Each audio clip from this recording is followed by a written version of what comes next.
Good morning. Happy Tuesday. Good morning, Stim Dum.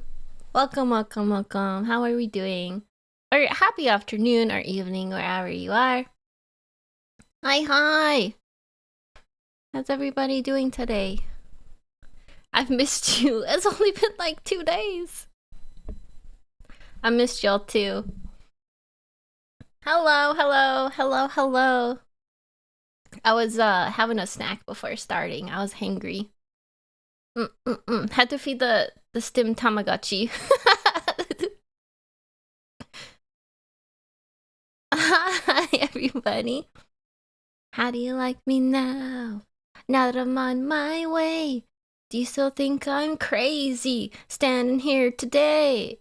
I couldn't make you love me, but I always dreamed about living in your radio. How do you like me now? Hi, sorry, I felt like singing. I'm excited. I'm doing karaoke soon. It's not on this week's schedule, but soon. I have planned a karaoke stream. I've been in a very happy mood, and being happy makes me want to sing. You are a bit crazy, but I like it. I'm a bit crazy, but you like it. I'm a little weird.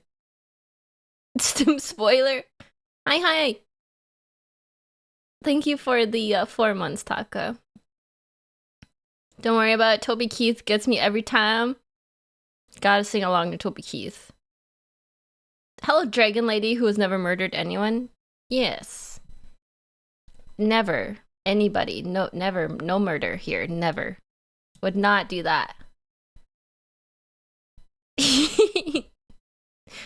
Let me go through the what I missed while I was snacking. Hi, Donut. Cracktopus, thank you for the 5 months at tier 2. Thank you, Cracktopus. Did you know this is my my shell? Is it a shell? This is my shell. If you have a tier 2 or tier 3 sub, then I talk a lot in the tier 3 channel. Because that's where I put my inside thoughts. That's the perk of tier 2, tier 3. I don't think there's any other perks, but I do talk a lot.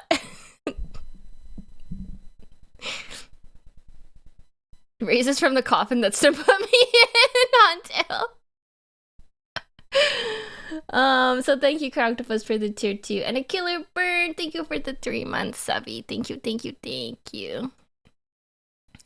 There's a tier 3 channel. It is. I think, is it only hidden for tier 3 and tier 2s? I actually don't know how Discord works.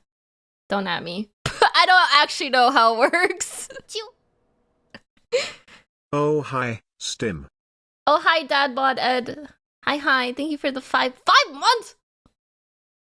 Jeez Louise. Oh yeah, there's a tier 2, tier 3 chat that's hidden. Can confirm you cannot see it as a tier 2. Oh yeah, Cracktopus, you just upgraded so you can see it. There's like a voice chat and a chat. It's like a little mini group chat inside the Discord. I don't know. I feel like I'm pretty active in Discord in general because I like talking to y'all. But there's a special tier 2, tier 3 chat that I say crazy things in. A killer. So okay, what do I was Cracktopus, a killer burn. Thank you all both. Taka, thank you, and Dabot, thank you. Okay, I'm caught up. Is it where you post your tail pics? Heck no. No tail pics, bro. It's where I just say silly things. The music sounds loud to me. Stim, can you get me sick so I don't have to go to work? Well, I hope I'm not sick, but just in case I am, here are some Stim cooties. It's where Stim says gamer words. Like, what? Ew! Now you have the plague. I brought the plague to the Stimdom. Get crunked, idiot. Grody. Ew, grody. Here's a kiss for you, Mac. Mwah. Nurgle cough. I am Nurgle coded. Look at me. I don't drink whiskey. Who would have thought Stim would be a plague bringer? I bring chaos wherever I go. I do feel a bit sick today, under the weather. I think I've been staying up too late working on stuff and not getting enough sleep. So I'm gonna try and go to sleep early tonight because I feel pretty caught up on management and paperwork, which is nice. So I'm gonna try and go to bed early tonight. And I had an orange this morning for breakfast. That vitamin C, y'all. And I have I have coffee right now. I was gonna make tea and then I decided, nope, I don't really like tea, so I just had to go make coffee. Good thing you can rest up this week. Yeah. Oh yeah, this is the most I've ever streamed in a week. When I posted my schedule, Duologs messaged me and was like, "Holy heck, this is the most you have ever streamed ever." And I was like, "I know, I'm scared." I'm scared. I don't know why I did this. I don't know why I'm talking like this now because I'm scared. I just put a silly accent on. I'm so weird. What the heck? No sleep is the only way. Oh man, I'm gonna try and sleep early at least. Get that Stim silliness into my veins, baby. Want to try to go to sleep earlier, but then every other streamer decides 8 to 9 start time is a good thing to do. You can't watch them all, Mac. I mean, you can try, but you go a little insane trying to watch everybody.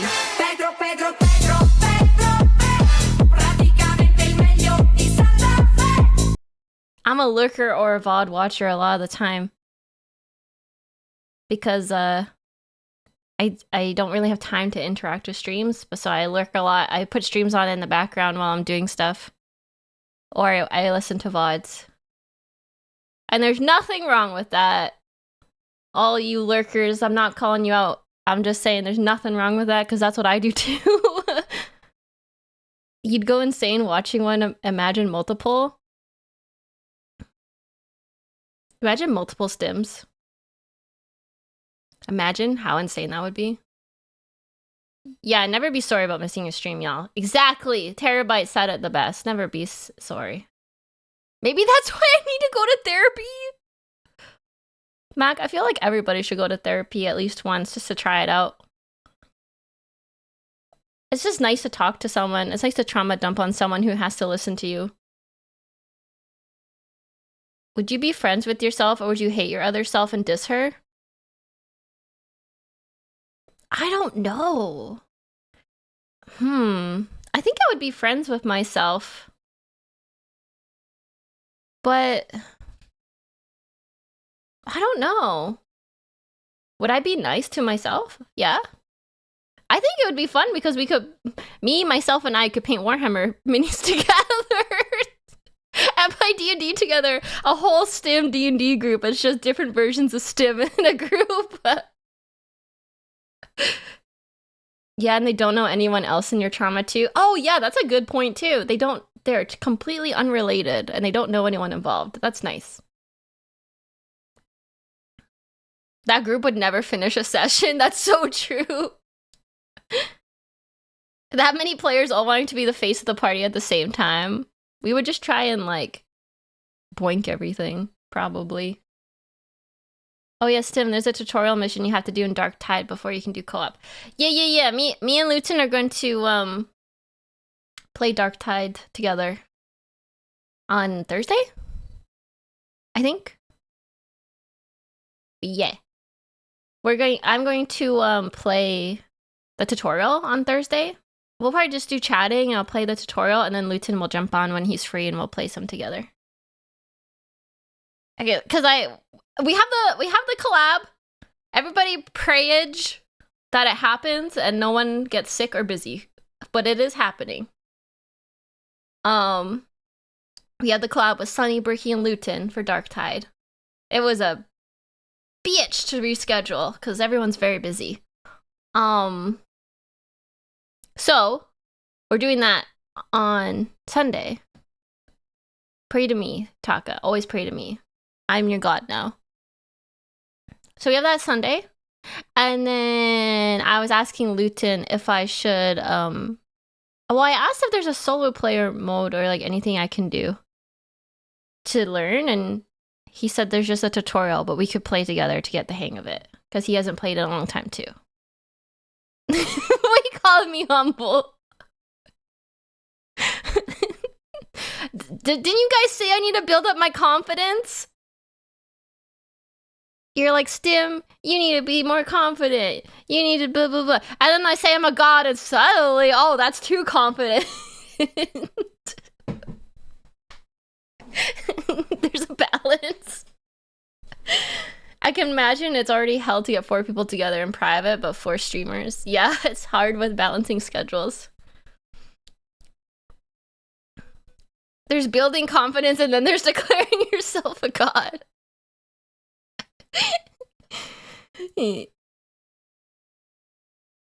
You do need to be more confident, and chat will make fun of you either way. That's true. Thanks, Caston. She assembled 2 Necrons, and now it's all, I'm a god, I have created life. Stim, you can be confident without breaking a commandment. If you ask Duologs, he would tell you, I'm a very all or nothing person. I think that's like something I need to work on in therapy, to be honest. I'm not like a mild takes person. I'm just like, I'm all in all the time. I believe something 100% or I don't believe it 100%. Yeah, very committed, very committed. That's called black and white thinking, and that's a thing to bring up to your therapist. Dinnersdorf, you're always you're always giving me such good advice. I do need to bring it up to a therapist. You're right. It's apparently not healthy. I just think it just means I'm passionate, you know. Cuddles and Snuggles, what a pair of death robots. They're so cute. They sit on my desk with my stim standee. She lords over them. It's very cute. Also, her sword is like perfect height to like chop heads off if they revolt. If they rebel. It's very cute.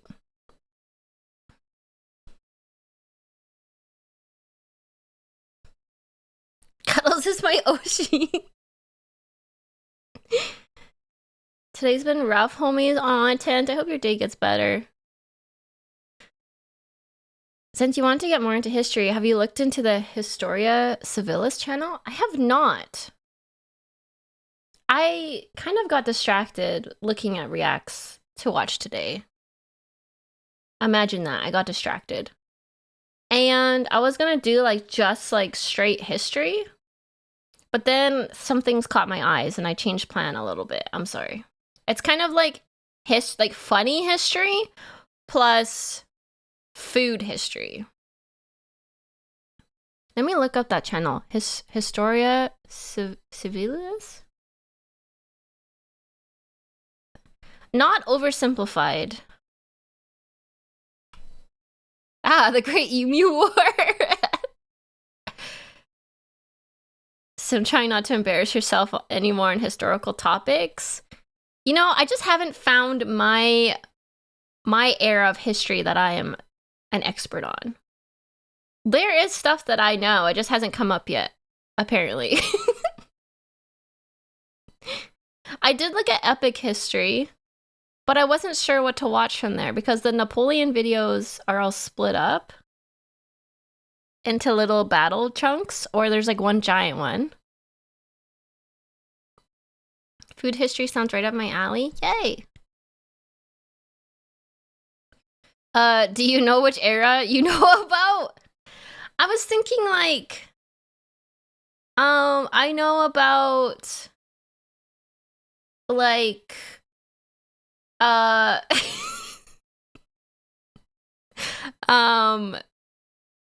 Like, there's got to be something I know about.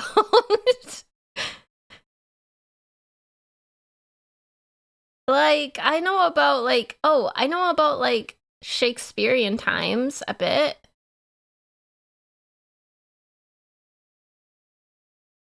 I know Canadian history. Yeah, I know some Canadian history. I know about like name 3 plays by Shakespeare. Easy. The big ones are Hamlet, Macbeth, Romeo and Juliet, I guess, The Tempest. Yeah, I like Shakespeare. Ah, Shakespeare, the great American writer. I know he's not American.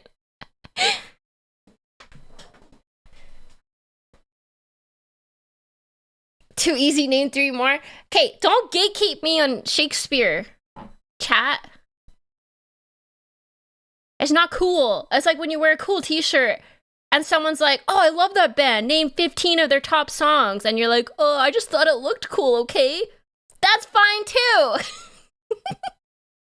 You don't need to know the top 15 songs. You can just think it's cool. Chat, 3 is really easy for most things. You gotta do 5. I can do 5. I'm in a really spicy mood today. I feel like fighting the world. You ever just want to, like, fight the world? Oh, you like Necron's name every single net? Yeah. Oh, you like history? Name every event that happened ever. That's exactly right. Every day, of course.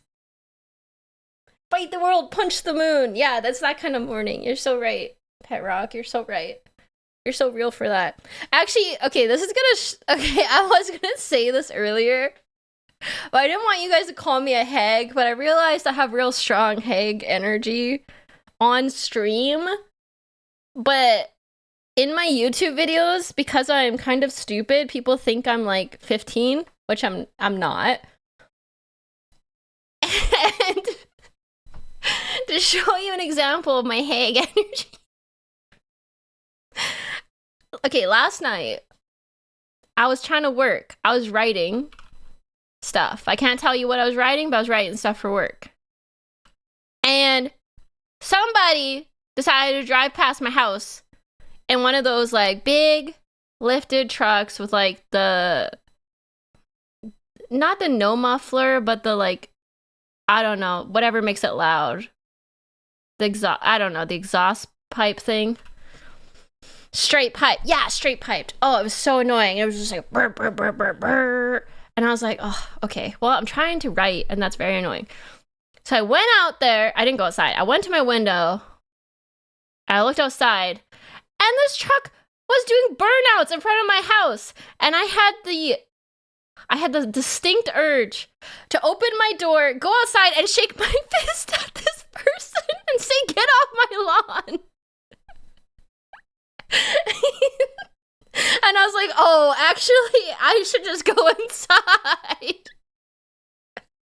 This is embarrassing. It was like some teenager, and I was like, get out of here, shoo. You damn whippersnappers. Yeah, that's exactly how I felt. That's not hag energy. That's perfectly reasonable. They're messing up your lawn. Well, they weren't actually on my lawn. They were like on the road, but like in front of my house. Pure Necron energy. Man, that's so annoying. I'm like, no one likes your piece of shit truck. Get it out of here. It's not cool. It's lame and annoying. And I'm trying to write my Primarch fanfiction. I just want to write my Primarch fanfiction. I'm at a spicy moment. Let me write.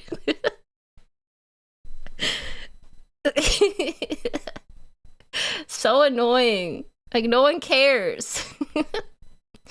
So anyways, I'm not a Zoomer. I think I'm a hag. But I'm starting to embrace it. Pickups are cool, but not when you're like annoying like it with it. Like, I'm a truck girl myself. I love trucks. I don't have a truck because they're expensive and I have no purpose for one. But I love trucks. I love trucking. Be real though, Stim, if you actually went and complained to that kid, there's a 50-50 chance he'd start crying. There's 100% chance they would have just ignored me and flipped me off and I would have went inside and cried.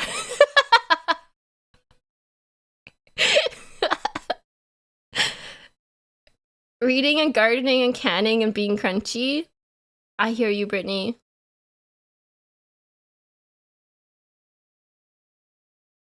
You're so real for that. I miss the smaller trucks like the old Ford Ranger. My grandpa has a Ford Ranger. It's very cute. Hi, Matt V. I really want a truck. Okay, chat. This is my... I don't know if there's much country folk here. If you could have... What is your favorite truck brand out of these three? And these are the only options. Ford, Chevy/GMC, or Dodge Ram. Those are the only options. No Toyotas or whatever the heck those are called. Oh my god, there's a lot of Ford stands.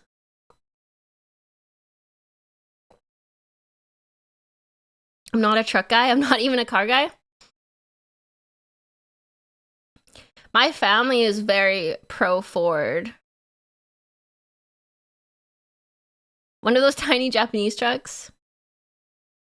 We don't really... Oh, that's true. In Europe, you don't... Your roads are so small. You don't really do trucks. Toyota Hilux, one of the best. I've never driven a Toyota.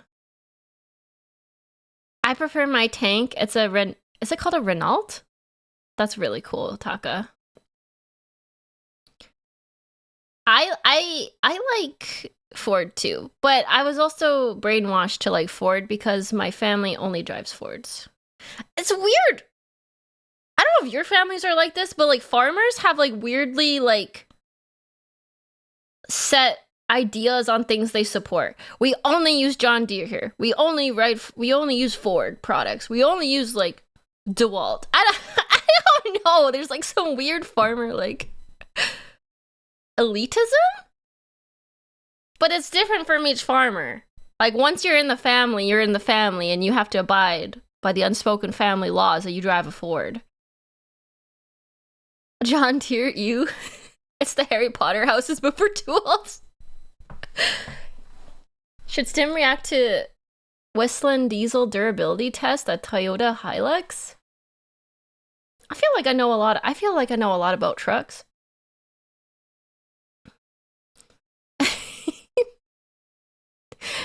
I think it's just Southern culture. Farmers are historically suspicious people, it's true. That's why my family is full of conspiracy theorists. Oh, I actually found a conspiracy video. Oh my god, who recommended this in the Discord? Let me look. This channel has conspiracy theories, and I'm like, this is fun. What channel is it? Let me know. There's like a whole bunch of conspiracy theories. Like there's like the disappearance of like DB Cooper and stuff, and the Kennedy assassinations. Lemino's really good. Was that you, Firefly? I've never heard of this channel before. I have one of the videos up to maybe watch. It's called Consumed by the Apocalypse. What would happen to the world if extinction is unavoidable? And I'm like, damn, that sounds like my kind of video, but I don't know if we'll get to it today. But those are more like documentaries. We could try watching it. My favorite is the Denver International Airport conspiracy.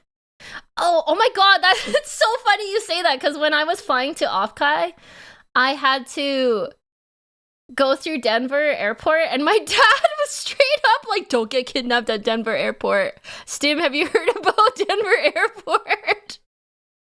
And I learned about Denver Airport from my dad. I'm like, I don't think that's real, Dad, but okay.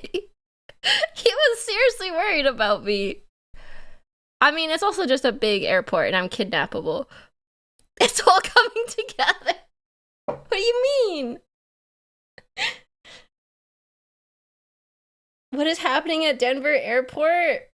I don't actually remember. I tuned him out mostly.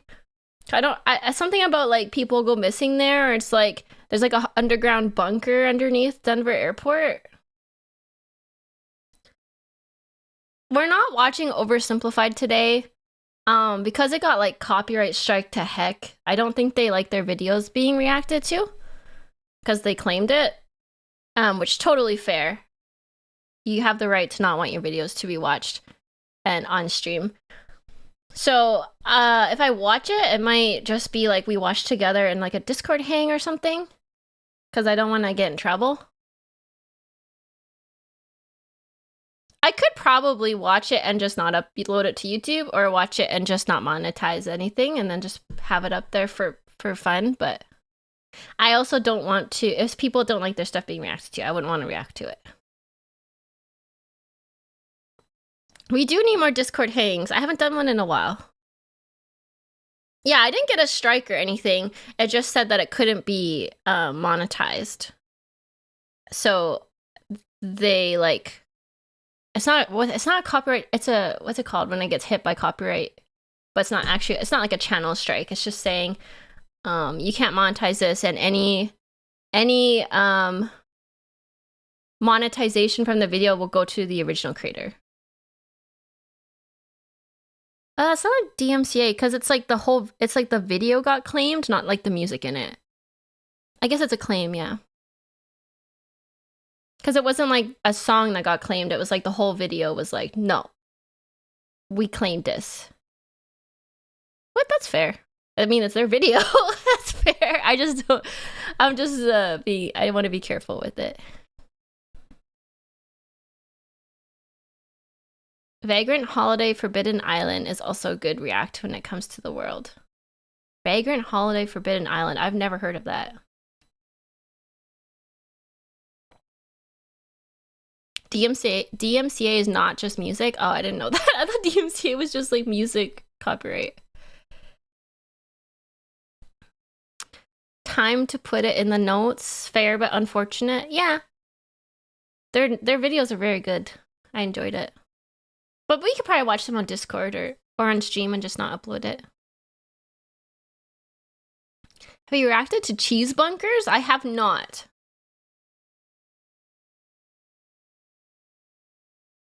Hey Stim, did you see the video on the king of counterfeiting? The dude is from Canada? I don't know what that is. Cheese bunkers are crazy? Do you mean like there's bunkers of cheese underground that they're saving in case the world goes to shit? Holy shit, that's genius. Counterfeiting? Did you... There's a guy from Canada counterfeiting a lot of money? Is that what you're saying? I mean, doesn't surprise me. No, it's to inflate the price of cheese. What? What? What? They're hiding cheese on us so that cheese is more expensive? What the? Wait, is there a video on that? That's hilarious. What the heck? I gotta look that up. Cheese is so yeah, cheese doesn't need to be more expensive. Cheese is so expensive. Cheese bunkers. Who did the video of it?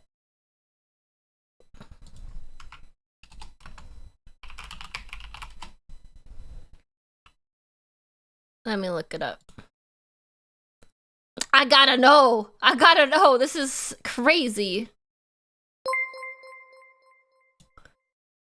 America's Secret Underground Cheese Bunkers by the Fat Electrician. Is that it? Is that the video you guys are talking about? She'll realize it. It's in the... Oh, I'm like behind on the Discord React videos. I'm sorry. I'm behind on them.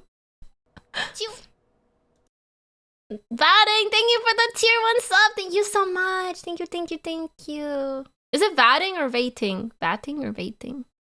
Thank you so much. I appreciate that. We're over halfway to Partner Plus. Yay! Yeah. Excited. If we get Partner Plus this month, that means better splits! That's actually kind of crazy. This will be the 3rd month in a row of Partner Plus. I'm so, like, honored to reach that well, I haven't done it yet, but possibly reach that milestone, so thank you, everyone. I really appreciate that. Thank you. Thank you, oh my god, I want to say your name right. Rolani. Thank you. Thank you for the prime. I love primes. They're delicious for me. Thank you. I saw the most painful ad and decided that I just dropped the sub finally since I see myself hanging out a lot. The ads are terrible. I'm so sorry. Thank you for the support. Oh my god, Cracktopus! Thank you for the gifted subs to Cuddles and Snuggles. That's amazing. Thank you. My Oshi! Guys, you guys are gonna love Cuddles more than me. What the heck? Wendigoon is great. Okay, let me look up Wendigoon. I'm sorry if these are in the React channel. I just haven't looked at it yet.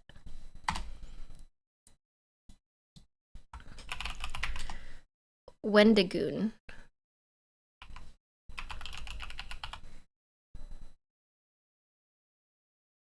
That's a nice one out in Georgia. Do. Okay, what is this? The Cosmic Horror... Wait, what? The Cosmic Horror of Mother Horse Eyes and the Flesh interface? These look scary, chat! What? These videos look scary! He does creepy... Oh, he does creepy pasta stuff too. Okay, I was like, holy, this looks too scary for me. I'm that person who reads... Oh my god. Okay, you know I'm like kind of like a mini little Redditor. I read Reddit sometimes. I'm the person that reads creepypasta at like 2 a.m. when I can't sleep, and then I'm like wide awake all night like, I can't go to sleep. I keep thinking about it, I'm scared. And it will be like that for like 3 days. Thinking about creepypasta that is way too real. Should probably go back to work now, but I'm having such a fun time. Aw, well, I might be here after work still, Mac. If not, I'll see you tomorrow. Have a good day at work. Well, it's September, so basically October. Ooh, we could do creepypasta reacts in October. That would be a kind of a fun thing to react to for like spooky season. Have you gotten much into SCP Foundation?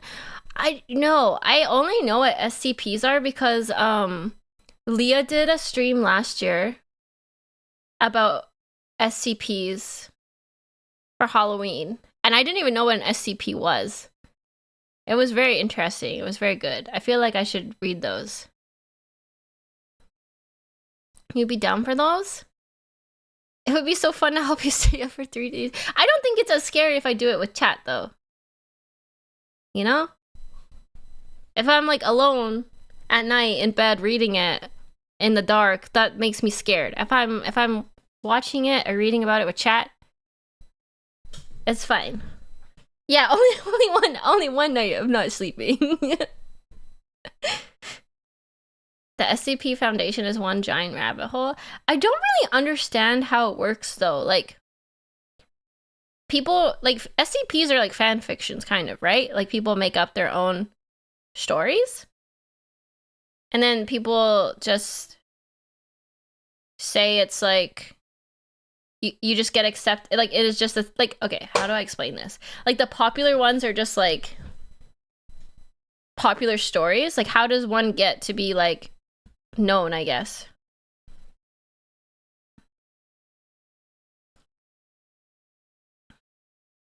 Big ass community creative writing thing. It's like AO3 but with cryptids. I mean, my AO3 has cryptids in it too. But yeah, I get it. Once you read some of the good ones, you will get it, trust. The one that I know of is like the IKEA one, like the Infinite IKEA. So it's like is that just like a person wrote that And then everyone loved it, and it just became like the SCP, I guess.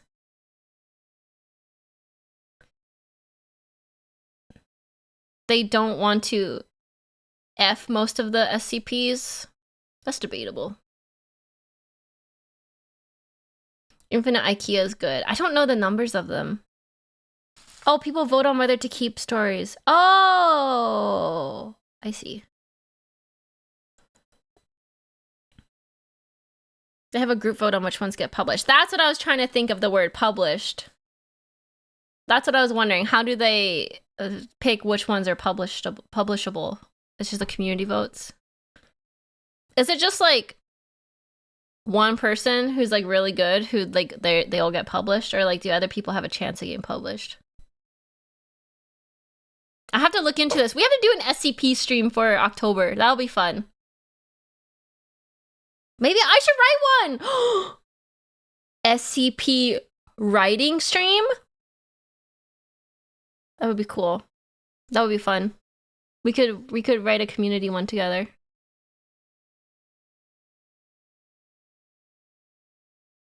Well, I don't know how we'll do it, but we can like vote on things that happen in the SCP, or like traits and features and things. SCP stems cuddly peasants. We have to make the STEM peasants really like fricked up or something. It's just the Beastman fan fiction.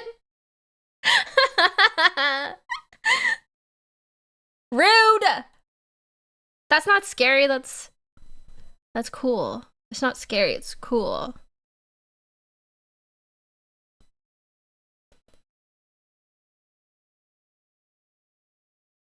Most modern SCPs are like incredibly intricate. It's a real challenge making a proper one that would get accepted. Challenge accepted. Go Home Annie is one of the best games set in the SCP universe. There's games? Oh. Wait, is that like... What are the games? Are they on Steam? Multiplayer games as well. Oh, is that like... Would the Escape the Backrooms kind of be like an SCP game? Or is that something completely different? Similar, but not exactly. I do have some indie horror games I bought a while ago that we haven't played yet, but that could be a fun stream, an indie horror game stream. Do do do do do do do do. Not Outlast, no. I still have to do my horror game stream though, probably next week. October's just around the corner. Oh my god, I know. I have so much to do before October. I'm kind of freaking it. I have big plans for October and there's so much to do. Let me see what games I have on Steam that are indie. Rock my world, little country girl. I have The Motel. I think it's like a Japanese horror game. I have Kiosk, the haunted pizza place. What else do we got? Oh my god, we have Hell of a Birthday. I already played that on stream and it was so funny. If you guys haven't played that game, play it. Rock my world. You can do an October stream playing Orcs Warhammer. Oh, an Orktober stream. I read that wrong. I've never played Five Nights at Freddy's. I don't think I would like it because I don't like jump scares. Oh, Bite Night. That was really good. Okay, time for me to get back to work. Bye, Intent. I hope your day gets better. The Coffin of Andy and Lele. I haven't played that yet. That might be too much for me. The Coffin of Andy and Lele.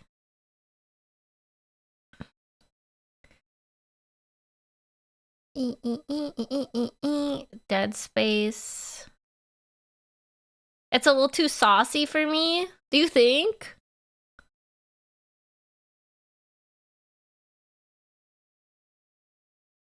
I thought I had more scary games, but I don't.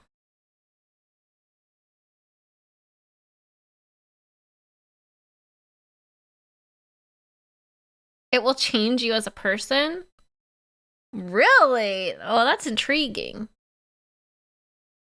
It's a scarring game. It's because the incest, isn't it?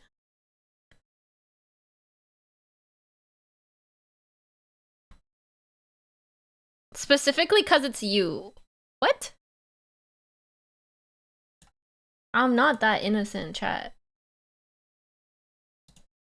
Ain't no country girl. Rock my world. I've played Until Dawn. I actually have the whole playthrough of Until Dawn on my YouTube. Good morning, Stim. I seem to have joined at the right time. Oh, hi, Rickles. We're just talking about incest. It's fine.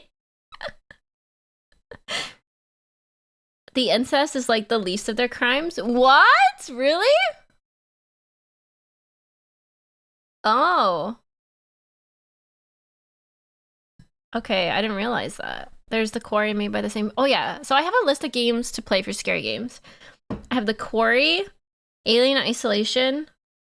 People keep wanting Dead Space, even though I've played Dead Space, so I could try it again. Outlast.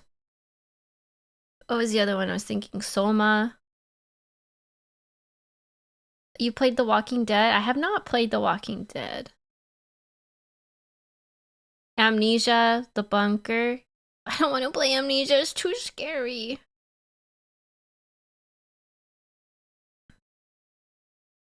Oh, mouthwashing. That was a trending game a while ago. I could probably play that. I think it's a short game.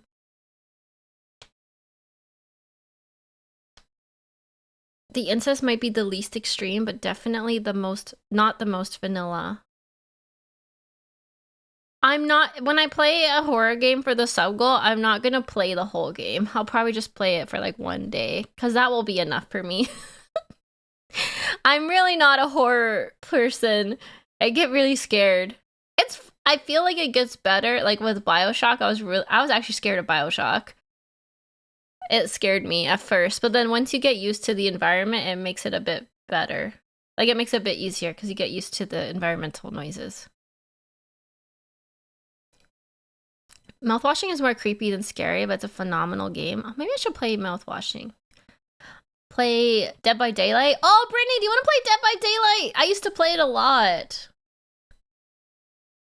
Which, you know what? I think Dead by Daylight will be a lot better now because I have directional sound. You know, when I was a hunter, I played Huntress. When I was a killer, it was really hard to find people. I couldn't tell where the sounds are coming from. Because I had my sound in like mono. So I think I'll be better at it now. Did you play since Springtrap came out? I haven't played since last year, so if that's recent, I haven't.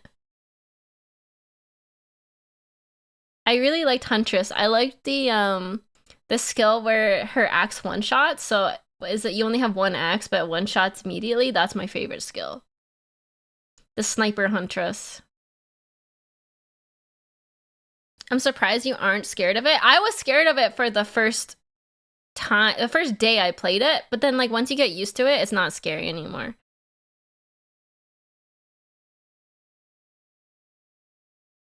I can't believe you've been playing mono this whole time. I know! It's so silly. Music sounds a lot better too, because I realized all my music was in mono too. I wasn't listening to music in stereo. I was like, oh wow, the music sounds so much better now. I can hear like all the instruments and things. Crazy. Crazy. The power of audio. It's a powerful thing.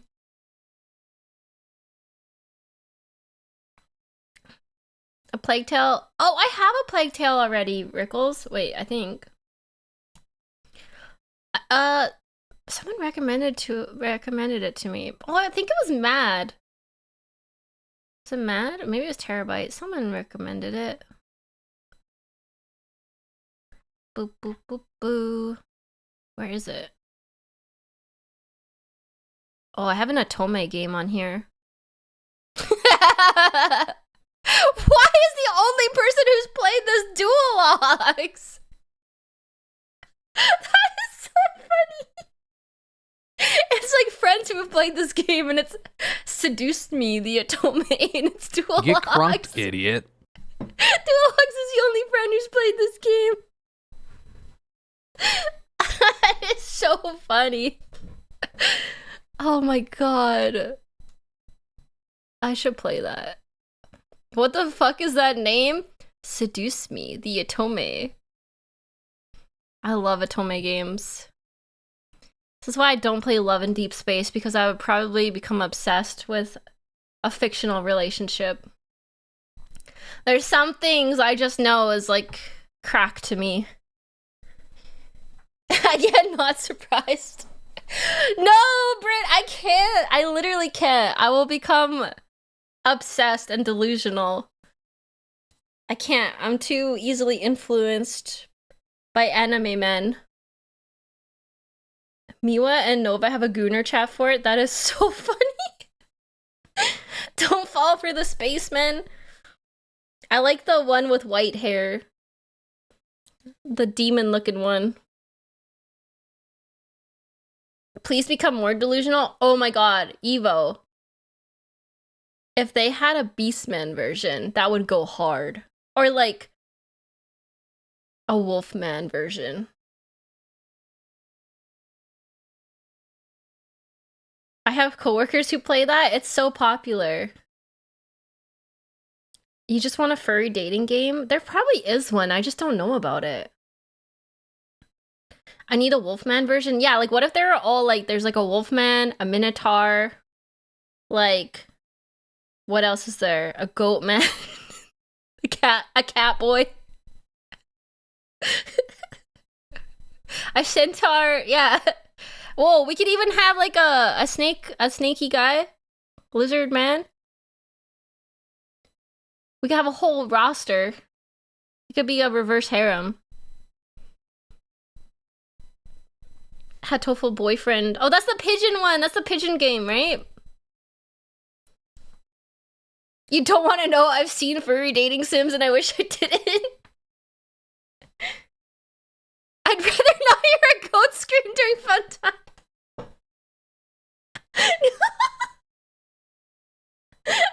Don't. Here's a kiss for you, Fowl. Mwah. What does a goat scream sound like? I've never had goats. I know the goat meh, meh. I don't know what the screams sound like though. Or is that what you're referring to? Like, what? I don't.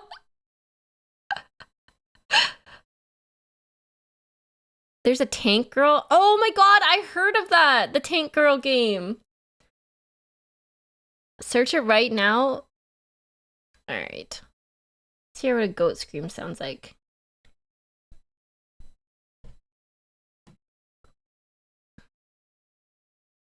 I know that like foxes also make like really scary noises when they're boning.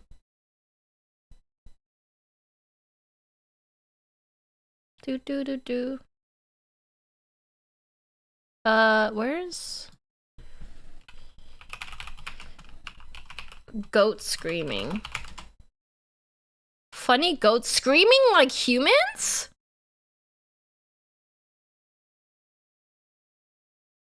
Oh. Wait, let me turn the volume down before I listen to this.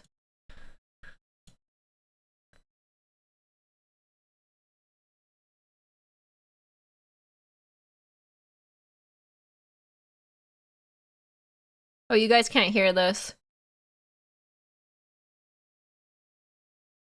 What? Wait, what? That's what they sound like?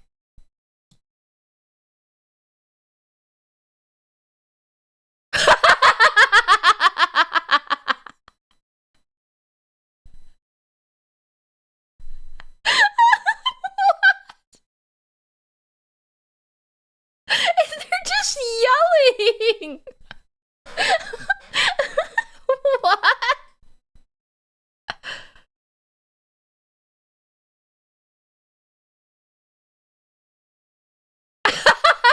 Okay, that is really funny. I have never heard that before in my life.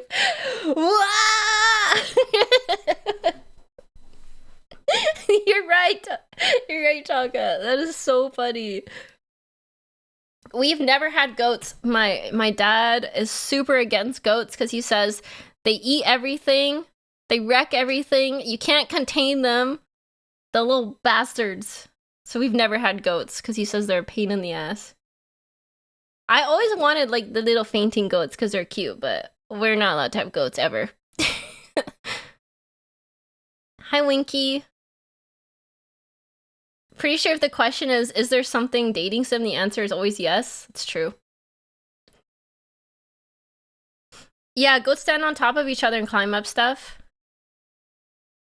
We don't have enough people to have every type of animal on the farm. I went to a petting zoo once and the goat tried to eat my shirt. Well, it's a pro and it's a con, Nick, because like sure they'll eat like stuff you want to get rid of, but then also don't they eat like garbage and like plastic and stuff and they have like health problems?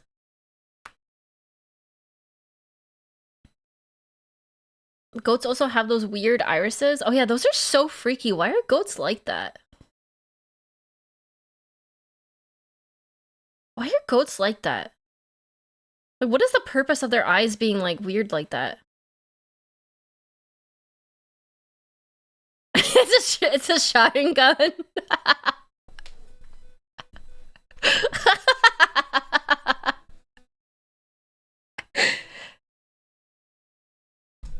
Goats are weird, but baby goats are cute. I think every baby animal is cute, except for baby birds. They're kind of creepy and gross.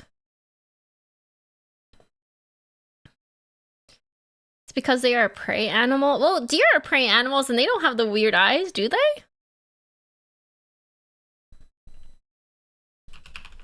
No, deers don't have eyes like that. Deers are cute.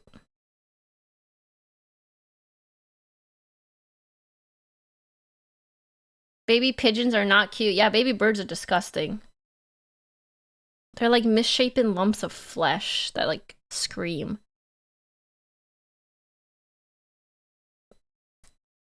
You're very deer-coded, Stim. It's true. You know how they say girls, or it doesn't have to be girls, but people have like a type of aura. There's like fox aura, which is like sultry. There's like cat girl, dog girl, deer. I don't know. I can't remember them now. But it's like, I think it has to do with your makeup style. I think I'm very deer-coded because I look really dumb. It's just like dumb and innocent. I like to think I'm a pig. What do you mean?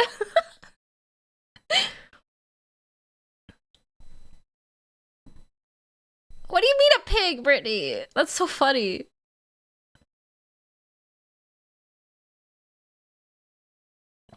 I just like to eat. I haven't been eating very well, I'm not gonna lie. I like go through phases where I find it hard to eat. I don't know why that is.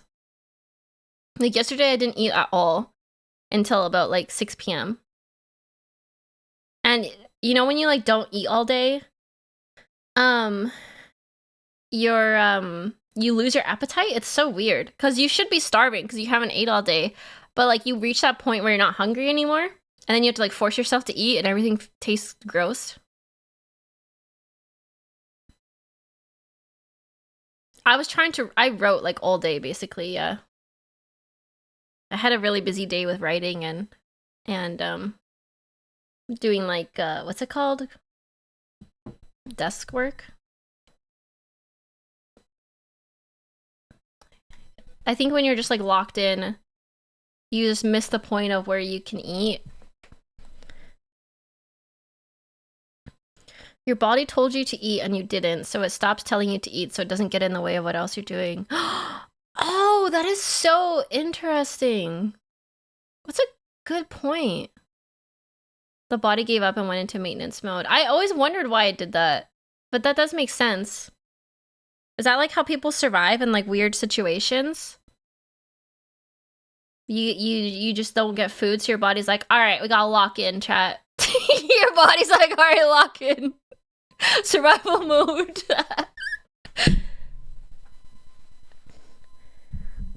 It's because your body goes into starvation mode. It does its best to conserve energy. Not a good thing to do regularly, as it deteriorates muscle mass and fats. Interesting. So I should try and eat more. I just also hyperfixate on things. And I hate being interrupted. So when I'm working on a project or something, I hate getting up to eat or drink or answer the phone or anything. I just like to lock in and like work on what I'm working on for like hours. And then when I'm done, I'm like, okay, now I can go eat. It's like a weird habit.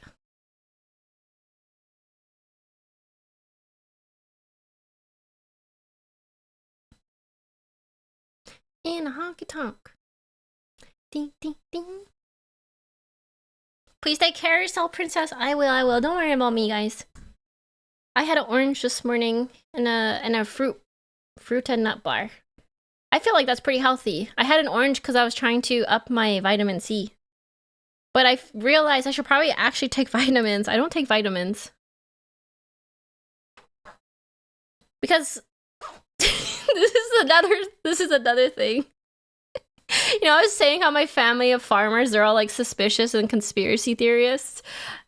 They don't believe that you should take vitamins. They say that it's a waste of money from big pharma because you cannot ingest the amount of vitamins in the vitamins and it's just a waste of money. And I don't know if that's true or not. So I don't take vitamins. I don't know. They aren't entirely wrong. They're like, you just need to eat like better and get your vitamins through like a balanced diet of like fresh food. And that's good in theory, but like how often are we all eating like fresh, good food? Not much, for me at least. And then they told me to just like take like oh, you guys are gonna not like this. You know how we have like electrolytes for animals? They're like, I have a big pail of vitamins for the horses. Why don't you just take some of that and mix it in your water if you need vitamins? Are you looking salt stones now? Basically. I haven't done that, but they're like, Stim, don't be stupid and buy things from the pharmacy. Just use stuff marketed for animals at a lower dosage. It's fine.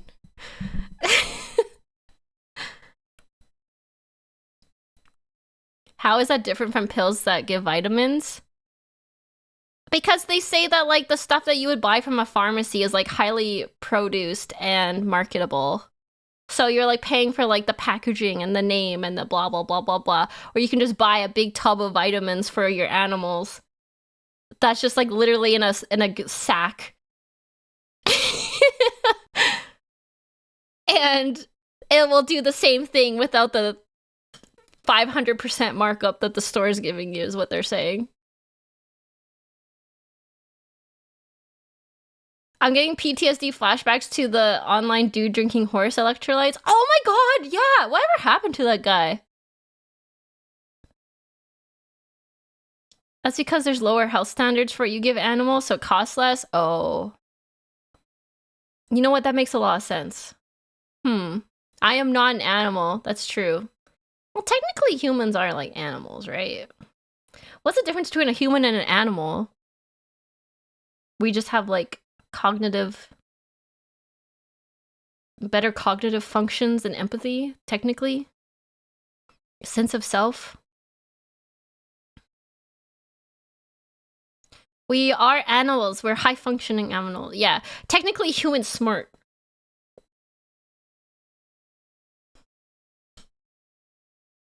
Humans hold ourselves to a higher standard. Yeah, animals do have empathy. No, we're like talking about... Welcome to the just chatting portion of Stim stream where we question what it is to be a human and the human existence. just casual chatting. The potential for existential crisis. You know, just some casual, cozy chatting time. Do animals... Actually, I think this is true. I was gonna ask, do animals get depression? But I think they do. Because I know they say that animals get anxiety too.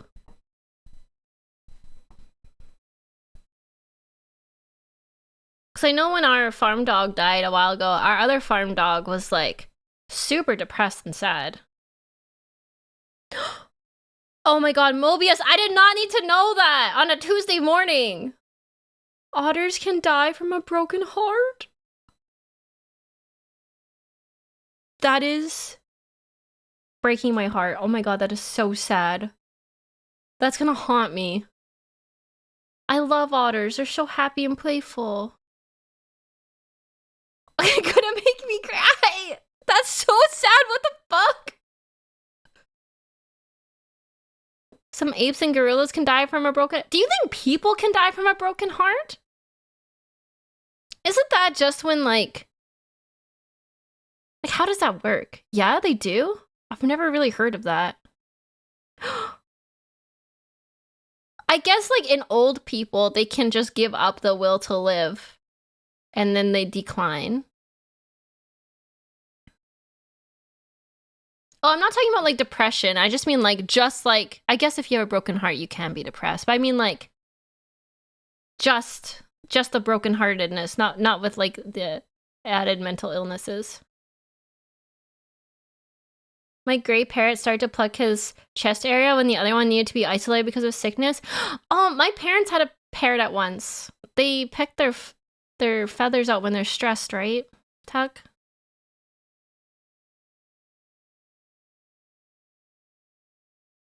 Oh yeah, corvids have also been known to give up on life after a traumatic event.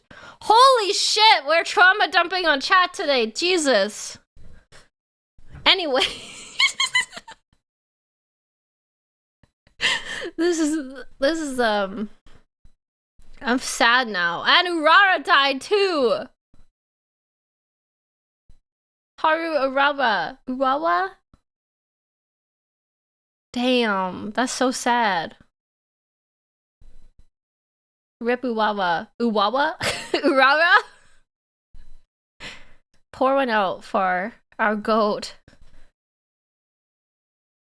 Welcome to Sad Boy Hours. Oh, hi Leith. We're just talking about being sad and dying of a broken heart and the human existential crisis. You know, just cute girl things.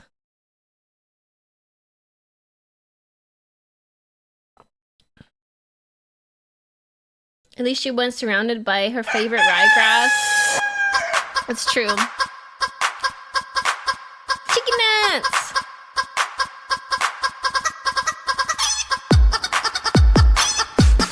It's a chicken dance! Boop, boop, boop, boop, boop, boop, boop, boop, boop, boop, boop, boop. A cockle diddly doo to y'all chat. So just a regular Tuesday for me. Crying in the club to chicken dance. Don't mind me over here just crying in the club to chicken dance.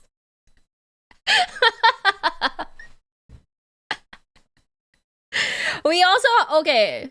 Because today is just a yapping stream and a react stream. No game. I'm sorry to disappoint. Because we have lots of games happening this week, but I feel a bit under the weather, so we're just chatting. I wanted to do do some of the GeoGuessr time guesser stuff. Since we're doing history reacts, I feel like it fits. You know? And Scrandle. We'll do our Scrand. Oh wait, Prince sent me a Scrandle I should do, a specific one. It's like a themed one. It's a just chatting stream, yeah. Just chatting. The super cursed one, yeah. I didn't realize that Scrandle did themed days, like themed Fridays. That's why the glizzies broke my mind last Friday.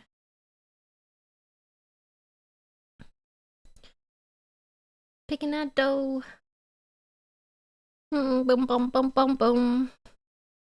Did I miss? Oh, hydrate. Thank you, Huntail. The glizzy mind break.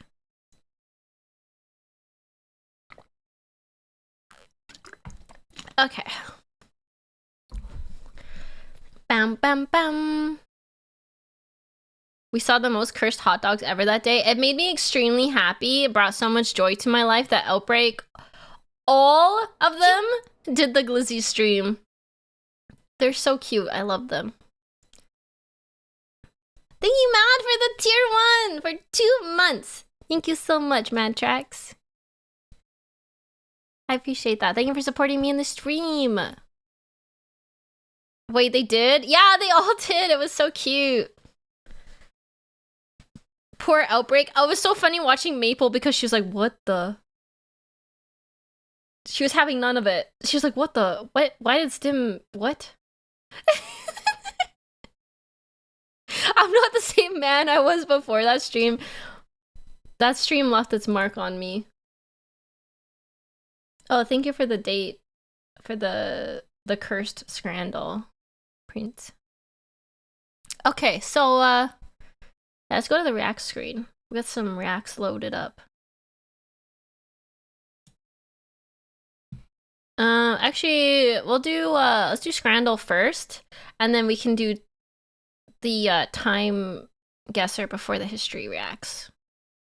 Pedro, Pedro, Pedro, Pedro, praticamente il meglio di Santa. Did you hear the story of the Pied Pipers based on something real?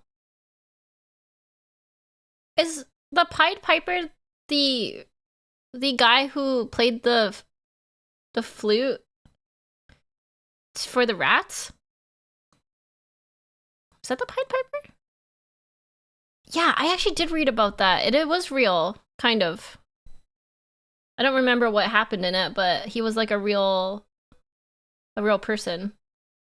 Yeah, it took 130 kids away. Wait, it was kids? What the? He is a kidnapper?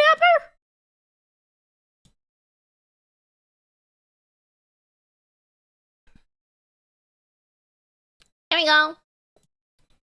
After the rats, he took the kids as payment. That sounds like some like fucked up German fairy tale thing. Well, the story is he took the rats away, and then when they refused to pay him, he took the kids in the payment's place.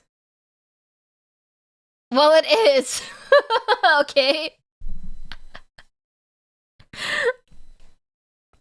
To the honky tonk, I go down to the honky tonk. Oh. Oh, I'm large. The thrilling daily game of food comparison. You put my glasses on, chat. You put my glasses on.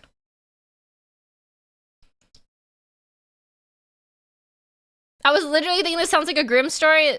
That was my first guess too. You're blocking the donut stem? I'll put you in the oubliette. Don't make me. Remember I said I was gonna punch the moon today? I'd choose violence. Wait, I'm still too large. Am I still too large? Here, is that better? We gotta see the scran. Okay. Oh, this is not cheesy chips. This is an abomination. This does not count as cheesy chips. It's just cold fries with unmelted shredded cheese on it. What the heck?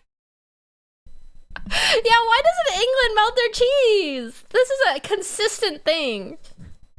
Grilled meat with tortillas and chimichurri. That looks good. I would eat that. I don't know what the green stuff is, but... Oh, that's a chimichurri, right? I think I would eat this. 340 versus 3.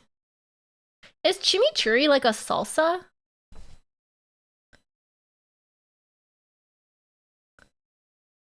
Yeah? Okay. I would go with that. Grilled meat is always better than cold fries. Yeah. Cilantro heavy sauce. It's green herb. Oh, I never knew that. What the fuck? What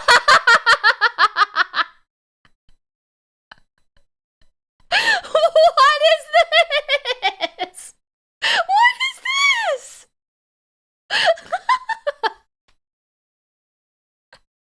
It's 2 little pickles on a piece of cheese.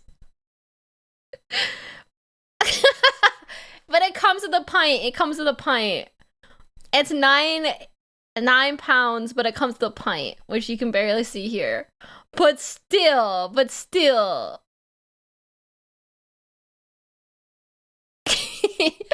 Versus chicken and chips with ketchup and mayo mixed sauce. Ooh, that looks like popcorn chicken. I can get down with that. But this is a monstrosity. This is absolutely diabolical. Why are the pickles so small? At least put enough pickles to cover the sandwich. I wouldn't be surprised if the server spat in the pint on top of that. Oh man, that's just disgusting. France, are you okay? Taka, what do you have to say for your people? Are you okay? Left is an uncooked panini. Ugh. Okay, we'll do chicken and chips. Yeah. 22%? Oh. Okay, that took me a second to see what that was. I wasn't sure at first. I don't like how this looks. It's roast potatoes with roast beef in the gravy. But, it looks, not appetizing. This is breakfast wrap. This looks good. I love a breakfast wrap.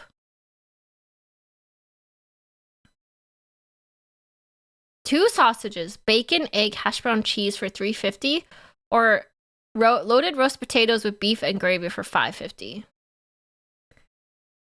Yeah, it does look plasticky, doesn't it? The wrap looks great. I love me a breakfast wrap. Look how crispy the hash brown looks. I love hash browns so much. Okay, I gotta ask though, chat. Especially because we have so many EU bros here. Do you like shredded hash browns? And do you know what those are? Is that just a North American thing? Because I love shredded hash browns, but it's a very polarizing topic. You guys don't know what it is! Holy shit, it's a North American delicacy. Wow, okay. I'm shocked. Shredded hash browns are like when you shred the potato and then you like fry them in like a patty kind of. Shredded hash browns are clearly the superior potato. I love shredded hash browns, but some people hate them. Some people like only cubed hash browns. Yeah, people shred hash browns. It's really good. They're like crispy on the outside and like soft on the inside. Kartoffel rosti. The Waffle House hash brown that's shredded. Oh, I love tater tots too, though. But I would take shredded hash browns over tater tots for breakfast. That's true. There's no wrong way to shred hash or to fry potatoes. That's true. We call them oh my god, Gromper Kichelcher. Gromper Kichelcher. I'm so sorry, Duck. Potato cookie. Delicious. Man, I want hash browns so bad now. That would be so good. Oh, okay. Premium rare Kobe beef bowl with rice and beer. Chicken gyro box with chips underneath. I think the beef looks better. And you get a beer, but look at the price. What is Kobe beef? I actually don't know. It's just like a higher grade of beef. Like, I know it's like Wagyu is like the top tier. Is it below Wagyu? Hi, Grumpy. It's Japanese beef from the Kobe area. Oh. High grade Japanese beef below Wagyu. I don't think I've ever had Kobe. You don't raise Kobe cows? We do not. We raise Angus, black Angus. 100% Canadian beef. Okay, we're gonna do a Kobe beef bowl because that looks delicious, and you get a beer. If this loses, I'm gonna riot. Yeah! Ooh, that's close though. That was close. Oh my god, the return of the pizza twist. The pizza twist won last time. Okay, we got the Pitmaster. This looks good. Burnt ends, pulled pork, spiced chicken, jalapeno muffin, cream, corn, and beans. God damn, I would fuck this up so fast. I would eat the shit out of that. I love barbecue food. I love burnt ends. Oh my god, I love burnt ends so much. But it's $8.50 versus the pepperoni pizza twist. This is basic compared to the Pitmaster though. Like both are good, but oh my god, I want to eat this. If this was a calzone pizza, there would be no contest. You'd pick a calzone over barbecue? I gotta choose my barbecue, man. I love meat. I just love meat so much. Yay! Oh my god. Halfway through and we're winning. Oh, okay. Gunner dog. Now that is a dog. Holy. Now that is a dog. Is that mustard? I thought it was cheese. If that's mustard, I don't like it. But if it's cheese, I'm in. The chicken burger also looks really good. Oh, it's got a hash brown on it. Oh my god, look how thick that bacon is. Oh, that looks good. Chicken burger with bacon and hash brown. Oh, damn. Look at that white sauce. There's so much. I think I have to go with the chicken burger. I'm a chicken burger bitch. I love chicken burgers. The chicken has onion ring on it. It has a hash brown. Chicken burger bitch. I like the simple things in life. Like a good crispy chicken burger.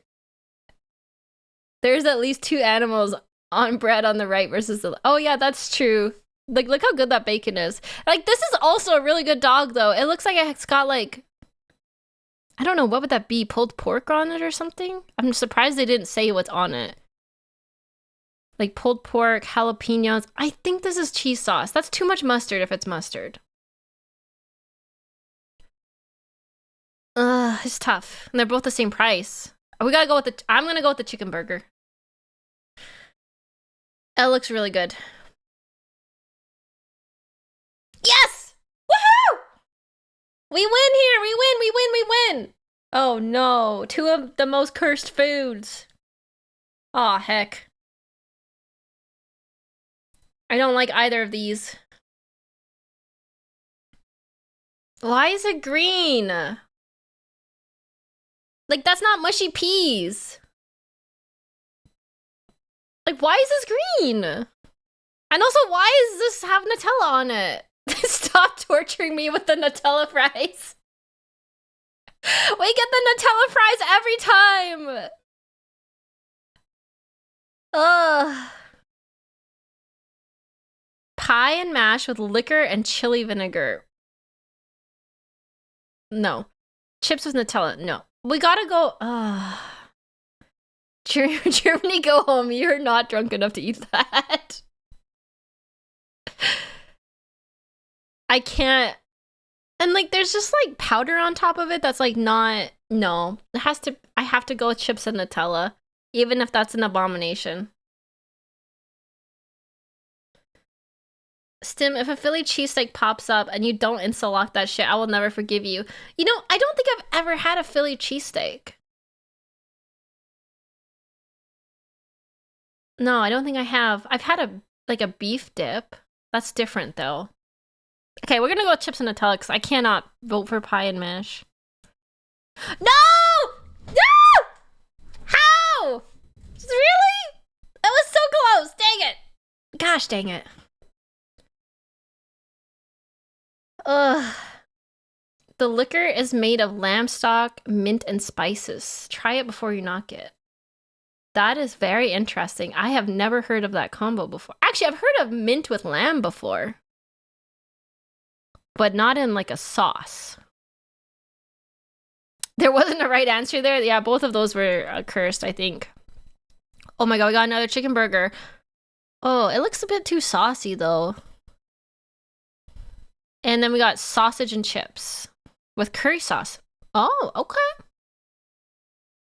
I like chicken burger. Not that particular one, though. This looks pretty good for 4 pounds. The chicken burger looks good, too. I like that it has, like, a spicy sauce, but I think it's got too much, like, slaw here. Oh, but you get a drink with this for 9 pounds. So,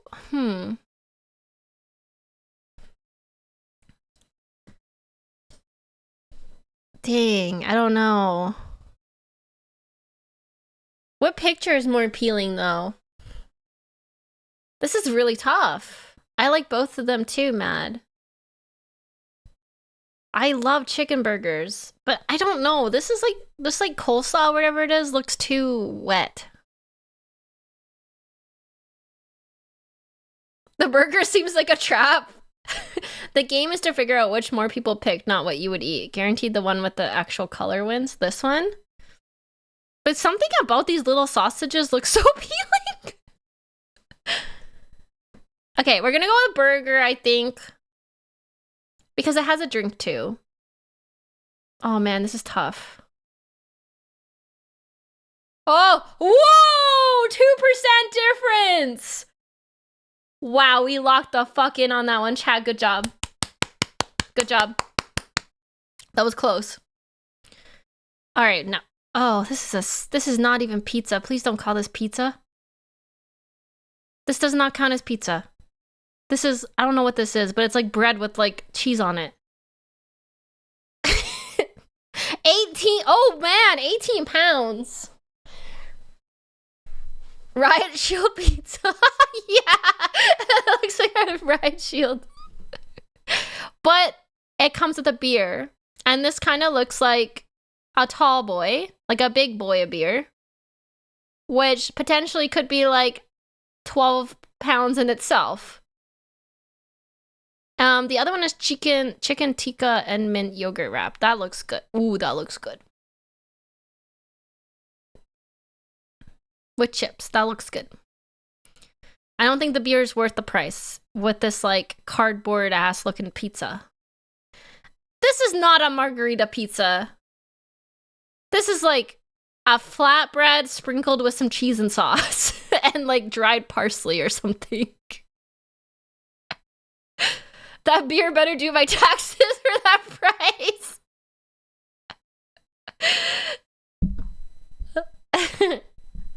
It's American beer? Is it? I've never heard of this type. Oh, look, it's USA. That's why. I've never seen this before. It must be one of those like trendy IPA beers. Okay, we're gonna chicken tikka, no competition. Yeah. Yeah. Yeah. We win. Ooh. No, why? I cannot get over the English need to put peas on everything. It ruins it. This would have been so good without the peas. Like, why? Stop it with the peas, UK.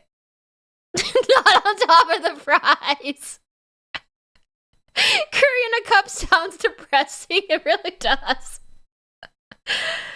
Oh, but with a pint. Oh, wait, I didn't realize both of these come with a pint. This one's 7 pounds and this one's 10 pounds. Okay. Peas are good. Why you dislike them? I don't like peas. I like fresh peas, like from the garden. I don't like cooked peas. But it's not about what I like. It's about what most people would pick. I kind of feel like most people would pick this one because the picture overall is better. But like, this looks nice and crispy too. And it's cheaper. This is tough. There's poppadoms on the left. What's a poppadom? Like the crispy things? Stim, are you the type to throw a fit when your peas touch your mashed potatoes? I just don't eat peas. I wouldn't throw a fit though. I actually like mixing food when I eat. But I just I won't cook peas. I won't eat my peas and you can't make me.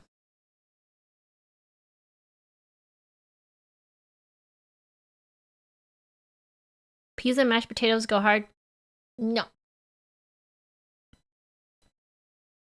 What's your favorite actual vegetable?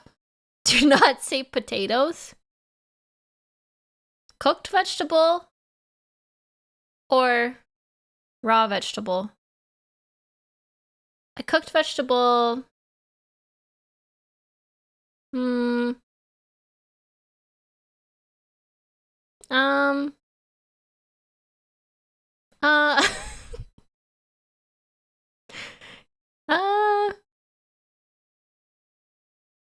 I like broccoli. This is like the most basic bitch answer. I like broccoli. I like mushrooms too. For raw vegetables, I love cucumbers. I love cucumbers. A mushroom is not a vegetable. It counts as a vegetable. It counts. It counts. It counts. It's in the vegetable aisle. It counts. It does not. If it's beside my vegetables at the grocery store, it counts as a vegetable. I like. Oh, okay. You guys clowning on me for liking broccoli. You ever have oven roasted broccoli? It's so hecking good. I like broccoli. I also like tomatoes. I like lots of vegetables, just not peas. I like spinach too. Anyways, we got off topic. Broccoli what? How dare you insult my broccoli? Obviously, you never did the chicken breast with steamed broccoli diet.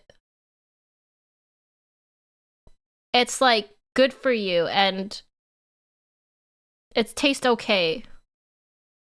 Okay. We're gonna do...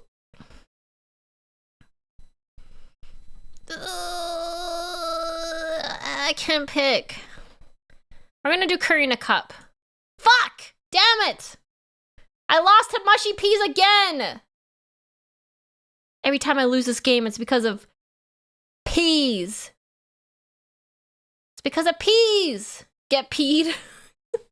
You get peed. You get peed, chat! It's not my fault the British love bad food. Peas and pie won. Boo.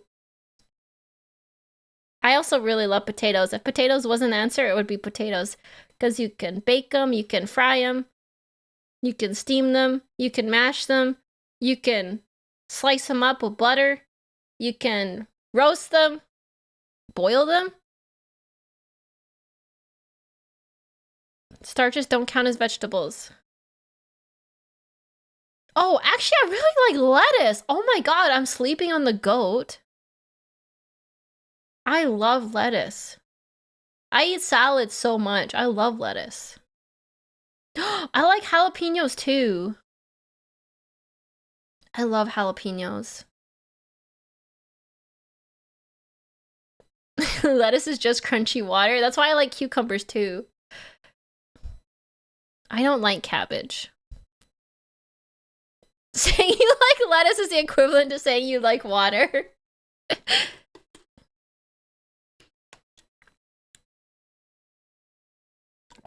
Oh yeah, let's do the cursed scran. Let's do the cursed one. I gotta pick a date. Hold on, I have to find the date that it is. Is it old dailies? Oh yeah. Day, month, 05, day 23. This one.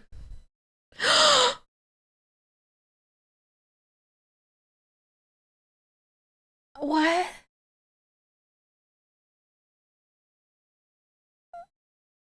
I didn't realize it was that cursed! That jump scared me! Ew!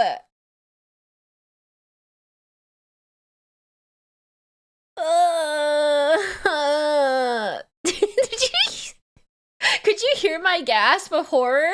I don't know if that picked up on the mic, but I literally sat back in my chair and gasped. Oh. Well, okay, well it has to be the bread because I can't do that. Okay, why was it so close? Oh. Mushroom pizza? Or... I don't know if you could classify that as pizza.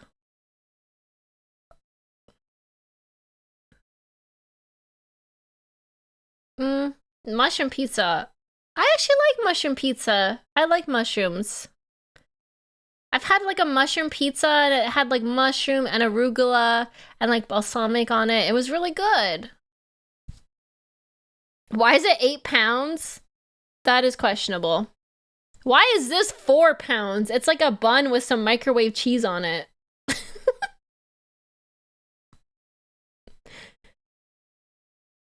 They don't look overcooked. They look like sauteed. Why are these so close? What?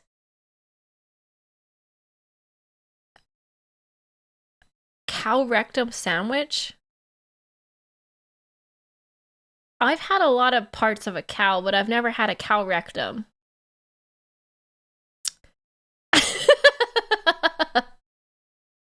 Why is it like, is it specifically the rectum?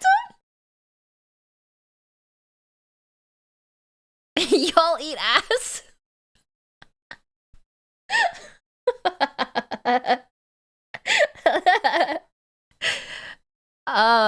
Did I hear it? Yeah. But the big Brooklyn dog looks good. It has like lots of stuff on it. Even though the price is like triple the price almost of the cow rectum sandwich, I'm gonna go with the dog. The cow butt is also known as the butcher's secret steak. No, I don't like that. I don't like that. Nope, I don't like that. We're gonna go the big dog. Okay, I'm glad that won. Okay, these are both okay. I don't see anything really wrong with this. We got a big old sausage. I don't know why it's just like beside the bun though. That's a little strange. That's not enough ketchup. And we got garlic fries and cheese pizza. The cheese pizza doesn't look the best, but the garlic fries look okay. Why is the glizzy breaking apart? It's like, it's called when, like crackling, right? When the casing splits. I think it looks okay. I've definitely seen worse sausages than this one. And it comes with a beer. I don't know if garlic fries and cheese pizza is worth $13.50 though. Cause it's like, that looks cold and not melted. But the fries look good. This is kind of tough. Like, honestly, it's kind of tough. Cause like 12 pounds, but you get like a big ass beer with it. And like, even the bun is grilled. I don't know why I'm making a case for this, but I feel like this could be better.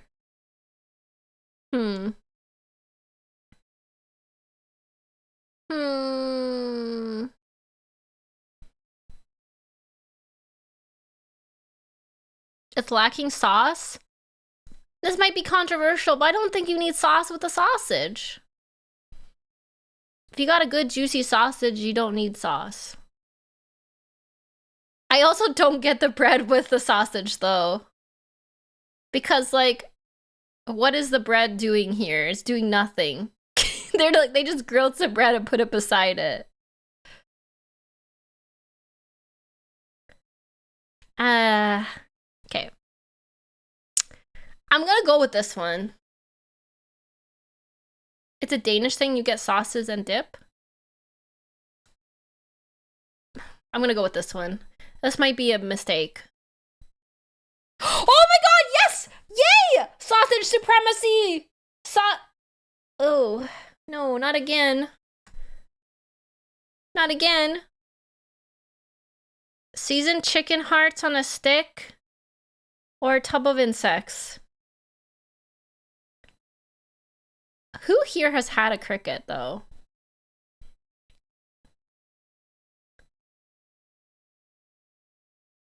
Anyone had crickets? Was it good? I've heard they kind of taste okay. If you can get, like, out of your mind about it, you know?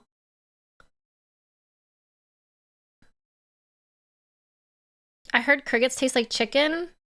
I heard they're just, like, crunchy. Kind of like chips or candy. They taste like peanuts and shrimp? Really? After passing the mouthfeel, it's literally like chips? That's what I would assume it is. I have had a cricket burger?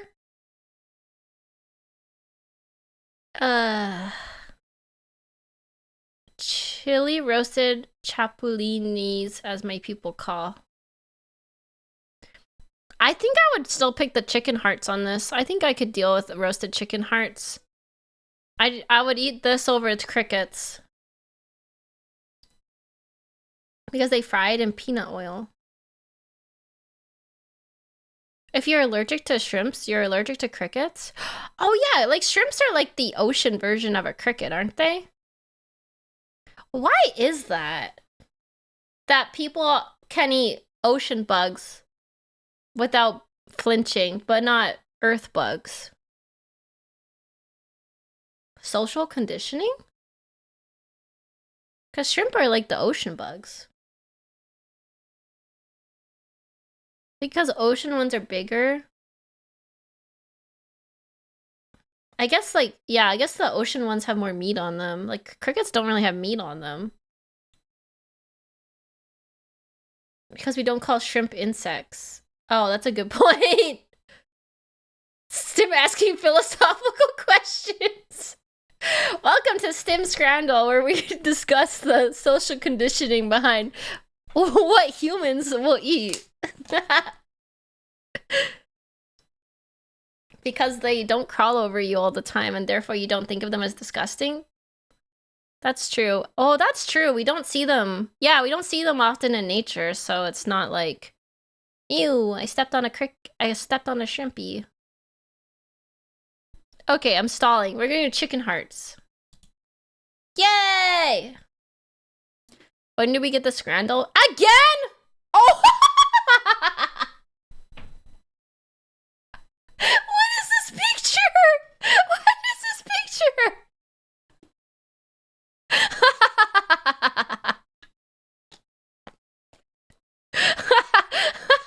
I don't know. This is so funny to me. Extra wide.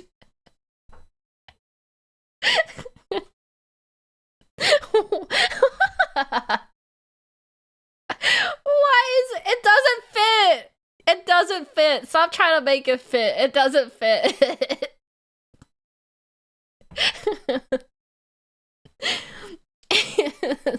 As a burger lover, that hurts me. Oh my god, that's hilarious. That's so funny. That's just a full-on patty sticking out. We're gonna still go with the cheeseburger, though. I would still eat that over crickets. Okay. Okay, oh, this might be 100%. Shawarma or pepperoni pizza? I've never had shawarma, but it's just like shaved meat, isn't it? Shaved meat and like some pickled vegetables, it looks like. I would eat this pizza. It's not like the best pizza I've seen, but I would eat it. $6.70 versus $10 for the shawarma. Shawarma is hella good. Lebanese food is a banger. It's a little vinegary. Oh yeah, it looks like they have like a vinegar sauce with it. And this does look dry as heck though to me, the shawarma. Is there supposed to be sauce in it? There's not even any juices.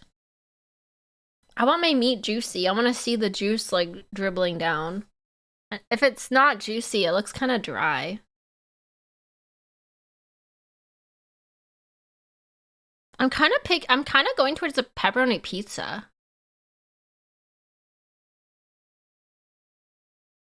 Ooh, garlic yogurt sauce for shawarma is a must. I like garlic yogurt sauce. I know, but like I feel like the meat should have like you shouldn't have to like I feel like it's bad if you have to rely on like a sauce for it. It should be like juicy on itself, right? I'm gonna pick the pizza. Is this a mistake? I like jerky, but like jerky you expect to be dry. You don't expect your like meat to be dry. Oh! Heck you, chat! Heck you! Get crunked! Yeah, that's what I thought! Pizza clears! Pizza clears! You doubting me? You doubt the princess? People have no taste. Oh no.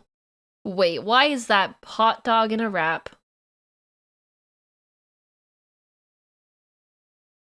What am I looking at with my eyes right now? What the Is this some kind of cultural food? Because it looks like a hot dog that ran out of buns, so they put it on a tortilla. With ketchup. Oh, and she's got ketchup on her sleeve. No! I hate it! Norway has a history of flatbreads. The original is called lefse. And then on the right, we have Zeros Kenner, which looks like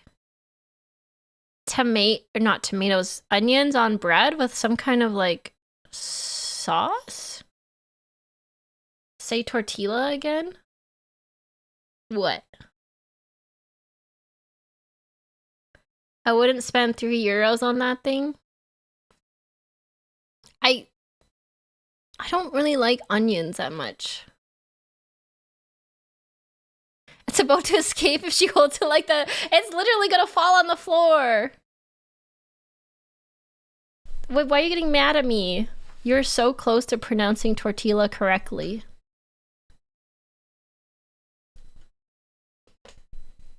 Okay. How do you say it correctly? Dios mío. What does that mean?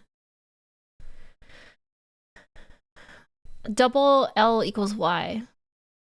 Oh, yeah. I did know that. Tortilla.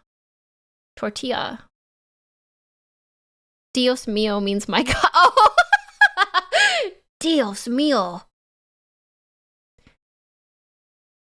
I did know that. I just forgot. Tortilla. I don't know. My Canadian brain just reads it as tortilla. When I'm at the store and I see things in my Canadian grocery store for sale that say tortilla, I say tortilla.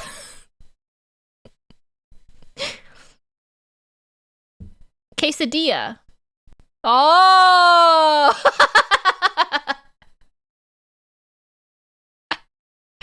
Oh, I say quesadilla, but I didn't really apply that to tortilla.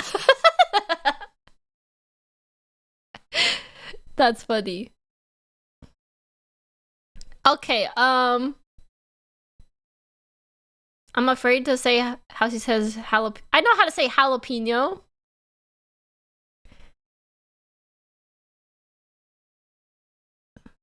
I don't know which one I choose.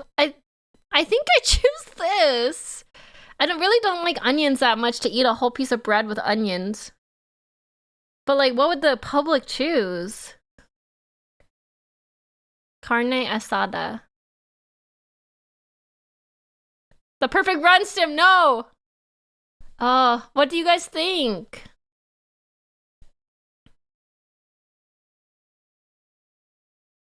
The sausage in the flatbread is traditionally Norwegian. Okay, it is only 80 pence, that's true. I would take the glizzy too, though.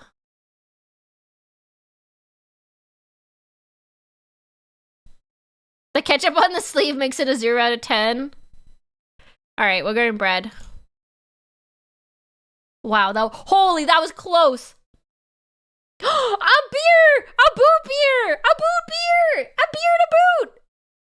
Oh, we have to take the beer to boot. Like, even if this wasn't bugs, I would take the beer boot.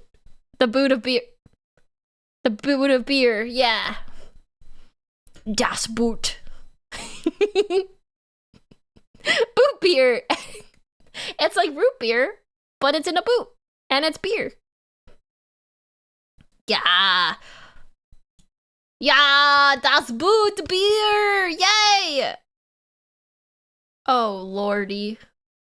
Oh no, this is gonna ruin the perfect run. No, it's not. I'll take this over the mixed worms.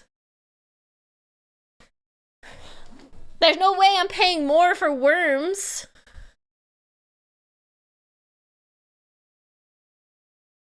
Bugs or bugs, chat? Choose your weapon. I think the worms make it worse.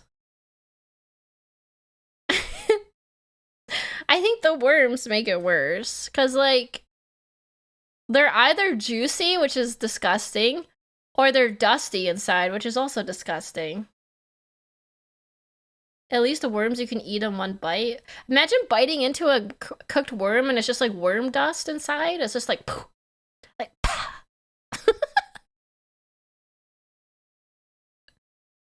I took a screenshot. I'm showing this to my big sis. She hates bugs thanks to the jump scare. I'm so sorry to your sister.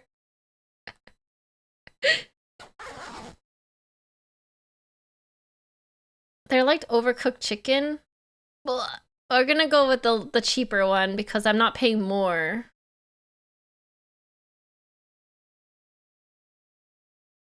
Yeah! 100%! 10 out of 10! Perfect scran! 10 out of 10, perfect scran. We 100% the cursed scran. Let's go. Let's go. Let's go. Oh, we could chicka wow wow wow. I don't know what that sound effect was, but we win. We win. A bound chicka wow wow. That was horrifying. Why is Scrandal so cursed? Yippee! Oh, we don't have sound alerts on this screen. I'm sorry, Mac. Can you refund Mac? Go white girl. Go white girl.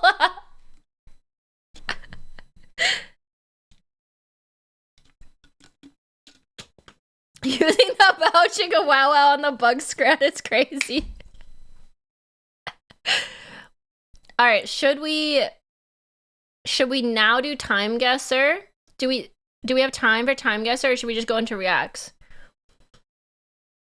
I'm gonna leave it up to chat to pick.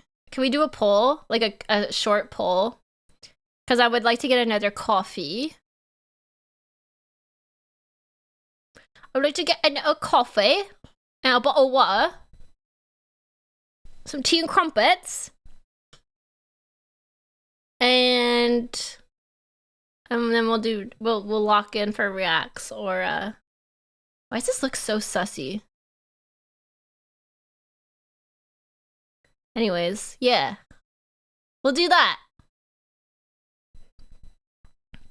The only thing is, like, time guesser can take a while, because there's lots of stuff you have to look for, but we don't have to do a full 10 out of 10.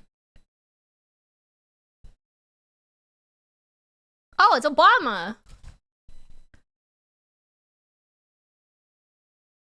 See, I know history. I know that's Obama. Oh, it's only 1 out of 5, not 10. You just know that kid is saying, "Thanks, Obama."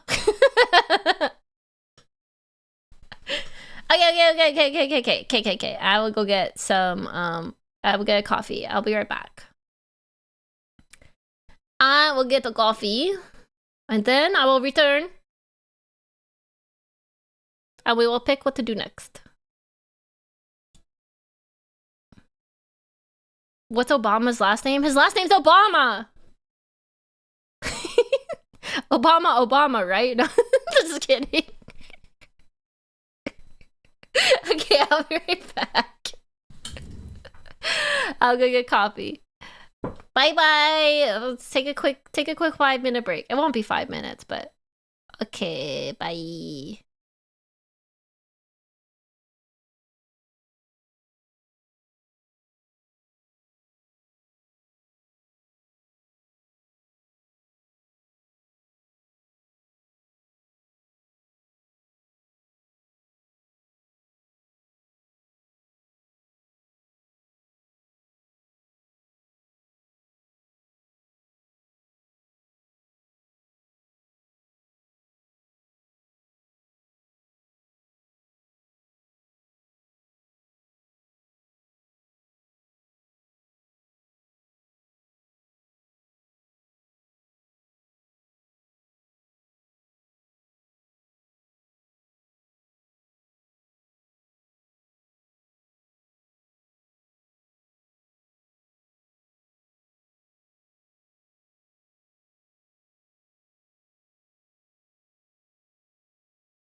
I'm back. Oh, now you can actually wiggle with it. With the tail emote, we can actually wiggle with it. Wiggle, wiggle, wiggle, wiggle, wiggle, yeah. Wiggle, wiggle, wiggle, wiggle, wiggle, yeah. What was the result? Was it reacts or was it time guesser? What are we at? What are we at?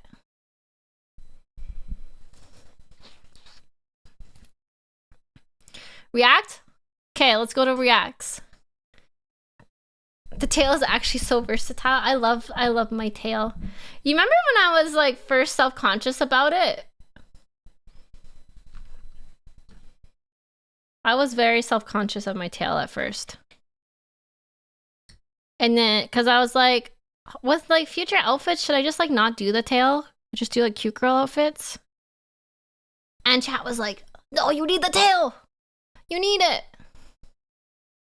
Yeah, I don't know. I thought like having, like I like my tail. I like my tail. But I wasn't sure if I wanted to. Why is Duologs banned? Did we ban him for a reason? Oh, he's banned in Maple's channel, that's why.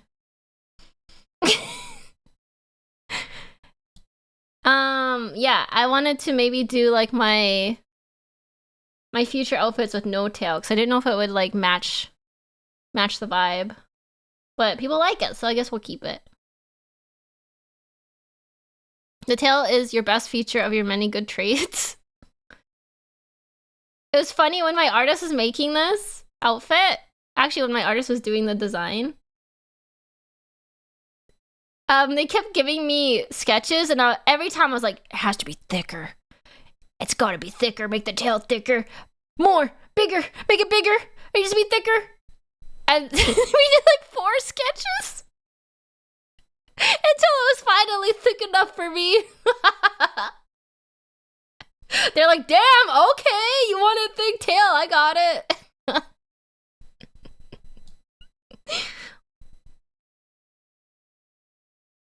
I got a sickness for the thickness. I got a sickness for the thickness. You're a poor artist. Hi, Duologs. Are you saying you don't like my tail, Duologs? Is that what you're implying? That you don't like my tail? Take it back. Thank you, Clincher, for the prom! Thank you, Clincher. Thank you, Clincher. Thank you, thank you, thank you, thank you, thank you. I appreciate the primes. And all the subbies. Thank you, thank you. Well, we can't ban him because I plan on celebrating my partner celebration and my going full time and my 20,000 on YouTube next weekend. So we can ban him then for fun.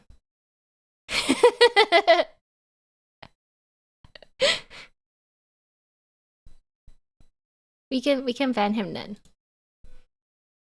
Let's see. Okay, so these are my options. You can tell she's a furry because of the tail. My tail's not furry though, Duologs.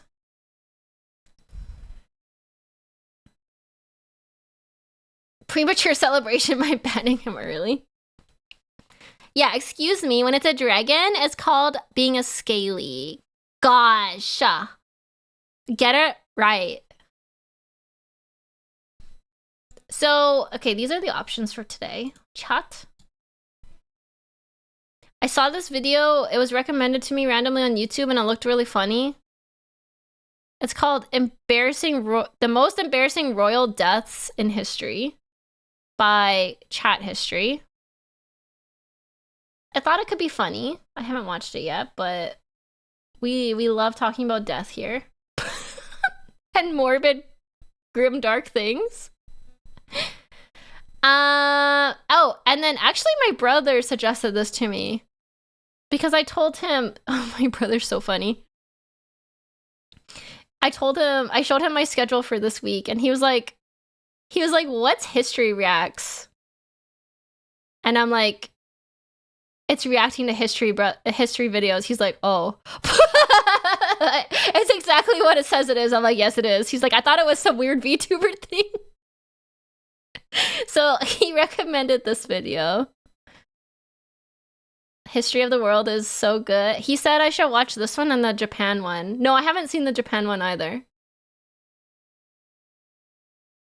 Okay, it sounds like you guys want to watch Bill Wirt's History of the World and History of the Japan. So we can watch these.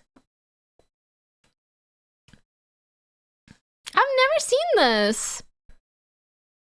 178 million views. Wow, I can't believe I missed this, like, internet. Is it a meme?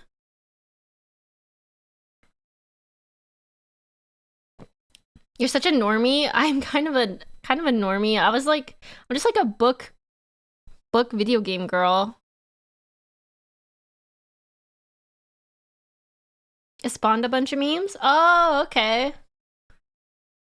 So we have this one. Oh, this was not this video specifically, but Lemino was recommended in the Discord for conspiracy theories.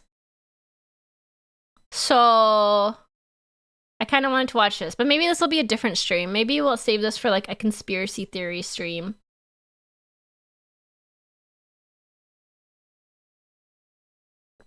You're an Instagram girl?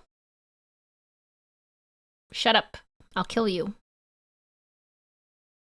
I'll kill you. Shut up.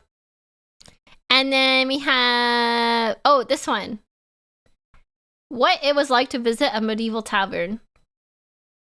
Because the tasting history with Max Miller. Because I want to know what it would be like to go to a medieval tavern. I think that would be really cool. Tasting history might go. I've never seen this channel before.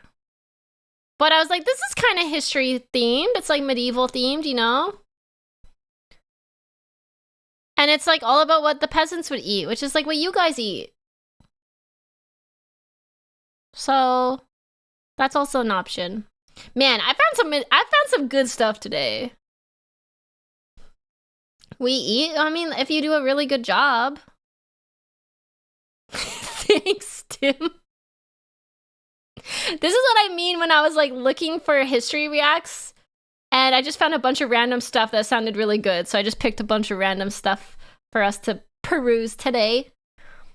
And then this one looked good too. I cooked 100 years of military food. It still counts as history because we were learning about like war history, and it's food. And it looked good. So that's also an option. I would eat this. With the black coffee, I would eat this.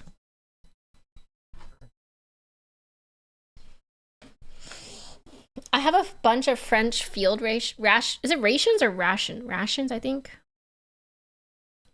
Oh, and then we started talking about the cheese bunkers. We have the cheese bunker video by Fat Electrician. So we got that too going for us. Because I can't believe there's cheese bunkers. I can't believe this knowledge was hidden for me.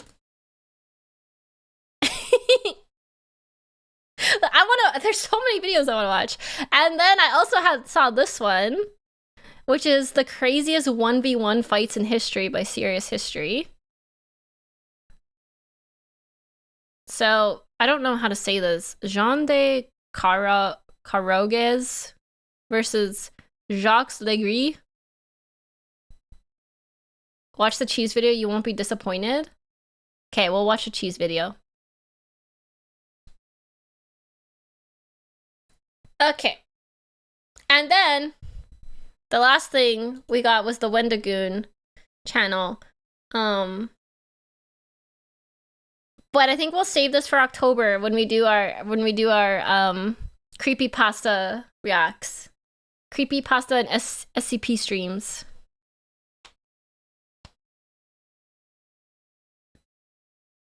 Have you heard about the whiskey war between Canada and Denmark?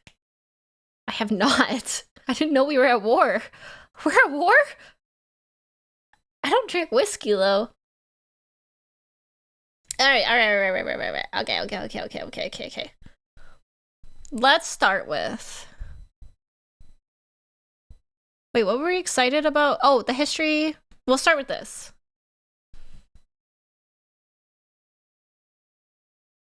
Another banger story is that of Miyamoto Musashi, possibly the greatest duelist who ever lived. What about the Mad Trapper of the Rat River? If you guys have suggestions, put them in the Discord, and I promise, I will read them all.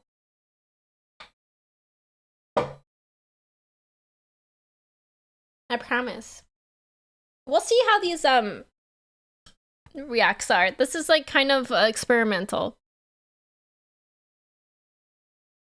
This is not like the typical VTuber react meta. This is just like fun, weird things I found. So I think it'll be kind of fun.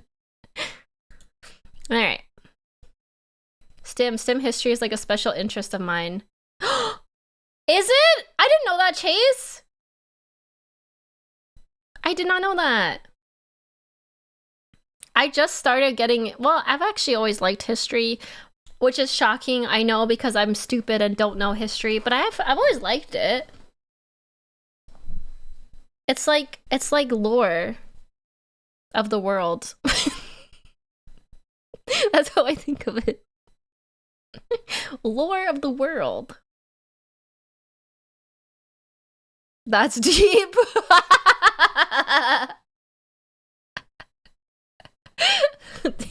Thanks, guys. I'm very deep. We used to be in a border dispute, but we settled it a couple years back. It was over uninhabited islands, so Denmark and Canada split it down the middle. Oh. I didn't even know we were at war about islands. I'm just a girl. Earth lore goes real hard. I wish Earth was real. Let me turn off the alerts and we'll get started. We'll get started, class. Actually, wait, Prince, can you just you said you could just pause sound alerts, right?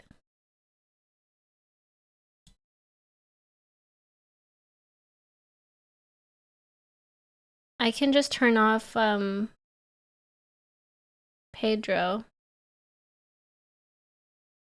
I don't mind. The reason I manually turn them off is because I want to still have like some alerts on, like my glasses and like my short hair and stuff. So I feel like the only way I can turn others off is like manually going through and turning them off. A bunch of history just rips off Warhammer lore.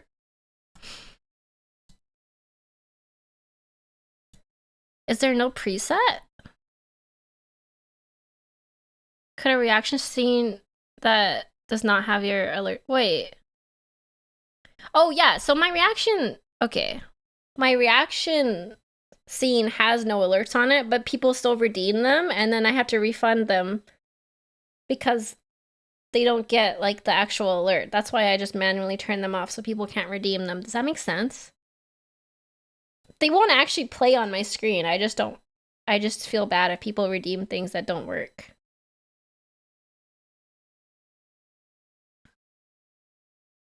Professional streamer. There's probably an easier way to do it. I just feel bad. So I'll just turn them off. I feel like there's a more efficient way to... There definitely is. There definitely is. There has to be. There has to be. You just pause the sound ones? I could just say... Disclaimer, don't redeem things or you lose your points, bozo.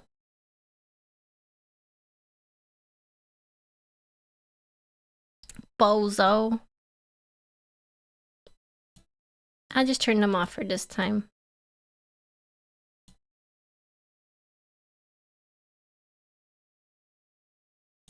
Okay. Bozo. What if it makes us redeem it even more? Exactly!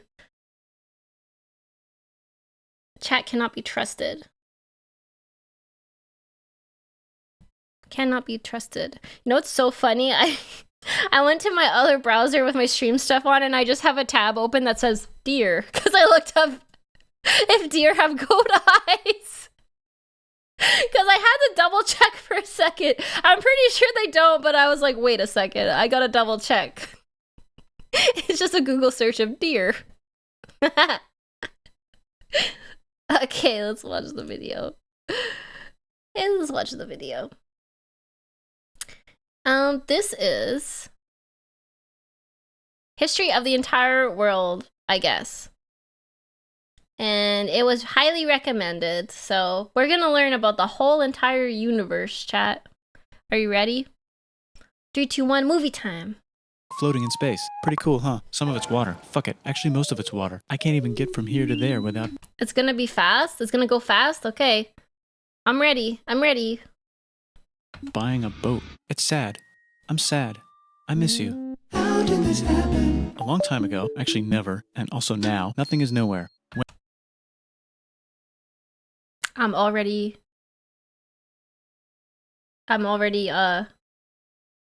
confused. Nothing is nowhere. When? Never. Makes sense, right? Like I said, it didn't happen. Nothing was never anywhere. That's why it's been everywhere. It's been so everywhere you don't need a where. You don't even need What? a when. That's how every it gets. What?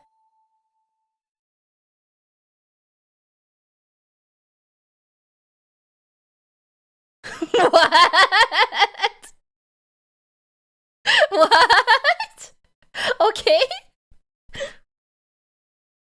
Forget this. I want to be something. Go somewhere. Do something. I want things to change. I want to invent time and space. And I know it's possible because everything is here and it probably already happened. I just don't know when to start.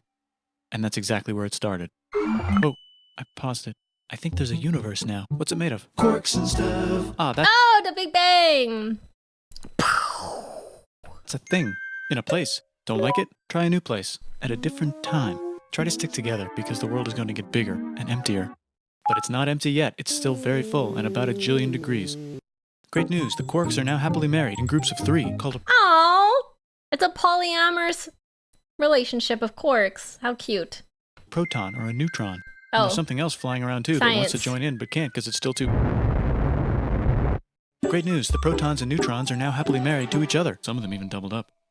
Great news. The electrons... I like how it pauses and it's like 380,000 years later. have now joined in. Congratulations, the world is now a bunch of gas in space. But it's getting closer together. And it's getting closer together. 10 million. it's getting 500 closer together. million. It's a star. New shit. It took over 500 million years to make a star? Where did they get this information from? I don't know much about space. I like space, but I don't know much about it. And the numbers always freak out my brain, so I don't look into it. It took more than 5 years. Oh, 6.8 billion years of history. They got it from math. That's crazy. It just got made. Some stars burn out and die. Bigger stars burn out and die with passion and make some brand new, way crazier shit. Which allows newer, more interesting stars to be made and then die and explode into even crazier space dust. So now stars have cool stuff around them, like rocks, ice, and funny clouds, which can make some very interesting things. Like this ball of flaming rocks, for example. Ooh. Holy shit, we just got hit with another ball of flaming rocks, and it kind of made a mess, which is now... Weather update, it's raining... I like how he adds like smooth jazz into information and makes my brain go brrr, brrr. Rocks from outer space. Weather update, those rocks might have had water inside them and now there's hot steam in the sky. Weather update, cooler temperatures today and the floor is no longer lava. Weather update, it's raining. Severe flooding alert, the entire world is now an ocean. Volcano alert. That's land. Yay! In the ocean. What? Something's alive. That's how Hawaii was Oh, made. cool, like a plant or an animal? No, a microscopic speck. It lives at the bottom of the ocean and eats chemical soup, which is being served hot and fresh, made from gnarly space ingredients left over from when it was raining. Gnarly. Okay. Weather update is killing me. Primordial soup. Wait, I'm just making sure I get it right. There's like hot gas hot gases pouring into the ocean to make microbes. Pass me some gnarly space soup. Rocks or whatever. Oh yeah, and it can do that. It has secret instructions written inside itself telling it how to build another one of itself. So that's pretty nifty, I would say. Tired of living at the bottom of the ocean? Now you can eat sunlight. Yummy! Using a revolutionary technique, you can convert sunlight into food. Side effect, now there's oxygen everywhere and the sky's blue. Then the Earth might have been a snowball for a while, maybe even a couple of times. It's a sponge, it's a plant, it's a worm and some other types of weird strange water bugs and strange fish. It's the Cambrian explosion. Wow, it's the Cambrian explosion. Wow, that's animals and stuff. So this is the start of dinosaurs, possibly. Maybe. Yes. That's animals and stuff. But we're still in the ocean. Hey, can we go on land? No. Why? Oh. The sun is a deadly laser. Oh, okay. Not anymore, there's a blanket. Now the animals can go on land. Come on, animals, let's go on land. Nope, can't walk yet. And there's no food yet, so I don't care. Me. Wait, there's no food there? I'm not coming. Okay, will you learn to walk if there's plants up here? Maybe, said some bugs. And fish. Okay, so I can go on land, but I have to go back in the water to have babies. Learn to use an egg. I was already doing that. Use a stronger egg. Put water in it. Have a baby on land in an egg. Water is in the egg. Ooh. Baby in the egg, in the water, in the egg. Works for me. Bye bye, ocean. And That's how I procreate. Anyways. now everything's huge, including bugs. Want to see a map of the land? Sure. Oh fuck, now everything's dead. Just kidding, here are the survivors. Keep your eye on this one because it's about to become the dinosaurs. Here's another map of the land. Yeah, it broke apart, don't worry about it, does that all the time. Here comes a meteor. And the dinosaurs are gone. No, the It's mammal time. dinosaurs! Here come the mammals. Look at those breasts. Now they're gonna dominate. What? Look at those breasts. That's such a weird way to say it. But I guess it's what makes them mammals, right? The world, and one of them just learned how to grab stuff and walk. No, like walk like that. And grab Opposable stuff at the thumbs. same time. And bang rocks together to make Bigfoot. leg rocks. Ouch. And set things on fire. Youch. And make crazy sounds with their voice. Knirsch, which can mean different things. That's a human person. And now they're everywhere. Almost. Ice Age. What? You can walk over here? Cool. Not anymore. Well, I guess we're stuck here now. Let's Whoa! Oh yeah, it wasn't like the continents on the Earth used to touch and it was called Pangea. And then they broke apart and then we became separated in our own little groups. review. There's people on the planet. And they're chasing their food.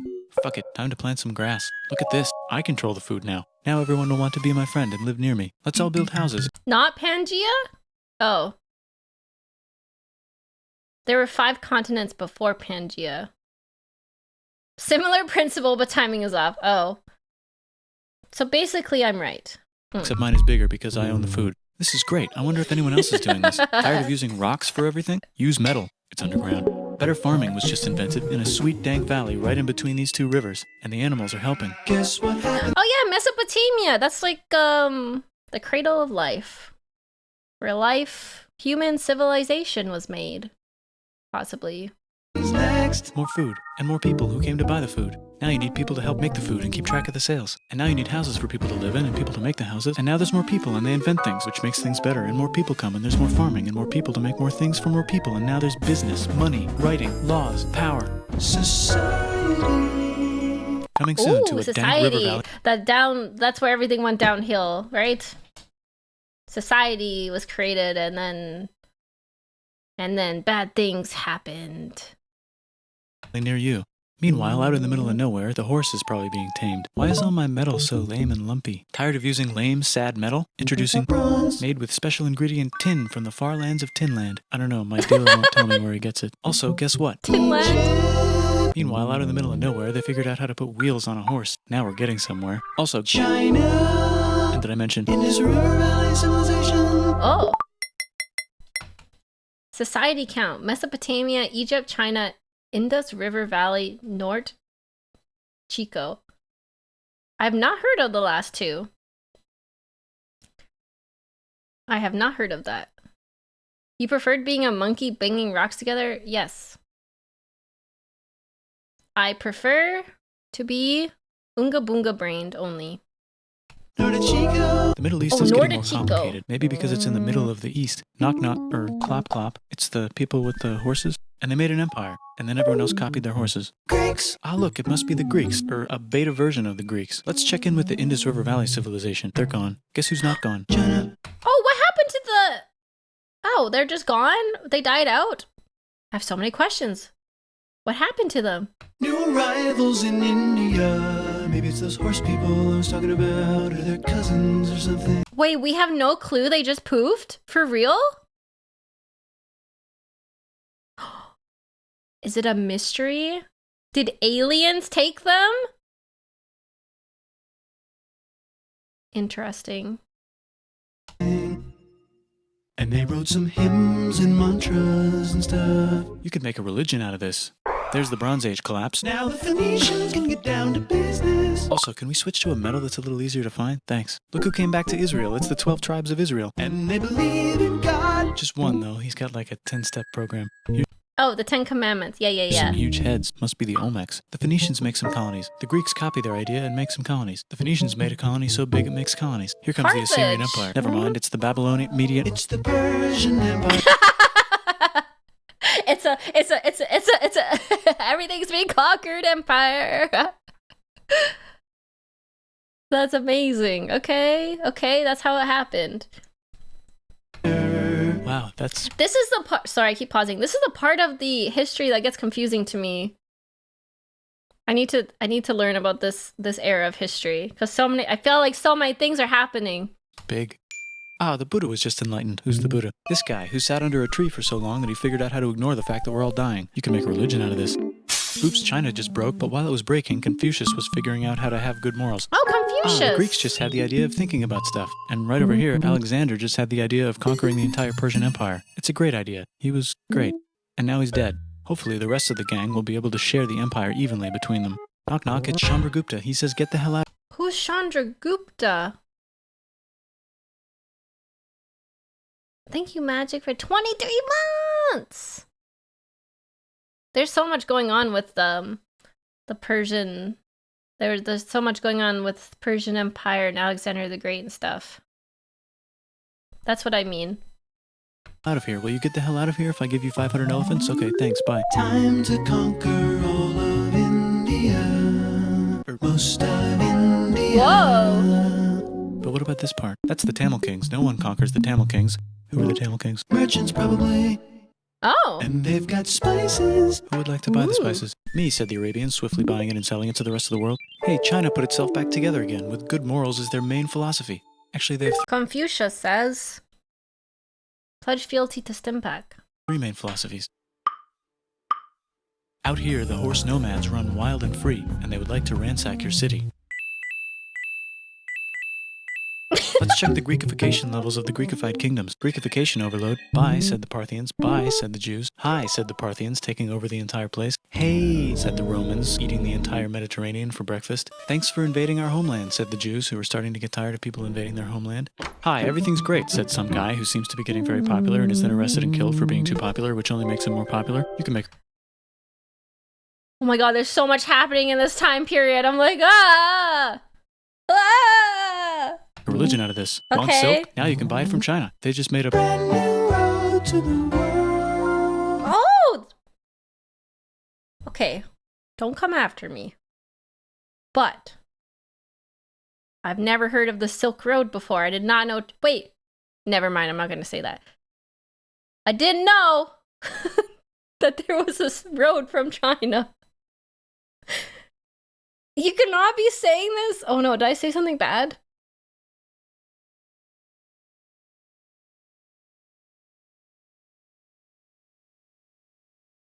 Oh, I didn't know that. There was a Silk Road.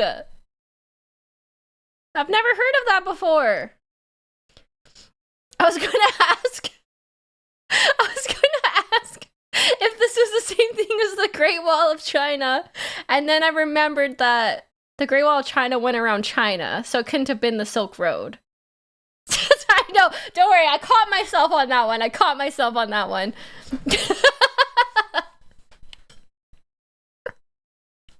Oh, I don't know world history.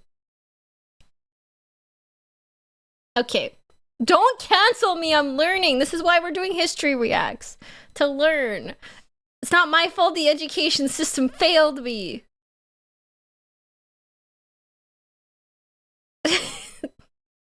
The Great Wall was to keep the Mong. Yeah, I remember that now. I remember that now.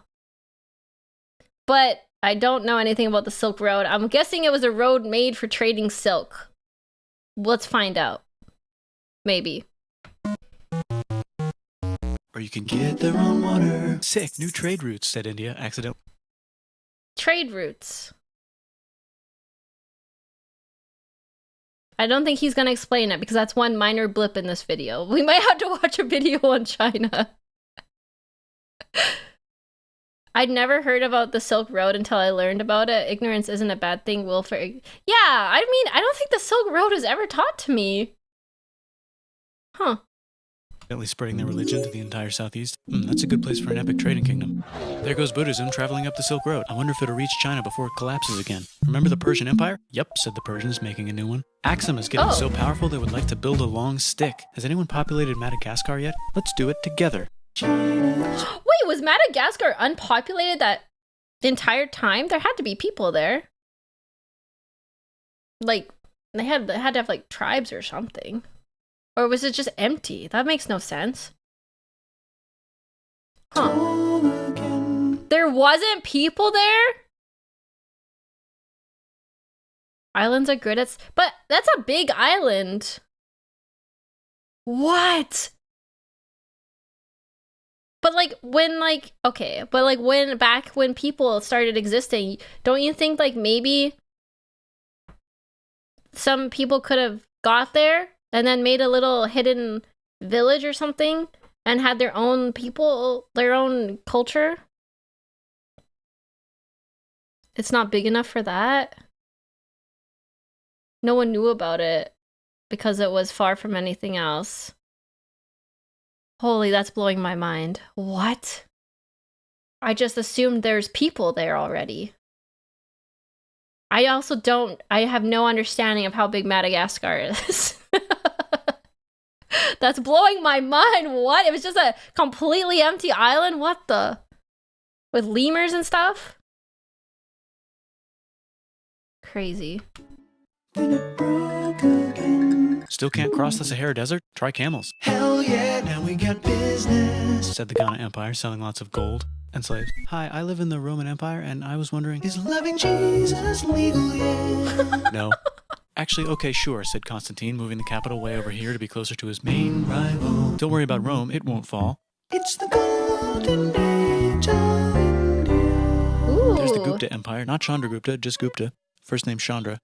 The first. Okay. Guess who's in Rome? Barbarians. What's a barbarian? Non-Romans, said the Romans, being invaded by non-Romans. R.I.P. Roman Empire. Or actually just half of it. The other half is just fine. But it's not in Rome anymore, so let's give it a new name. The Oh, that's the Byzantine Empire. Okay. Figured out the stars. Oh, and here's a huge city. Population everyone. The Gok Turks have taken over the entire Eurasian steppe. Great job, Gok Turks. How's India? Broken. How's China? Back together. How's those trading kingdoms? Oh, did I say it wrong? Byzantium. Oh, Byzantium. Ah. Byzantine. I've never heard someone say it before out loud. Byzantium. Okay. Byzantium. Byzantium. I'm sorry. This is a horrible idea, chat. Bigger and there's more of them. Korea has 3 kingdoms. Japan has a kingdom. It's the Sunrise Kingdom. Deep in the Arabian desert, on the top of a mountain, the real God whispers in Muhammad's ear. So he goes down to the cube where everyone worships gods, and he tells them their gods are all fake. And everyone got so mad at him that he had to leave town and go to a different town. You can make a religion out of this, and maybe conquer the world as well. The Roman Empire is long gone, but somehow the Pope is still the Pope. Plus there's new kingdoms all over Europe. Yeah. I wonder if there's room for Moors. Here's all the wisdom.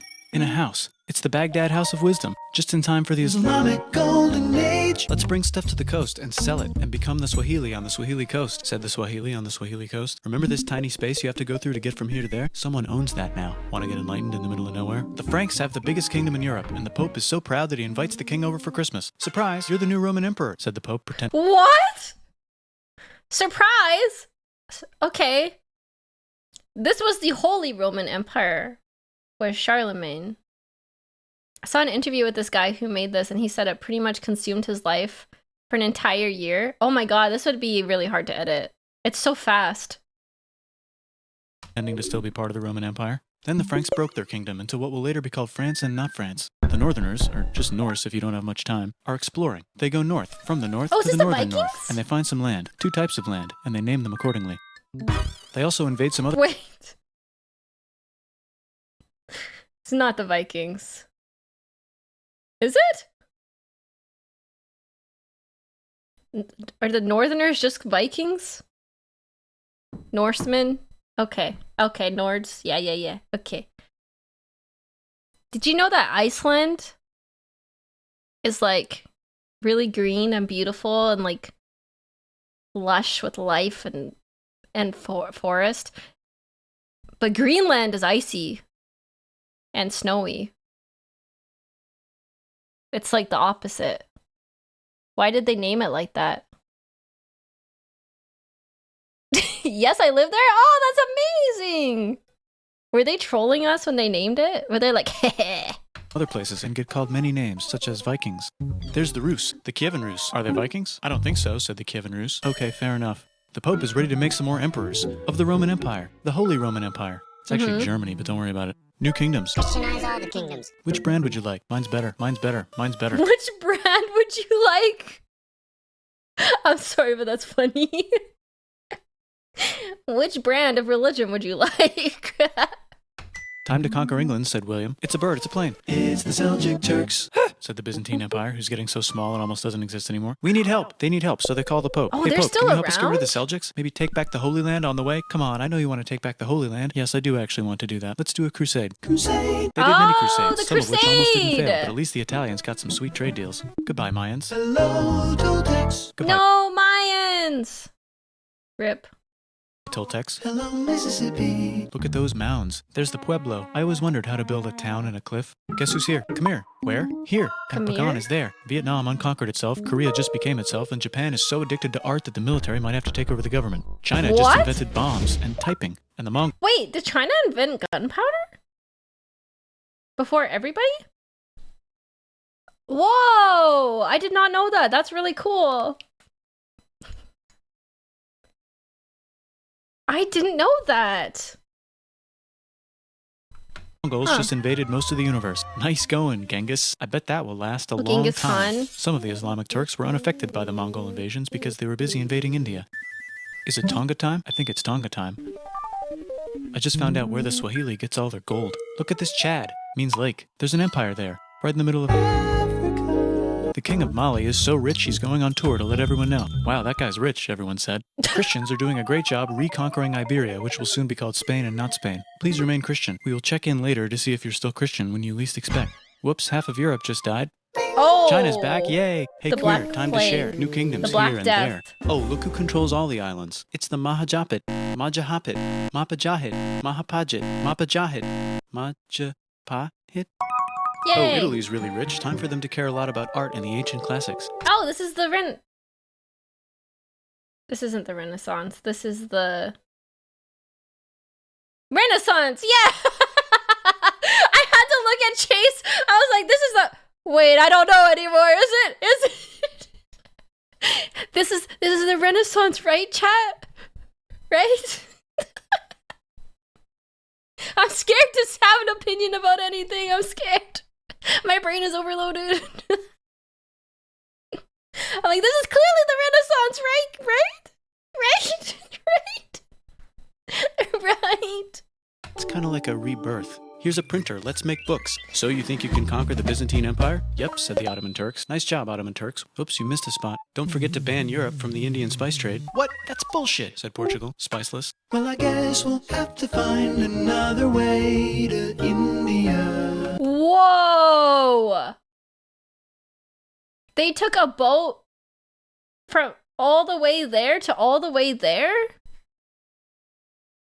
Holy cow. I wonder how long that took. Without maps. Wait, this is Marco Polo?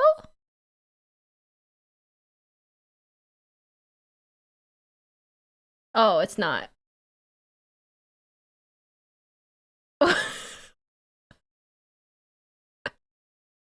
They had map makers. Yeah, but wouldn't that like not be mapped yet? Or how like advanced were their maps yet? How advanced were their maps? Like I feel like they had to like go off the beaten trail a little bit here, right? They were on an adventure. Not advanced, mostly vibes. Wait, said Christopher Columbus, probably smoking crack. If the world is round... Oh wait, this is Christopher Columbus? Oh. Let's go this way to India. No, don't worry, we already got this, said Portugal. So Chris goes to Spain. Hey, Spain, want to hire me to find India by going around back of the world? No, please, no, please, no, please. Okay. So he sails into the ocean and just keep asking until they cave, yeah. discovers more ocean. And then discovers the Indies and Japan. Let's draw a line to decide who gets which half of the world. The Aztec and Inca empires are off to a great start. I wonder if they know that Europe just discovered their continent. The Habsburgs are marrying into so many royal families they might have to start marrying each other. Move over, Lithuania. Here comes Moscow. Ivan wants to make Russia great again. Move over, Timurids. Maybe go invade India or something. Persia. Tyranids? What was that? Timurids? I heard that as Tyranids.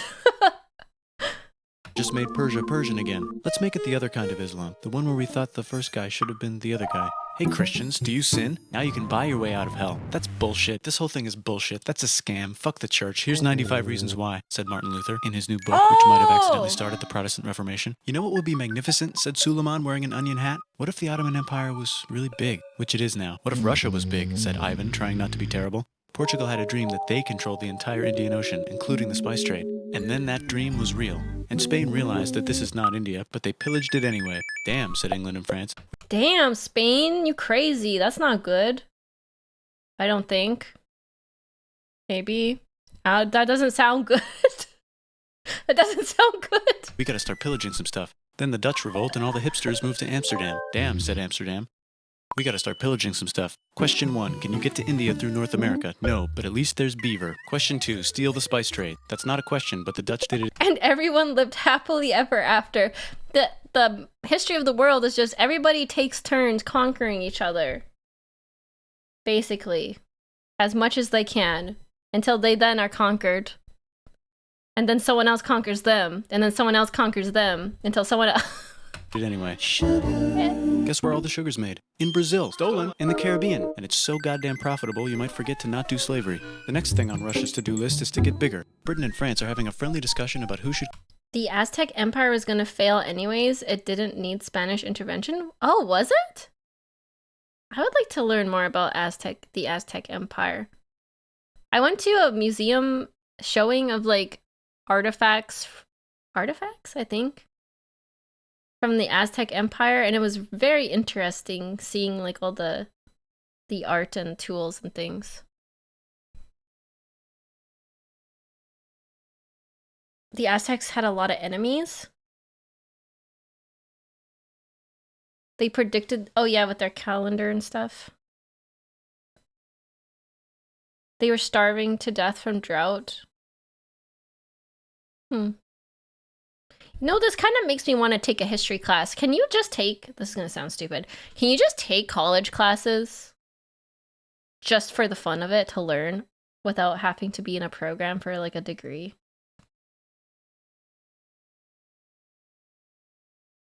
Depends on the college. Stim, you're in Canada, yes. We can, like, you have to get accepted to a university though, don't you? Just watch history videos instead. It's more fun. It's fun, but it's hard to like actually learn because it goes so fast. Just watch YouTube videos. It's more fun and definitely more accurate. to control the entire world, more specifically Ohio. Then it escalates into a 7-year discussion, giving Prussia a chance to show Austria who's boss. But what about Britain and France? Did they figure out who's boss? Yes, they did. It's Britain. Guess who's broke? Also Britain. So they start taxing the hell out of America. Fuck you, says... But that sounds like Britain, yeah. That sounds like the British. Taxes. Death and taxes. This is why you should watch lots of videos, and you can get a sense of what is consistent, what biases exist, and what your own opinions might be. Ah. Says America, declaring their independence and fighting for it. Independence. France helps them win. Now France is broke. And Britain will have to send their prisoners to a different continent. Wait, if France is broke... Oh, right! Australia was like used as like a jail, wasn't it? Or for bad people. Criminals? Prison island, yeah. A penal colony. Yeah. Why do the king and queen still wear such fancy dresses? Let's overthrow the palace and cut all their heads off, said Robespierre, cutting everybody's head off until someone eventually learned got about mad and cut this. his head off. You could make a No, don't. Haiti is starting to like the idea of a revolution, especially the slaves, who free themselves by killing their masters. Why didn't we think of this before? Wait, who's in charge of France now? Said Napoleon, trying to take over Europe. Luckily, they banished him to an island. But he came back. Luckily, they banished him to another island. There goes Latin America, becoming independent in the Latin American Wars of Independence. Britain just figured out how to turn steam into power, so now they can make many different types of machines. Steam power. With machines This is industrial, the rise of industrial age. them, so they can make a lot of products real fast. Steam Then they trains invent and some things. trains and conquer India and maybe put some trains there. Hey, China, said Britain, buy stuff from us. Nah, dude, we already got everything, says China. So Britain tried to get them addicted to opium, which worked actually. But then China made it illegal and dumped it all into the sea. Oh my god, that came from Britain? Opium? The opium stuff came from Britain? I didn't know that. The Opium Wars. Holy, that's bad. So Britain threw a hissy fit and made them open up 5 cities and give them an island. Britain and Russia are playing a game where they try to stop each other from conquering Afghanistan. Also, the Sultan of Oman lives in Zanzibar now. They had 2 wars over selling opium to China. I've read about, well, I haven't read about it. I heard about the Opium Wars. But I didn't know that Britain was the person who started it. Damn. Dang. That's just where he lives. India just had a revolution, and they would like to govern themselves now. Nope, said Britain, governing them even harder than before. Hi, I just sent you a message through a wire. Is about to go Technology! crazy. The United States finally figured out whether slavery is good or bad. It's bad, they decided. And then they continued manifesting their destiny, which is to kill the rest of the natives and take their land and maybe kick out the Mexicans Oh. too. I know, let's rape Africa, said Europe, scrambling to see Oh. who could rape it the fastest. They never got Ethiopia. Britain and France are still hungry. They never got Thailand. The United States ran out of destiny to manifest, so they're looking for more. Hawaii, Cuba. Wait, Spain controls Cuba. Well, blame something on them and go to war. What should we... That's horrible. I feel like that happens. We'll just blame something on them so we can go to war? Oh my Blame on god. Spain. Let's blame the Maine on Spain. So they blame the Maine on Spain. Now we're in business. To celebrate, they kick Panama out of Panama and make a canal, connecting the 2 oceans. Britain just found oil in the Middle East. It makes cars go. Oh, Britain found oil in the Middle East. And it makes cars go. Yes, this is where we're at. We're at the oil at age. China is so tired of being bossed around that Fossil they delete their old fuels. government and make a new, stronger government, which is accidentally weaker and controlled by a guy from the previous government. Europe hasn't had a war since the last war, so they start World War I. Look at those guns. It's gonna be a great war. So great we won't need a second one. After it's over, they blame Germany. Russia went on strike and the workers overthrew the government. Now everyone's paycheck is the same. Communism. Russians went on strike and overthrew the government. That's when they got rid of the czars? Stim, make sure you're writing this down for the test. Oh no! Don't test me on this! You know why I know that? Because of the movie Anastasia. That's how I know that. In the Soviet Union. The Arabs revolt and Britain helps. Now the Ottoman Empire is I gone. knew that was why! Don't come after me. So we can give the Jewish people a place to live. Hopefully the Arabs won't mind. Let's cut the cake, said Sykes and Picot, carving up the remains of the not-so-Ottoman-anymore empire. Except Turkey. Turkey makes a brand new Turkey. And then the Saudis Okay. conquer Arabia. It just seemed like the right thing to do. Hello? Yes, it's the 1920s calling. Let's get in the car and drive to a party and listen to jazz on the radio and go to The the Great movies. The economy's Gatsby. great and it'll probably be great forever. Just kidding. Germany's back Oh, featuring Great Hitler, Depression. the angry mustache model, and he's mad at the Jews for existing. Japan is finally conquering the East, and they're so excited they raped Nanking way too hard. They should probably just deny no. it. Hitler's out of control, so the international community tackles him and tries to explain why killing all the Jews is a bad idea, but he kills himself before they could explain it to him. That's World War II. Bonus Right. round, Pacific Showdown. United States Bonus round, Pacific Showdown. versus Japan. Fight. Oh, Finish that's it. this. Let's unite all The the nations atom and have some bomb. world peace. Seems legit. Hi, I'm Gandhi, Atomic and if Britain bomb. doesn't get the hell out of India, I'm going to starve myself in public. Wow, that worked. Bonus, now there's Pakistan. Actually, two Pakistans. One of them could be Bangladesh later. The Jews and the Arabs finally figured out which one of them should live in the Holy Land. Me, they both said at the same time. Let's divide up the land so everyone's happy. Sight, they both get angrier. That didn't work. Nope. Look out, China. There's a new China in China. What's on the menu? Communism. No thanks, said the other China, escaping to an island. I wonder which one is the real China. There's the Korean War, Korea versus Korea. Nobody wins, then it's on pause forever. Let's meet the sponsors. Oh, It's on pause forever. Let's meet the sponsors. Oh, North Korea and South Korea. it's the two global superpowers. They're having a friendly debate over which economic system is good and which one is an evil virus of Satan. And they both have atom bombs. Oh. Fight! Wait, no, that would be the end of the world. Let's just keep it cool and spy on each other instead. Oh, the Cold War. That's like the spy war. Technically, Korean War is still going. Oh, they're still at war? I thought they were just doing their own thing. I guess you can be at war and do your own thing.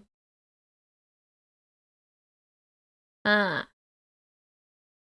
I learned about the Cold War. It was all like espionage and like propaganda. It was like the war where nothing really happened, but that's good. Otherwise, we'd blow each other up. The flexing, yeah, they were flexing. Dead. And make sure we have enough atom bombs. I'll race you to space. Now let's make some more countries fight themselves. Europe is tired of pillaging other continents, and the continents they were pillaging are tired of being pillaged. So here's a new map with new countries. Now you can't tell who they're being pillaged by. The United States finally decided whether racism is good or bad. They decided it's bad, and the world agrees. South Africa might need another minute to think about it. Let's check the world population. Wait, apartheid till when? What did that say? It's finally decided whether racism is good or bad. They decided it's bad, and the world agrees. South Africa might need another minute to... Till 1991? Holy, that's recent. How long ago was that? 91, 2001, 2011, 2021. Like 30 years? Think about it. Let's check the world population. Whoa. Okay. Technology's better big too. That might keep population. happening. The Soviet Union decides to Technology. relax a little and accidentally falls apart. Europe makes a union, so now they can all use the same money, except Britain because they don't feel like it. Let's check the mail. Surprise, it's on the computer. Whoops, someone just attacked America. The I bet they'll internet. remember that. Phone call. 9/11. Surprise, it's in your pocket. Want to learn everything? Cell phones. Oh, this is the rapid expansion of internet and technology now. It's getting to modern times.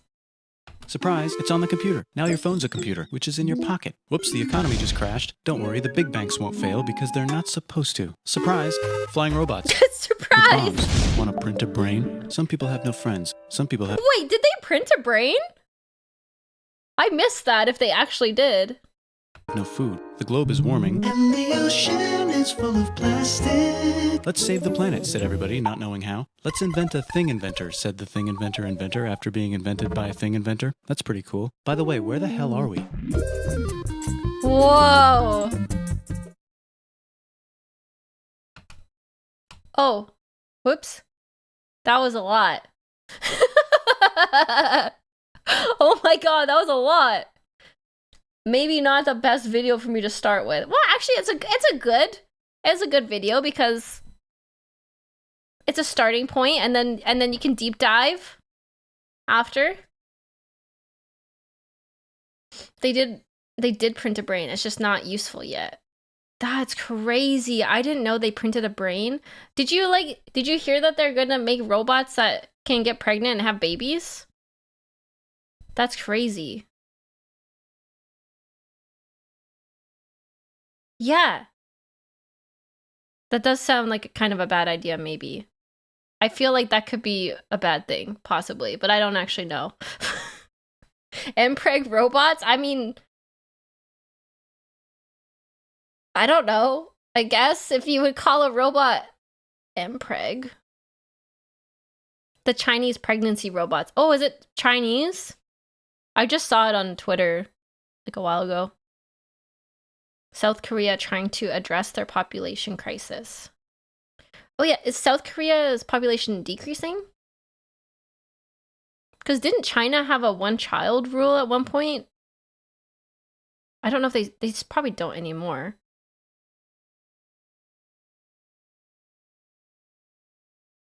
South Korea's birth rate is in the toilet. We can barely get clankers to not convince people of their delusions or to figure out how many bars are in a strawberry, letting them... What?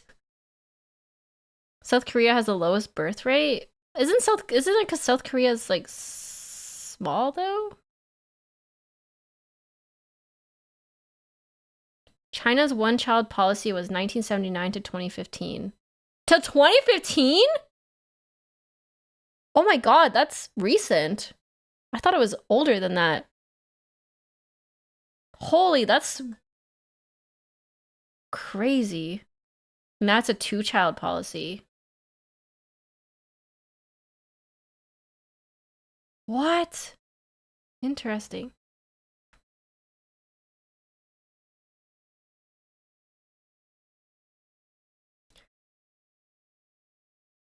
South Korea is extremely capitalist, so people work themselves to death and get depressed about it. I know the work culture is very different there, but I don't know anything about the economy. I'm not gonna lie. I mean, that's pretty obvious, I think. I think that's pretty obvious.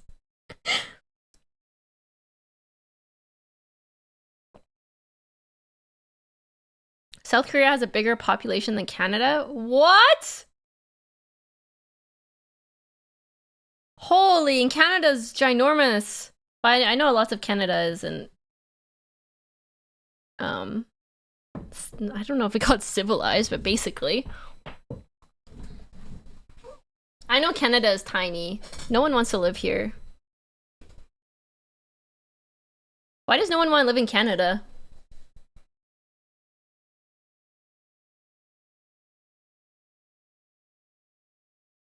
Canada's just big and empty. Yeah, it is.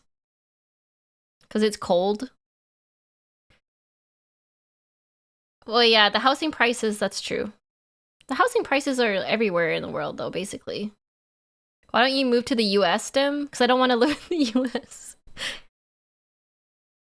Sorry, I don't want to live in the US.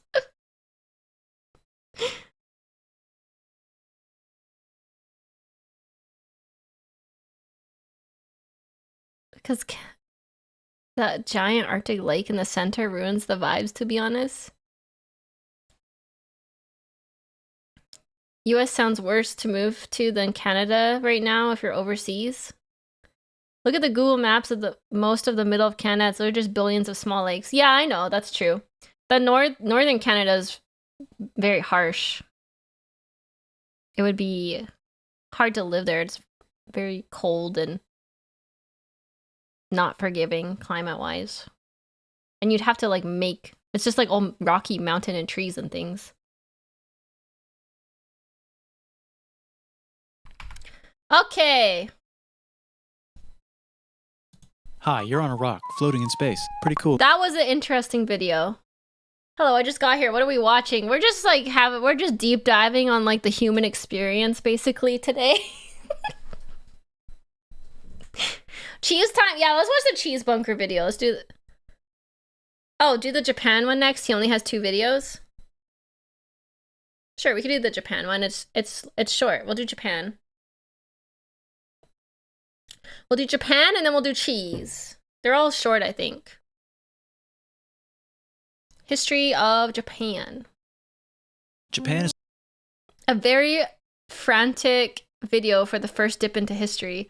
Well, we started this journey one day, many months ago, many moons ago. I mentioned that I knew of Napoleon because he was a great American war hero. And that started this whole nightmare. of chat making fun of me for not knowing my history. So then we watched some Napoleon videos from Oversimplified, and I understood that Napoleon was French hero, kind of. What you mean, Nightmare? This is glorious. I mean, it's a highly polarizing topic. Some people absolutely hate me for being uneducated about history, and some people love helping me learn. So it's very polarizing. Oh yeah, he was Corsican. My bad. So technically he was like... He wasn't French. Anyways, we watched oversimplified Napoleon videos, and then I was like, that was fun. I like this. And so now we're doing like world history. And just learning things together. He didn't know that I also didn't know that the Holy Roman Empire wasn't Rome. In my defense, it was a very brief snippet of a video that was talking about Holy Roman Empire. And I heard Holy Roman and thought, must be Rome. I mean, I feel like that's a little misleading.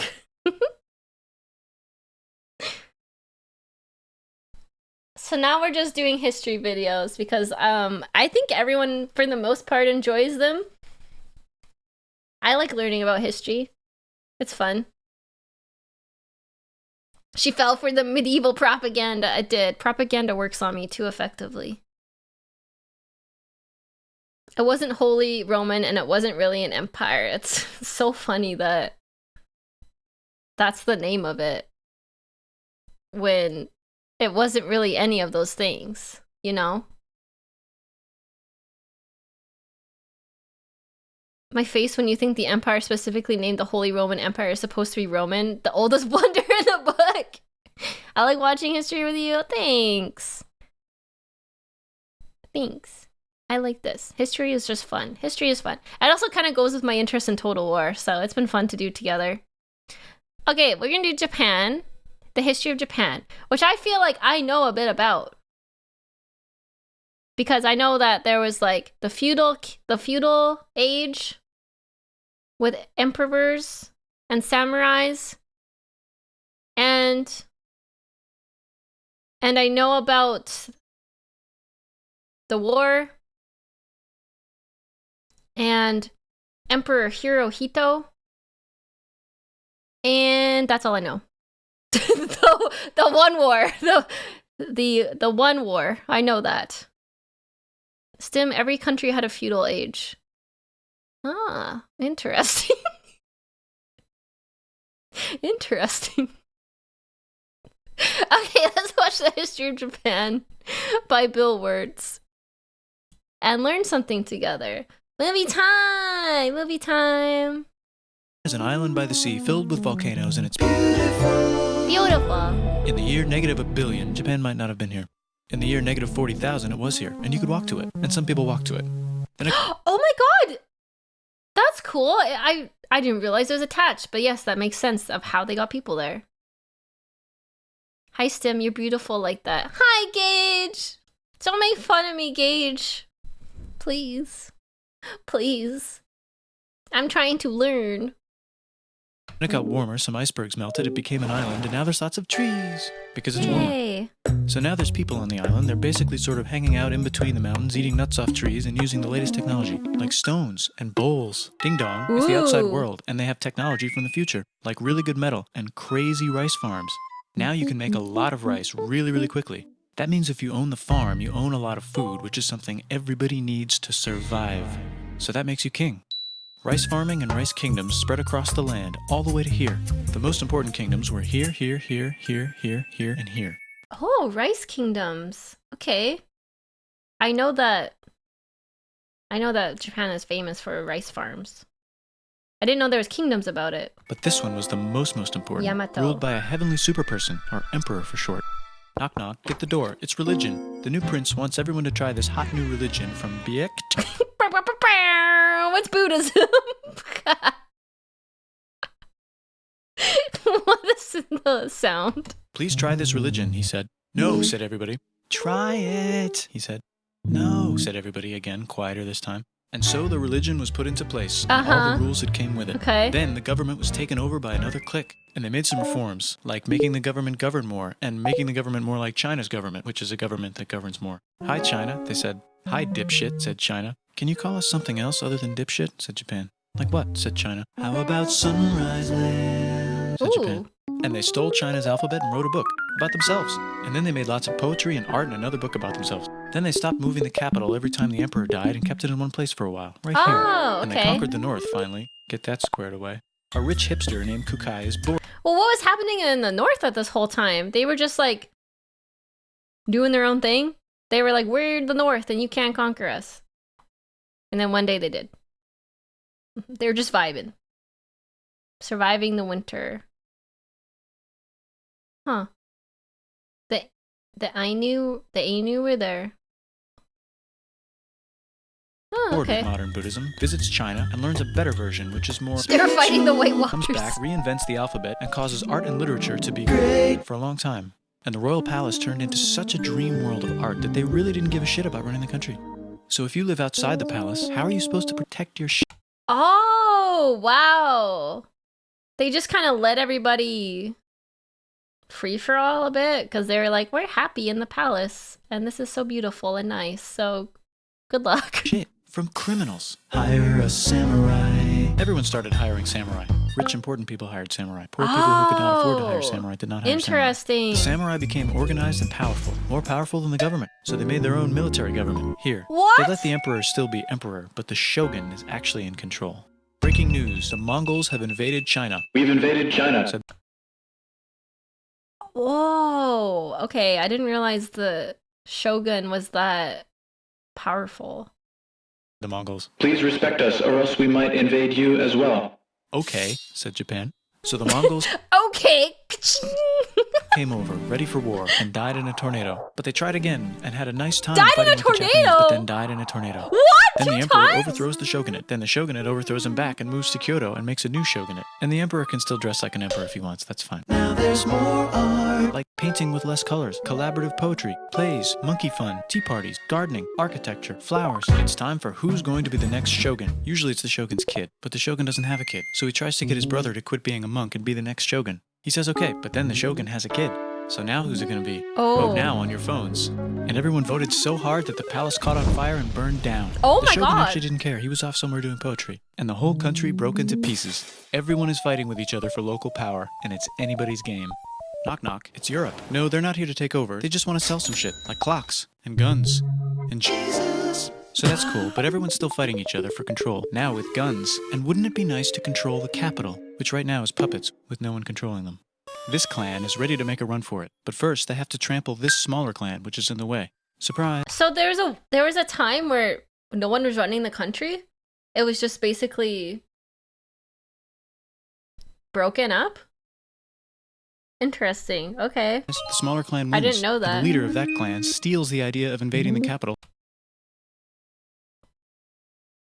Massive civil war. The Warring States period. Okay. and invades the capital. And it goes very well. He's about halfway through conquering Japan when someone who works for him kills him, and then someone else who works for him kills them, and that guy finishes conquering Japan. And then he confiscated everybody's swords and made some rules. And now I'm going No having a sword? They did sword control? What the? That... How does that even work? I'm the emperor now. I conquered this whole island, and now I will take your sword so you cannot fight back. to invade Korea and then hopefully China, he said, and failed, and also died. But before he died, he told these 5 guys to take care of his 5-year-old son until he's old enough to be the next ruler of Japan. And the 5 guys said, yeah, right, it's not going to be this kid, it's going to be one of us, because we're grown-ups. And it's probably going to be this guy, who happens to be way more rich and powerful than the others. A lot of people support him, but a lot of people support not supporting him. They have a fight, and he wins, and starts a new government, right here. And he still lets the emperor dress like an emperor, and have very nice things. But don't get confused, this is the new government. Oh my god, this is so confusing. There's so many, like, figureheads, I guess you would say it, in Japan? Where this guy can pretend to be the emperor, but it doesn't really matter because we're actually in control, like, multiple times. It's coup after coup after coup after coup. He just said, don't get confused. You had one job. I'm confused. And they are very strict. So strict they closed the country. No one can leave and no one can come in. Except for the Dutch, if they want to buy and sell shit. But they have to do it right here. Now that the entire country was not at war with itself, the population increased a lot. Business increased, schools were built, roads were built, everyone learned to read. Oh, it sounds books like were a good published, there was time. poetry, plays, sexy times, puppet shows, Oh. and Dutch studies. People started to study European science from books they bought from the Dutch. We're talking geography, skeletons, physics, chemistry, astronomy, and The emperor was considered a divine being by commoners, so they couldn't just kill him. Oh, yeah, I have heard that. That's true. That makes sense. This sounds like a great time. They had like science and like sexy time. maybe even electricity. Over time, the economic and cultural prosperity began to gradually slow down. Oh. Knock knock. It's the United States. With huge boats. With guns. Gunboats. Open the country. Stop having it be closed, said the United States. There's really nothing they Oh my god, it's so ominous. Why is every time America is involved, it's like death and destruction in the video? Oh my god. could Scared. do, so they signed a contract that lets United States, Britain, and Russia visit Japan anytime they want. Yay! Choshu and Satsuma Sounds hated good. this. That sucks, they said. This sucks. And with almost very little outside help, they overthrew the shogunate and somehow Oh. made the emperor again and moved him to Edo, which they renamed Eastern Capital. They made a new government, which was a lot more Western. They made a new constitution that was pretty Western, and a military that was pretty Western. And do you know what else is Western? That's right, it's conquering stuff. So what can we conquer? Korea. They conquer Korea, taking it from its previous owner, China. Oh. I do know about that. Doesn't like I forgot Japan. I actually kind of forgot Japan conquered Korea, and then isn't that why like there's still kind of like a I don't know if rivalry is the right word, but I don't know what we would call. Like they don't like each other still? A feud? Yeah. China, and then go a little bit further. And Russia rushes in out of nowhere and says, "Stop! No, you can't take that. We were gonna build a railroad through here to try to get some Tension, more yeah. water." And But like modern day tension between Japan and Korea still, I think. Russia builds their railroad, supervised by a shit ton of soldiers. And then when the railroad was done, they downgraded to a fuck ton. Did I say downgrade? I meant upgrade. And Japan says, "Can you maybe chill?" And Russia says, "How about maybe you chill?" Japan is kind of scared of Russia. You'll never guess who's also kind of scared of Russia. Great Britain. So Japan and Great Britain make an alliance together so they can be a little less scared of Russia. Feeling Okay. confident, Japan goes to war against Russia, just for a moment, and then they both get tired and stop. It's time for World War I. The world is Okay. about to have a war, because it's the 1900s and weapons are getting crazy, and all these empires are excited to try them out on each other. Meanwhile, Japan has been enjoying conquering stuff and wants more. And the next thing on the Uh-oh. list is this part of China and lots of tiny islands. All that stuff belongs to Germany, which just had war declared on it by Britain because Britain was friends with Belgium, which was being trespassed by Germany in order to get to France to kick France's ass because France is friends with Russia, who was getting ready to kick Austria's Oh my ass because God. Austria was getting ready to kick Serbia's ass because someone from Serbia shot the leader of Austria. Oh yeah, it all started with Franz Ferdinand, right? This happened, and then this happened, and then this happened, and this happened, and this happened, and this happened, and maybe this happened because this happened. Austria's ass. Or actually, he shot him in the head. And Britain is currently friends with Japan, so you know what that means. So Japan Duh, gets Japan dragged should take into the it. islands. Which they wanted to do anyway, so they called Britain on the telly to sort of let them know. And then they did it. And they also helped Britain a little here and there with some errands and stuff. Now the war is over, and congratulations, Japan, you technically fought in the war, which means you get to sit at the negotiating table with the big dudes, where they decided who owns what. And yes, Oh. Japan gets to keep all that shit they stole from Germany. You also get to join the post-war mega alliance, the League of Nations, whose mission statement is to try not to take over the world. Their mission statement is try not to take over the world. Let's all just chill. Let's chill. Let's try not to take over the world, okay? Got it? Got it? And they failed. The Great Depression is bad, and Japan's economy is now crappy, but the military is doing just fine, and it invades Manchuria. In the League of Nations, it's like, no, don't do that. If you're in the League of Nations, you're not supposed to take over the world. And Japan said, how about I do anyway? Oh. Thank you for the hydrate. Hey, if you join us, you can't conquer places. Well, I'm gonna do it anyway.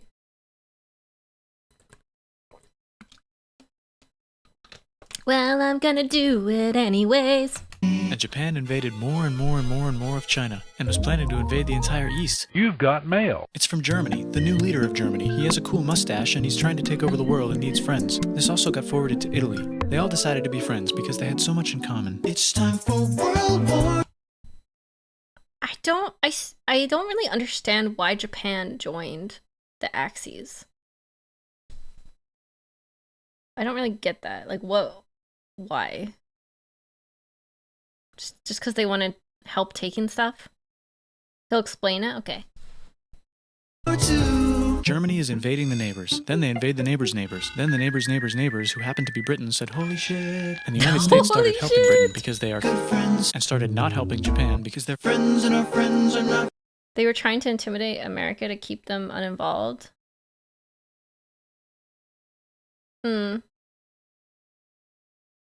Because they kind of had common interests at the time. Friends, plus they're planning on invading the entire ocean. The United States is also working on a large, very huge bomb, bigger than any other bomb, ever, just in case. But they still haven't joined the war. War looks bad on TV, and the United States is really starting to care about their image. But then Japan spits on them in Hawaii and challenges them to war. Oh, and they say yeah, yes. Pearl And then Harbor. Germany, as a symbol of friendship, declares war on the United States also. So the United States goes to war in Europe, and they help the gang chase Germany back into Germany. And they also start chasing Japan back into Japan. And they haven't used the bomb yet and are curious to see if it works, so they drop it on Japan. Okay. They dropped the atomic bomb on Hiroshima and Nagasaki. Ugh. They said when the reason they dropped the atomic bomb was to end the war, though, wasn't it? That's what they said. Whether it was needed or not is up for interpretation.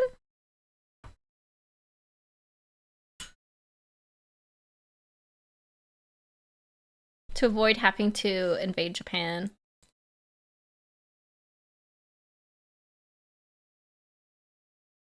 It was 100% needed. I feel like people still argue whether it was needed or not. Some people say they just did that to test what it would do on people. And some people say they need to do that to end the war. More people would die. Either way, it's a horrific war crime.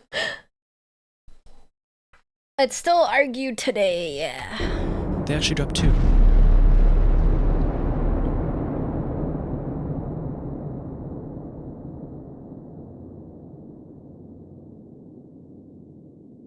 It wasn't a war crime yet, because they had no laws, or they had no, would it be law? They had no regulation against it yet? Because that was the very first time that had happened. So I guess there was regulations? It's never a war crime the first time? That's horrifying to think of.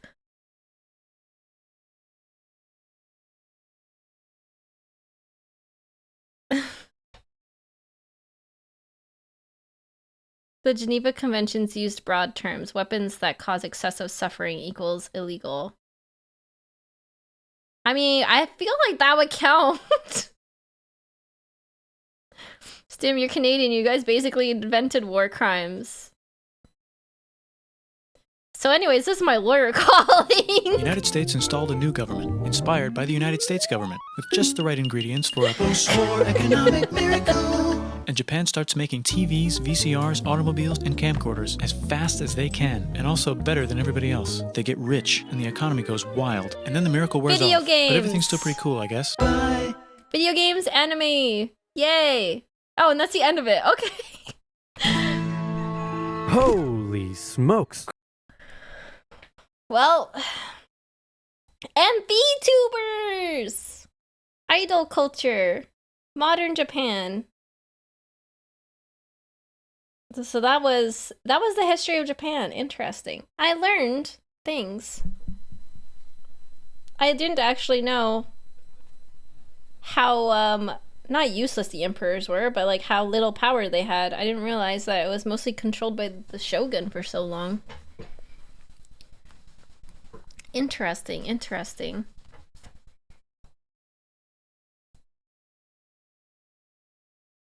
So how did this history connect to the cheese bunkers? That's what I want to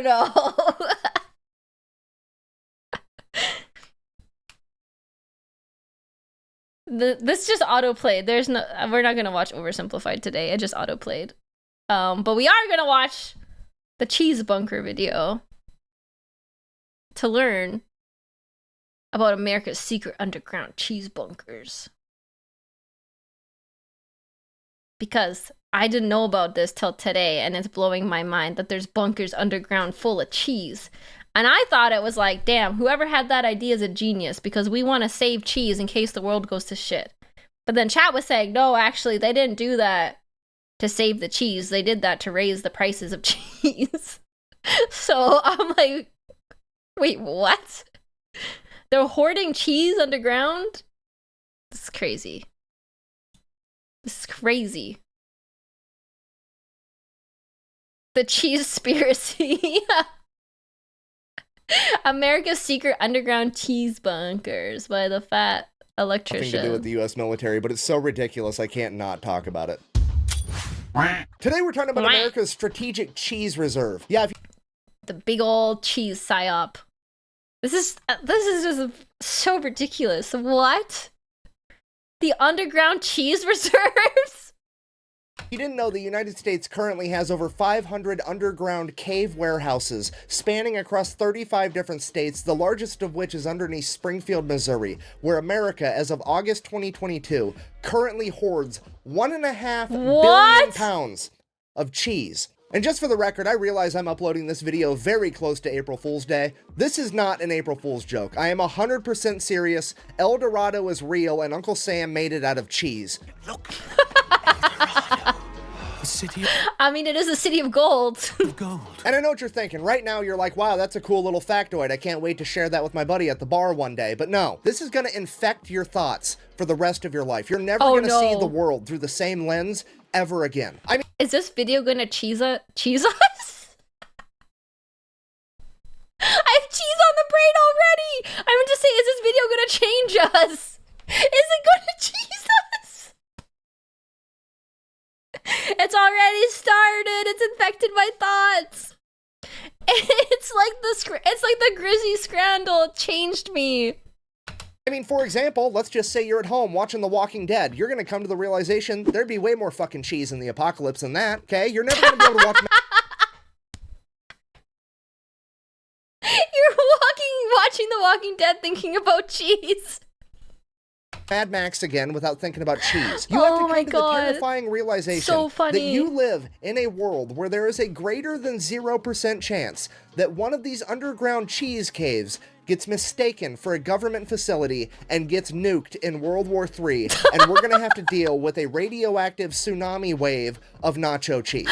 And this is real life. So I asked myself one question: how on earth did America get to this point? Because I know it didn't happen overnight. And what I found was radioactive cheese bunkers. No way. How is this real? the craziest real-world example of a butterfly effect that I have ever seen. And believe it or not, it all actually ties back in with last week's video of the ice cream ships of World War II. If you missed that, the super abbreviated version, basically the US government banned alcohol during Prohibition in the 1920s. Because of that, all the bars in America turned themselves into ice cream parlors to stay in business. Ice cream stepped up to fill the social void left by alcohol. If so facto, there was like 2 generations of Americans that treated ice cream like it was alcohol, socially speaking. As I'm sure you can imagine, this would drive up dairy consumption. Combine that with the fact that the 30s and 40s is when refrigeration would become readily accessible. Meant that for the first time in human history, there was such a demand for dairy products that farmers could exclusively become dairy farmers. Oh yeah, okay. I know about the dairy farmer, like,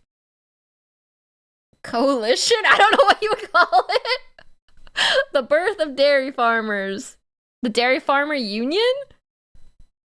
But I did not realize this all tied back to the Prohibition. That's crazy.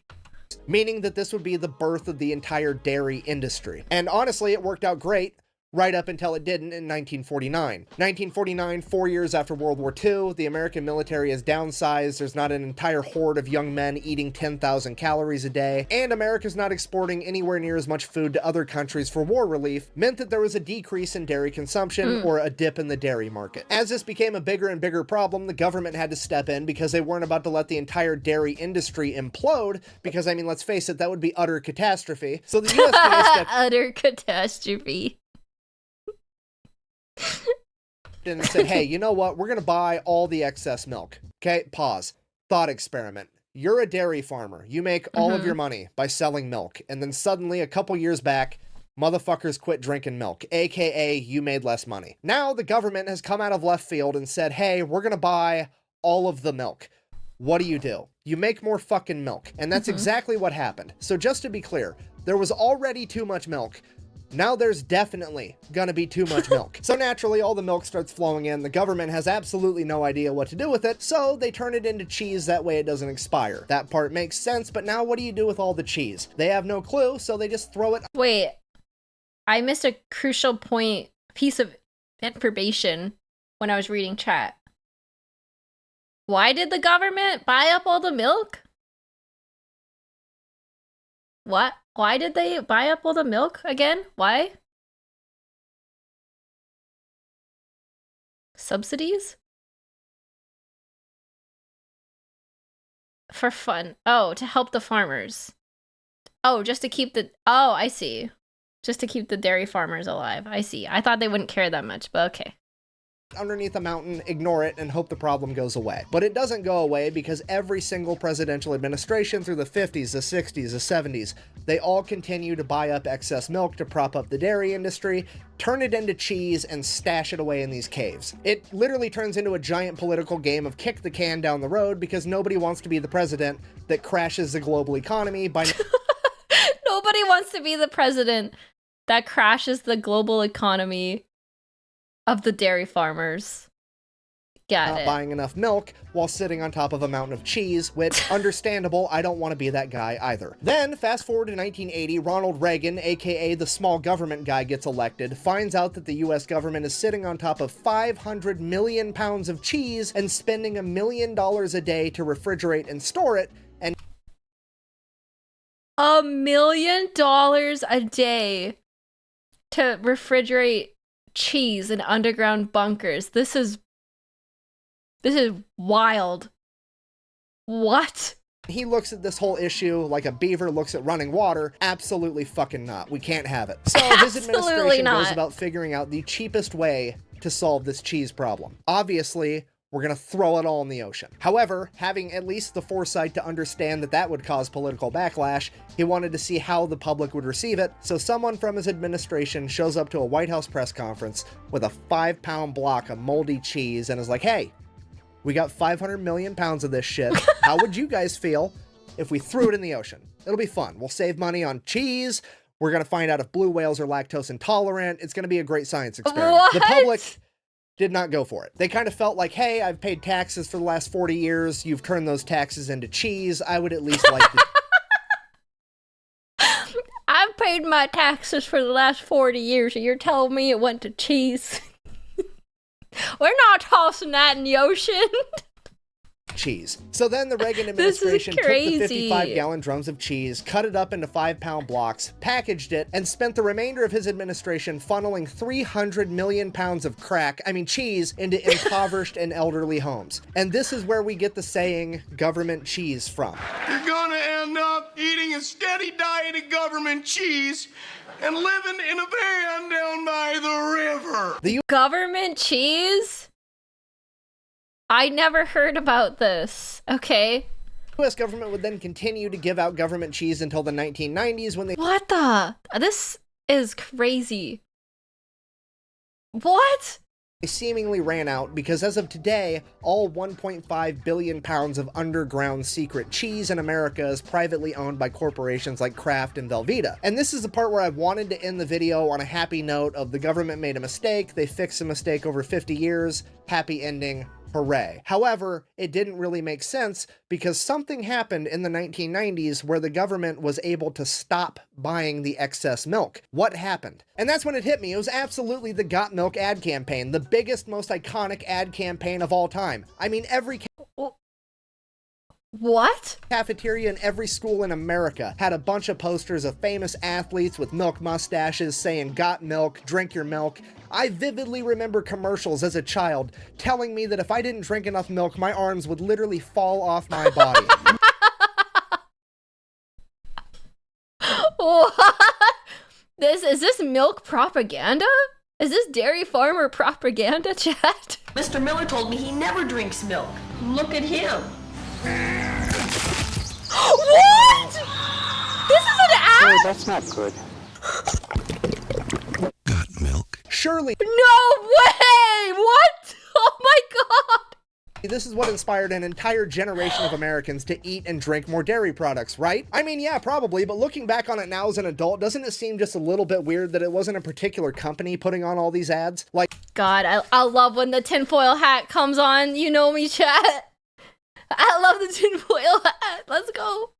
if there wasn't one company profiting from selling all this milk, where was all the money coming from? I mean, it almost seems like the government launched a giant psychological operation, ad campaign, just so that they could offload milk so they wouldn't have to keep contributing to their mountain of cheese. Well, I'm gonna take this off now because that's legit exactly what happened. In 1995, the U.S. government created a non-profit organization known as Dairy Management Incorporated, and their entire job was to get the American people to eat and drink more dairy products. This is insane. Literally a cabal of individuals plotting behind the scenes to get people to eat more cheese. It's the cheesiest conspiracy of all time. And I'm not even kidding. Anything that has ever been sold or marketed that involved way too much cheese on it, this company is behind. Okay. That's crazy! I feel like my mind is being broken. Taco Bell?! Taco Bell's, but Taco Bell's in on it? Everything's in on it? It makes sense. I feel hollow thinking about those ads. Okay, they're the reason that Taco Bell started selling steak quesadillas. They were behind the Got Milk ad campaign. In 2002, when Pizza Hut had the Summer of Cheese event where they put way too much cheese on all their pizzas, this is who was behind it. In 2010, when Domino's almost went out of business, they gave Domino's $12 million to stay in business and then gave them a bunch of cheese so that they could put extra cheese on all of their pizzas. And that was their entire proposition for staying in business. Hey, our pizzas... Domino Pizza Concept Test Proposal. Concept A utilizes redacted, including redacted, for a total of redacted pizzas. Stuffed crust. Holy shit. Have more cheese on them now, so they're good. It is absolutely insane. So I did it. I found the world's... I feel a bit sick. I feel a bit sick. Oh my god. I've been manipulated this whole time. Cheesiest conspiracy, but then I found leaked internal documents from DMI. And they are the funniest fucking thing I have ever read in my entire life. I'm gonna go ahead and read one for you now. It's a letter from Pizza Hut to DMI regarding a meeting they recently had. July 6, 1999. Dear Greta, we wanted to express our thanks once again for a wonderful meeting last week. We appreciate your team taking the time to share some very valuable information and creativity during our brainstorming session. Everyone is very excited about the presentation you gave regarding DMI's available resources and cheese industry insights. We look forward to working together to develop many cheese ideas we've discussed. We believe this is going to be a valuable partnership for both Pizza Hut and DMI. Let's sell more pizza and more cheese! Exclamation point. Thank you again for coming to Dallas. We look forward to talking to you soon about our partnership opportunities. We will call you next week to discuss the next steps. Sincerely, Derek, Lord of the Cheese, and Liskrin, Lady of the Cheese. Even they know that this is a fucking joke. Why is this such a joke? Well, because Dairy Management Incorporated, while it is a non-profit, they don't actually have to raise money for Of the cheese? No. themselves like most nonprofits do, because they're also a government checkoff program, which means every dairy farmer in America is legally required, whether they want to or not, to send this company money so that they can advertise on their behalf. I did know that. Their annual budget is like $140 million a year, with their CEO and top level executive. Okay, I did know that the dairy industry is regulated and has to send money. But I didn't realize it was connected. I didn't realize how deep it went. I thought that was basic, marketing. I didn't realize the depths that this cheese conspiracy went. Executives all making right around $1 million per year. Okay, if you're not picking up what I'm putting down, I'm trying to tell you there is a group of people in America getting paid $1 million to convince Americans that cheese is awesome. Okay, that's like trying to fucking explain to Stevie Wonder what nothing looks like and getting paid $1 million for it. He already fucking knows that, okay? It's true. Everybody loves cheese already. Why are you getting paid so much money to make people like cheese more? It makes no goddamn sense. Cheese is so fucking good that it is the one thing on earth that if you were allergic to it, we're not going to say you have a cheese allergy. No, you're lactose intolerant. We're not going to say you're allergic because we all know you're going to eat that shit anyways because the consequences are worth it. Am I upset right now? A little bit. Is it because I'm jealous? Uh-huh. It's basically selling ass candles to dogs and getting paid $1 million for it. It is the most ridiculously easy job on the planet, and I'm so mad that it's not mine. Anyways, I guess if you made it this far in the Unhinged TED Talk, in conclusion, the US government banned alcohol in the 1920s. It set forth a ripple effect through time, and now some dude in 2023 has my dream job of making $1 million a year to convince people of some shit they already knew. And the US has 1.5 billion pounds of cheese hidden in an underground cave network. Fucking the more you know, I guess. Thanks for watching. Best way to support the channel is go buy some merch. FatElectrician.com. Quack bang. Out. I'm gonna go eat some fucking cheese.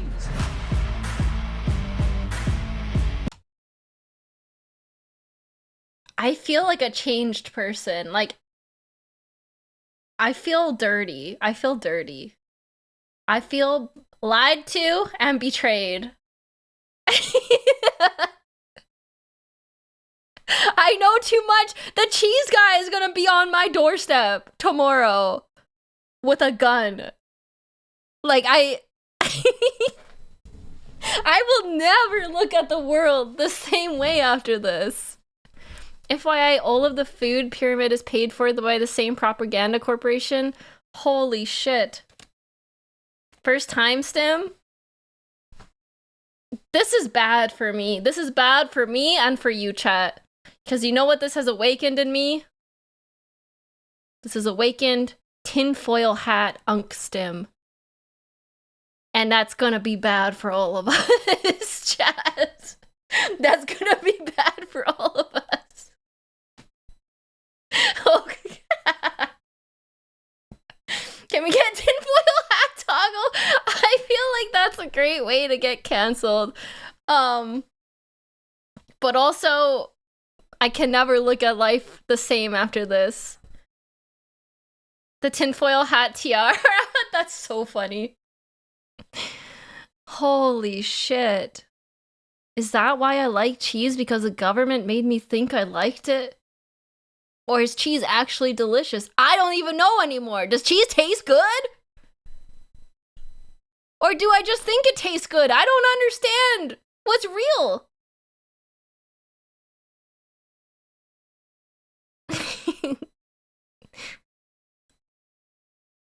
Advertising is like that. I kind of feel like to work in advertising, you have to be a little evil. That might be a hot take. Because that scared me to my core. That scared me to my core.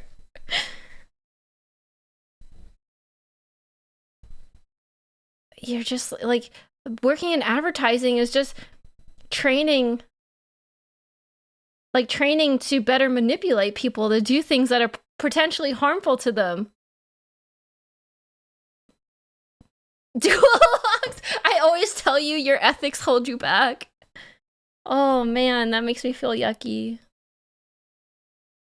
Have you watched Mad Men? It's not like they were the nice guys. No, I haven't. Gonna spend $1 million to convince Stim peas are the best vegetable. You know what? That would probably work on me. I'm very susceptible to propaganda. Fun fact, Parmesan cheese is recognized form of reserve currency in Italy. What?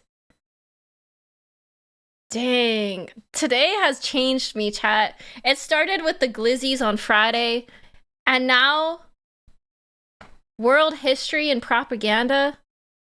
Cheese propaganda. I'm a changed woman. I'm a changed woman.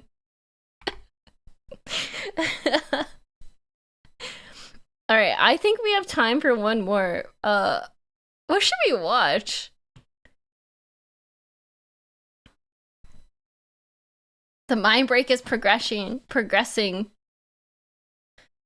Oh, this is crazy. Real quick, this guy is an amazing source of edutainment, and I think it's time to get proportional up in here. Oh, you mean like educational entertainment? Max Miller? Should we watch Max Miller? Where was that? Yeah, let's watch Max Miller. Let's watch Max Miller. Let's get some is this wholesome? I hope it's wholesome. Let's get some wholesome vibes in here. We need some aftercare from the cheese conspiracy. We need some aftercare from the cheese conspiracy. This is crazy. Max worked for Disney. He's wholesome. Oh, okay, amazing. I love Disney. Okay, amazing. Is there cheese in this video? I don't think they had cheese in the medieval times. I don't think they'd figured it out yet. Well, maybe they had. Did they? Wait, am I gonna... Oh, no! Oh, no! I did it again!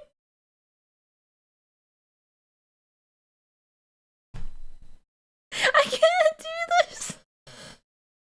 I didn't know when cheese was invented! I thought it was invented later than that. Wait, I just thought they ate bread and meat. Cheese is from 8,000 BC? How did they know how to make cheese in 8,000 BC?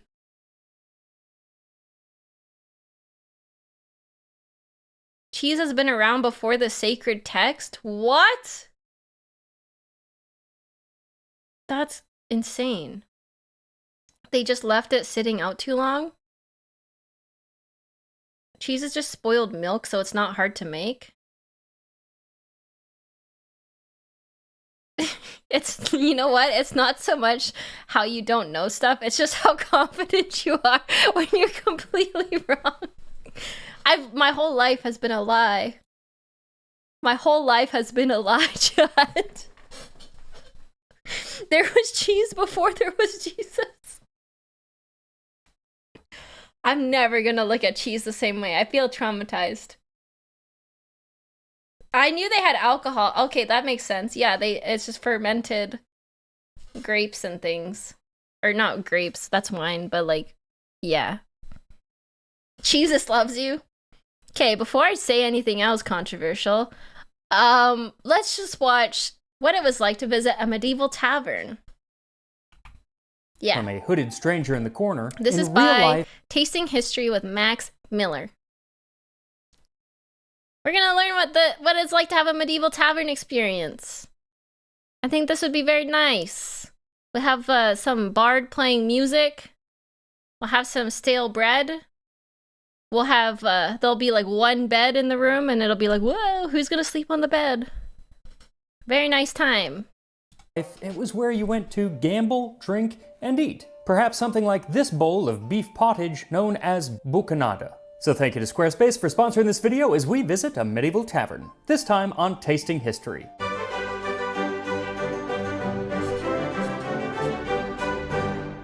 So fun. So if you ever find yourself in the late medieval period and you are in need... Do we want subtitles on or can I take them off? I don't know. Do you guys like the subtitles? This will be good for an authentic D&D campaign. Yeah, exactly! The tavern experience, D&D style. We can't see half of it.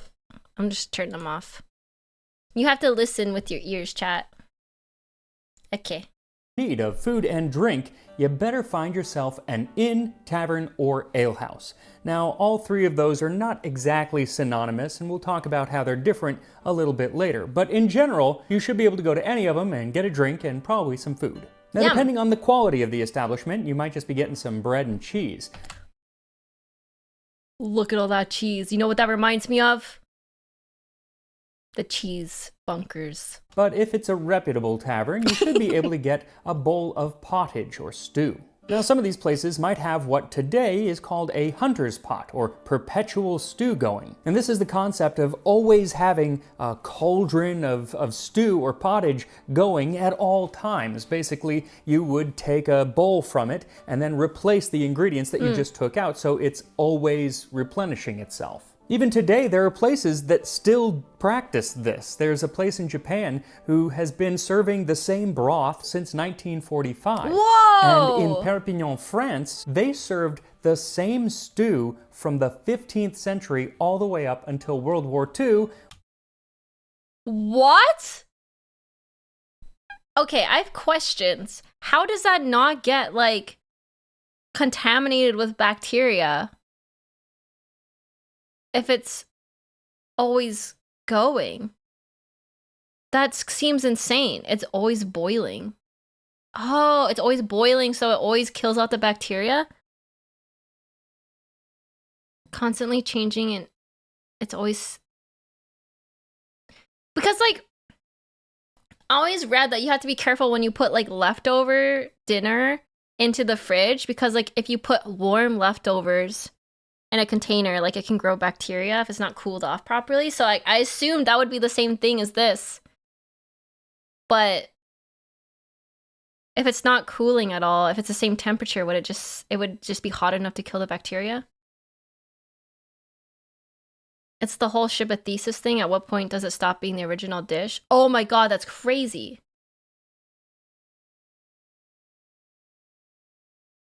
That's insane. Thank you for the sub. For the 3 months. STG. If I'm saying that wrong, you can let me know. Thank you. Cooling then heating is different from just hot to begin with. I know, but I just feel like that's... Anyways. When they couldn't get the right ingredients. And in the Middle Ages, getting the right ingredients would also influence what your stew would be. You might just get a vegetable pottage, and someplace it would just be... Wait, potatoes came from America? And they didn't have potatoes in the Middle Ages?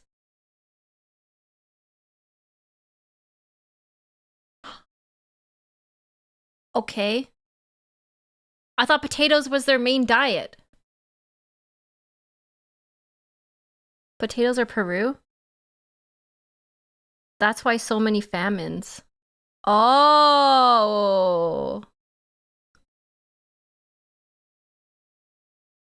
I knew they had grains, but I thought, like, potato was, like, a main ingredient for their stews to... Huh. I don't really know much about the Middle Eves other than knights and kings. And maidens. Okay. Be beans and cabbages, but some places it might be like a fish stew or something with really quality meat in it. Legs? One of the most common stews from this period, which I've found recipes for in pretty much every cooking manuscript from England and France from the Middle Ages, is called boucanade or bocanade. Take veal, kid, or hen, and boil them in fair water, or else in fresh broth, and smite them in pieces, and pick them clean. And then draw the same broth through a strainer, and cast thereto parsley, sage, hyssop, mace, cloves, and let it boil till the flesh be enough. Then set it from the fire, and thicken it up with raw yolks of egg, and cast thereto powdered ginger, verjuice, saffron, and salt. And then serve it forth for a good meat. Damn. I just find it so interesting that while the spellings have obviously changed, and they would have been pronounced quite differently back in the day, the words themselves, for the most part, are the same words that we would use today. Now, there are words like smite, which means to cut, but we don't usually use it in like, that's recipes. fish, it's chat. more of a biblical cutting, I guess. Though, maybe we should bring that back. In my next cookbook, I'm going to get rid of the word cut and use to smite. Now, there are a few words in the original that we don't use at all in English today, like eieren, which was a Middle English word for eggs. Though eggs was also a Middle English word for eggs, and it is around the time of this recipe that we see one get picked over the other. In 1490, William Caxton translated Virgil's Aeneid into English, and he was frustrated with how the English language was changing at the time. He tells a story of a mercer or a cloth merchant named Sheffield, and he was from the north of England, and he finds himself in Kent, in the south of England. And he goes up to this woman and asks her for some eggs. And she says, "I don't know what you're saying, I don't speak French." Well, neither did he, because eggs is not a French word. But she didn't know the word eggs because she was from the South, and she said eren. Well, someone nearby overheard the confusion and said, ask for eren, and he got his eggs. But after telling this story, Caxton admits that he's also confused and finds consternation in these two different words meaning the same thing. And he writes, lo, what should a man in these days now write? Eggus or eren? What can a man write to get a damn egg? Eggus or Aaron? I just want my damn eggs. Certainly it is hard to please every man because of diversity and change of language. But the thing is, he picked one, and he picked eggs. And usually it wouldn't matter which one he picked in years before because he would write it down and a few people would read it, great. But he was using a printing press. So thousands and thousands of these were going out, and so eggs became the word to use. And he did that with a lot of different words. He was the one that chose which version we use even to this day. Anyway, I just thought that was interesting. On to the recipe. Yeah. So for this boucanade, what you'll need is 3 to 4 Boucanade. pounds or about 1.5 kilograms of beef, goat, or chicken. Oh my god, chat. I could make this. Cooking, medieval cooking stream? I have beef. My family has so much beef. I got so much beef because we have a ranch. Okay. I'm taking notes. Yes, Tim, this is a recipe. I know, but I just had the thought. Wouldn't it be fun to do a medieval cooking stream?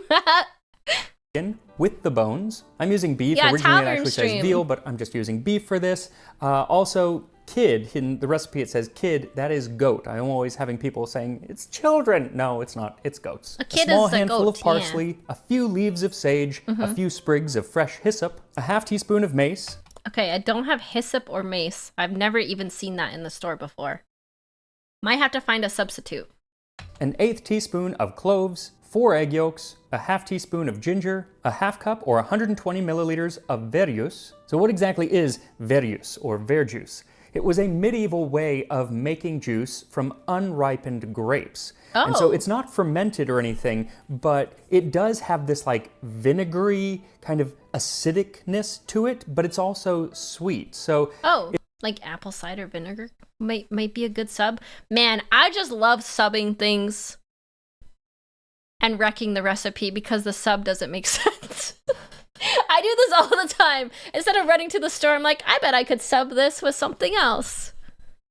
And then it doesn't taste the same. And I'm like, good enough. if you don't have it, maybe like half grape juice and half red wine vinegar might mimic the flavor. Then a pinch of saffron threads ground up and it Okay, we don't got money for saffron here, chat. We're not using saffron.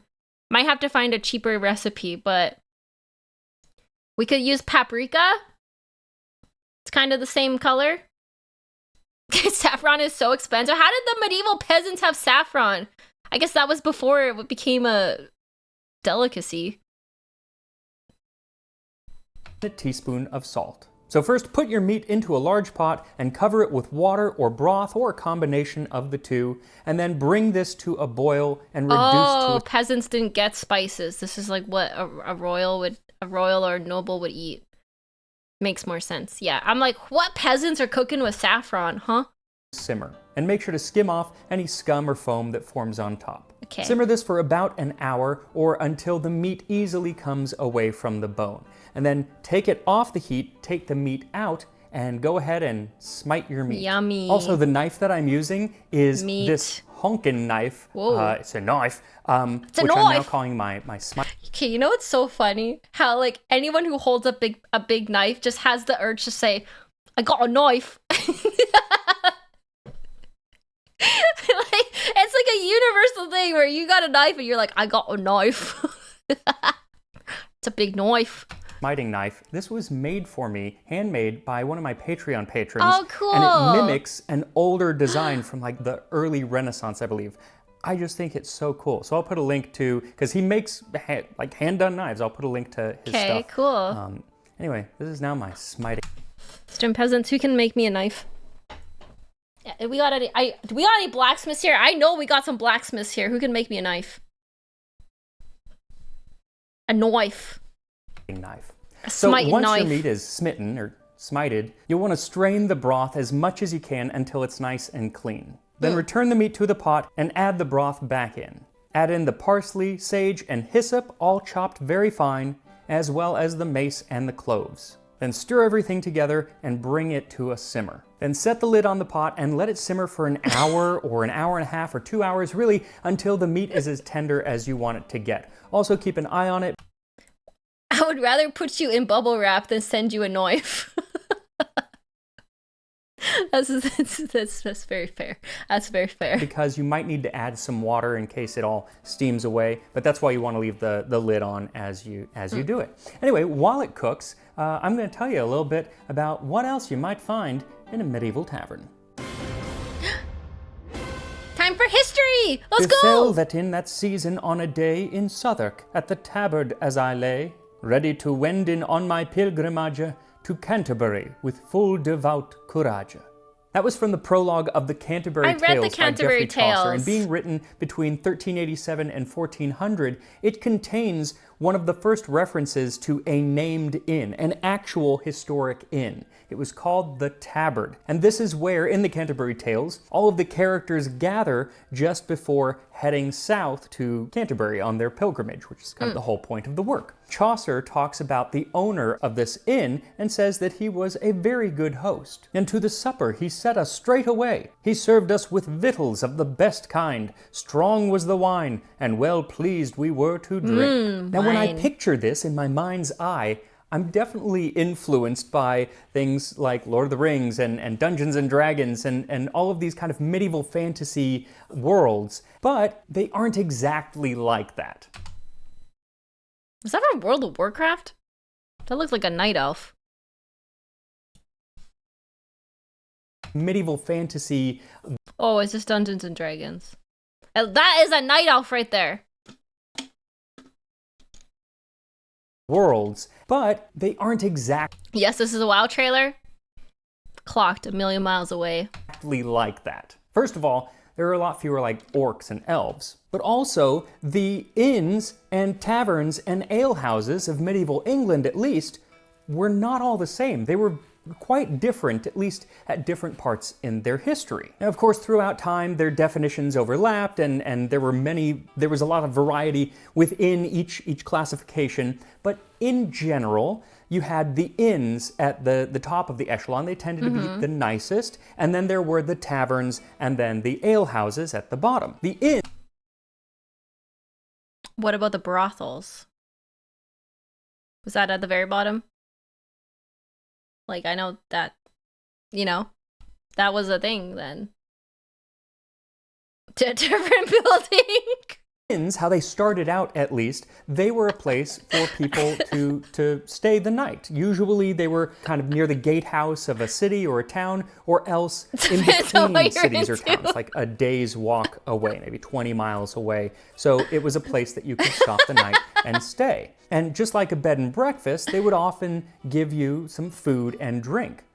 But only, just like a bed and breakfast, to the people who were actually staying there. You couldn't roll up, you weren't staying there, you roll up and you're like, I want some grub. That isn't how it happened. Though at times in history, inns found themselves making good money from the food and drink, and so they kind of said, all right, maybe we will just serve to anyone who comes up, and so it was like having a restaurant in a hotel, which is still a thing today. Yeah. A tavern, on the other hand, was kind of the opposite. It was a place for people to come eat and drink, mainly drink, but it was not typically a place to stay. Originally, taverns were places Oh, I actually did not know there was a distinction between that. That's very interesting. I didn't know taverns were mainly just like places to eat and drink. I kind of thought taverns had rooms. That's really interesting. places Okay. that served wine. They were run by vintners who made or imported wine. And remember, this is a time when wine was actually still being made in England. I think they do it again now, but they had quite a bit of wine being made in England, but it was mostly made by the church, and they kept it all for themselves for, I'm assuming, communion. So anyone else was having to get imported wine, which was a lot more expensive. The most common wine in England at the time was a red wine from Gascony that cost about 3 pennies a gallon. Twice as much as the very best ale. Then there was Rhenish wine from the Rhine region, which cost 6 to 8 pennies a gallon. Now, if you're paying this much for your wine, you want to make sure that you're getting actually what you paid for. So if there's any question, you can ask the taverner to let you down into the cellar to see the actual barrel that your wine is coming from. Fancy wine. If a taverner was found to be selling adulterated or counterfeit wine, they would often be punished by being put in the pillory or the stocks and having that offending wine poured over their head. Public humiliation. Then we can point and laugh. What a idiot. But they would also usually get kicked out of the guild, which basically meant that they lost their business. There were actually people whose job it was to go around and inspect the wine, and it was more popular in France than in England, but these people were usually the town crier, and they would do this kind of as part of their job and be called the wine crier. I would be a good wine crier. I'm good at yapping. I'm good at saying problematic things with my whole chest that are not true. And I'm good at drinking wine. In the 11th century, there was a French writer who said, "Wine criers cry with open mouth the wine which is for sale in the taverns at 4 farthings." Now, some of these taverns were selling the best wine, and some were selling the worst wine, and everything in between. There was a lot of variety. In London alone, in 1309, there were 354 different taverns. So, lots of variety. And with a population of only 80,000 people, that's like 1 tavern for every 225 people. So business was booming. It's probably why they started eventually selling other drinks commonly, like cider from apples and perry from pears, especially in the West Country. Perry? Is that a thing that still exists? I've never had perry, but I love pears. Princess doing a job? Your princess peers would have a stroke? Oh, that's true. I'm a princess. I can't be seen doing that. Pear cider is a thing? Oh, that would be delicious. I might play Kingdom Come Deliverance. I really like medieval times. It's just a big game, so I'm not sure if I can play it all on stream. And then mead, which is made from honey. Often that was more expensive and kind of kept for special occasions, but I'm sure you could find different versions all over. Also, I found a mead that I really like. Oh, chat, have you ever had mead? It is strong. Like, it is strong. It's very sweet. Yeah, I don't really like it. It's really strong and, like, definitely a sipping. No, I don't think it burns. It's like, I would say it's like a sipping drink. Really sweet. It's called Odin's Skull. It's not so sweet and kind of has a little spice to it. I'll put a link in the description. It's really, really good. Yummy. If you like mead. I should do another mead video, because there are a lot of old mead recipes I need to cover. We can make mead? Would that get me demonetized if I made alcohol on stream? Is that allowed? I'll have to check the rules, but that would be fun. Making mead? More mead, maybe coming up. Anyway, There's these taverns, along with all these different drinks that they were now selling, would often start to sell food, and some would even have a room or two to let up, like on the 2nd or 3rd floor of the building. So you can see that the lines between the definitions are already getting blurred. Also, these rooms, you didn't get like a room to yourself. Draw me like one of your French girls. They usually would house like 10 or 12 different people who didn't know each other. It was like, mash as many people into these rooms as possible. If there was a bed, again, lots of people sleeping in the same bed, so it ain't the Holiday Inn. The whole family. Now, the least extravagant of the 3 places to get drinks, and there were more places you could get drinks that we're covering, were the ale houses. And when they started out, they were just that. It was a private house where the wife in the house was selling ale. because she would make a big batch of ale, but ale back then, especially before hops, would only last a day, 2, maybe 3. And so anything that the family couldn't drink themselves, she would sell to everyone else. And so she would stick a stick or a broom outside of the door, and that was the signal letting everyone know that there was ale for sale. Oh, cool. Eventually, these places too would serve some food, though typically it wasn't the highest quality or as varied a menu. You'd probably get some bread and cheese, maybe a meat pie, who knows. Now, just because these ale houses were less official than taverns and inns, that doesn't mean that it was just a free-for-all. They were still controlled. They had to sell quality ale. In fact, in some ways, it was even more controlled because ale was such a staple of the people's diet. It was a major form of calories for many people. In 1266... What? It was a form of calories for people? Was it still alcoholic, though? They're saying they drank ale to get their enough calories to live? Holy. Yes, but not as alcoholic as modern beers. So peasants were like drunk a lot of the time? Ale were safer than drinking water? Way lower alcohol content, but still alcoholic. Dang. These are probably about 3 to 5% alcoholic. That's still like quite alcoholic. I mean, I guess to like deal with the horrors of being a peasant in the medieval times, you'd have to be drunk a lot of the time.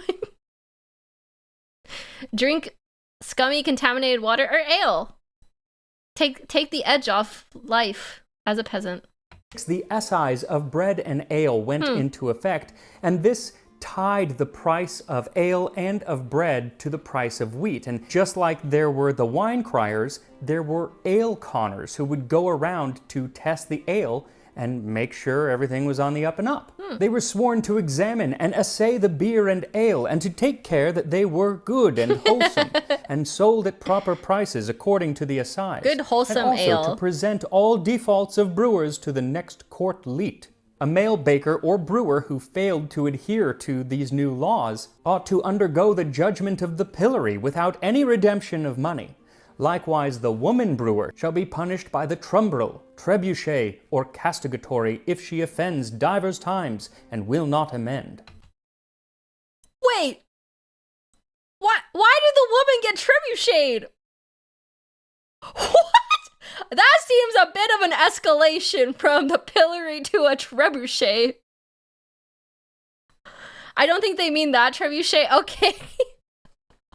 What the fuck? Wait, you just yeet the woman?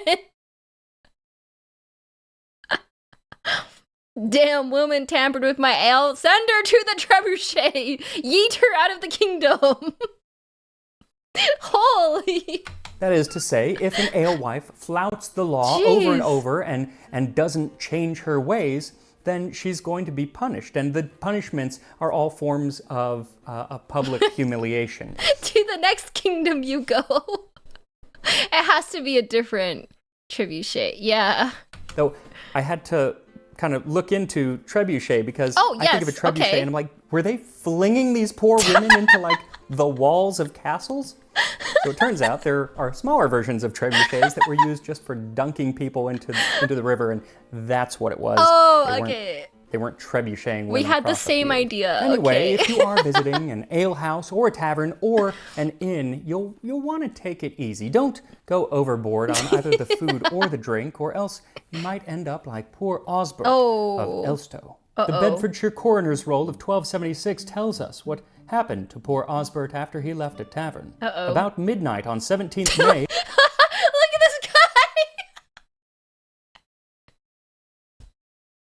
He enjoys the spirits. Osbert does. That picture is a mood. That picture is a mood. Osbert Lewile, son of William Christmas of Elstow, who was drunk and disgustingly overfed, came from Bedford toward his house. When he arrived at his house, he had the falling sickness, Oh, fell upon a the stone falling on the right sickness. side of his head, breaking the whole of his head, and died by misadventure. Oh my god! Osborne died? Holy! Wow, he blacked out and died by hitting his head on a rock? And while died by misadventure may sound cool, I assure you it is not. And it seems that leaving these taverns drunkenly Lost in the was sauce. an ongoing problem and often ended in your demise. In another coroner's roll from 1272, it says that Ralph, son of Ralph, left a tavern and was accosted by 4 men. Robert Bernard of Wooton, Robert of Shefford, Richard Norman, and Roger Brienne. I love that every person in this story has a first name that starts with the letter R. Yeah. Even the tavern that Ralph was drinking at was owned by Robert Mallon. Anyway, these 4 men, Wow. Robert, Richard, and Roger, ask Ralph if he is drunk, and he is. And so he drunkenly says, "Who are you?" And in response, because he was drunk, Robert sprang forward and struck Ralph across the crown of his head with a spart axe. What? So that blood and brains immediately flowed out. He immediately lost his speech and died thereof about midday on the morrow. The thing is, Why did he hit him with an axe just because he was drunk? Why does the drunk guy have an axe? That seems to escalate things like quite a bit, Robert. Damn. These ruffians who accosted Ralph are the exact type of people who would often be in the taverns themselves. I mean, there were those upscale establishments, of course, but most, it seems, at least that got written about, were dens of scum and villainy that were filled with gambling, criminals. drinking, and prostitution. But even with such a terrible reputation, it seems that pretty much everybody found themselves in a tavern at one point or another, even the clergy. But that was quite frowned upon, as can be seen in this letter from around the year 1200. The clergy? An archdeacon to a rural dean. Greetings. We have been given to understand that chaplains in your deanery live in less than upright fashion, for they go to What is this picture? Is this like the medieval beer bong? Like they like suspend you, put a funnel in your mouth and pour alcohol into your mouth. Ye old keg stand. That is so funny. taverns, as we have heard, where they have inappropriate and illicit association with lay people, with the result that those who say priests are no different from lay people are justified, in order that in the future it cannot be said that, as a result of your laziness, such chaplains have been found in your deanery. Bestir yourself to correct these matters. Another letter I found shows that whether you're a layperson or a clergyman, going and gambling at these taverns often led to ruin. In this letter, a man has lent the friend of a friend some money. And now he is asking the friend to pay him that money back. And the friend is like, no. I do not wish to lend him anything of mine, for he is an inveterate dice player, and he loses everything that he gambles. Those who were with him in the tavern when he lost X and his pledges, they gained everything, right down to his drawers. So take care that you refrain from handing over any more of your own money, which you borrowed from me, and so lose on him what you ought to repay me. So should you find yourself in medieval England, maybe stay away from any taverns or inns that seem a little dodgy. I'm hoping that I have found an upstanding inn in the Port House in Stow-on-the-Wold, which I just booked several nights at when I'm going to England in June. Very, very excited. Now, they actually claim to be the oldest inn in England, dating from the year 947, though there are numerous places that make very similar claims, so it's hard to tell exactly what they mean. There's a wonderful video by one of my favorite creators, Jay Draper. I'll put her stuff in the description. She's great. And she talks about how a lot of places are England's oldest pub or England's oldest inn. And it often has to do with, like, there is one stone that was here in 1450 and the rest of the place is new. That is something that I really would like to see In Europe, because Canada is such a young country, we don't really have stuff like, we don't really have old buildings. So I would like to go to Europe and see old buildings. I like the architecture. Everything here is just like bungalows, like new new buildings. I think that's crazy to be in a building from like 15th century or 16th century, you know? Eastern European villages are fun to see. There's buildings in my town that have been around for about 1,000 years. That's just so cool to me. I have not experienced that. Here, it's like, this was probably made in the 50s or 60s. There are buildings from Roman times. That's just so cool. That's just so mind-boggling to me that things are so old. You gotta visit Europe at some point. I would love to visit Europe at some point. I need to see these things firsthand one day, maybe. That's just amazing. It's like, you know, the pub of Theseus. But sometimes also it's yeah, like, I would love yes, to see Egypt. in 900 there was definitely an inn here, and there's an inn here now, but, you know, here it was like a dentist's office, and here was a bank, and, you know. Anyway, it doesn't matter. I'm still really, really excited to go. And perhaps, if I can convince them to really lean into their medieval pedigree and make some bocanade, like the one that I'm about to eat. So as soon as the meat is nice and tender, take it off the heat, and then it is time to add the egg yolk. There's a city and a few other places here in the Netherlands that have stuff going back to Rome and early medieval times. Oh, that's so cool! I would love to see it. Architecture is just not the same anymore. I like seeing all the cathedrals and things too. It's insane to me that like normal people made those. Here it's like, let's just put some drywall up and good to go. I miss McDonald's play place. Screw the gray buildings. Yeah, that's Canada. We need to bring back dome architecture. We need to bring back like beauty and art and architecture. I mean, I guess they do have that modern architecture, but I don't really like modern style architecture. Capitalism took the fun out of everything. Because wood and drywall is fast and cheap. Yeah. It makes sense. I just miss out on seeing old. I haven't seen much of that before. I recommend looking up a photo, at least legit astonishing. A photo of what? I missed that. Is it a building I should look at? I know it's probably impractical, but I love Gothic architecture. Mont Saint Michael? I'll look it up after the video. Someone remind me.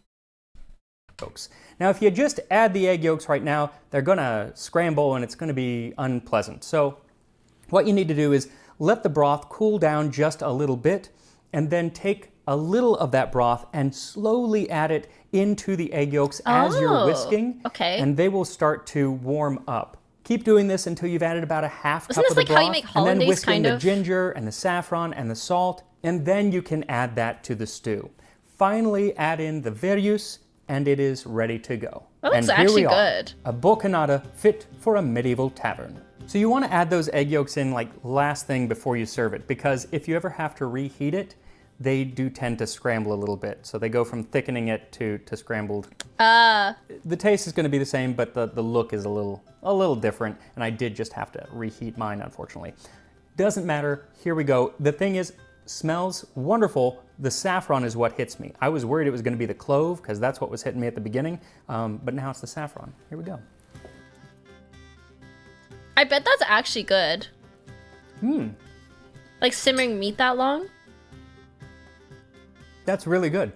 That is so interesting, because you get those medieval flavors that you would never find in a modern beef stew. Like the saffron, like the cloves, like the mace, like verjus, which adds this kind of biting acidity without being super acidic, because a lot of medieval dishes will actually just add vinegar, and that is the flavor that you get. This is different. There's more of a sweetness to it. really, really nice, and the meat just falls apart. Anyway, if you do want to make this, or if I can get that in England to make it, then I will point you toward the Tasting History website, Tasting History. I wonder what mace tastes like. Does anyone know? I've never heard about it. Medieval stew with meat, spices, and verjuice. I noticed there's no vegetables. It's just meat and broth. Like metal? It's used in pepper spray.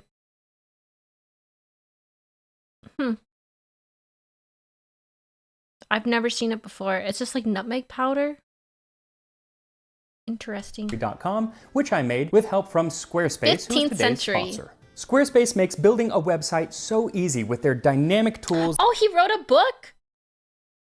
Oh, this is his book. He wrote a cookbook. I need this book.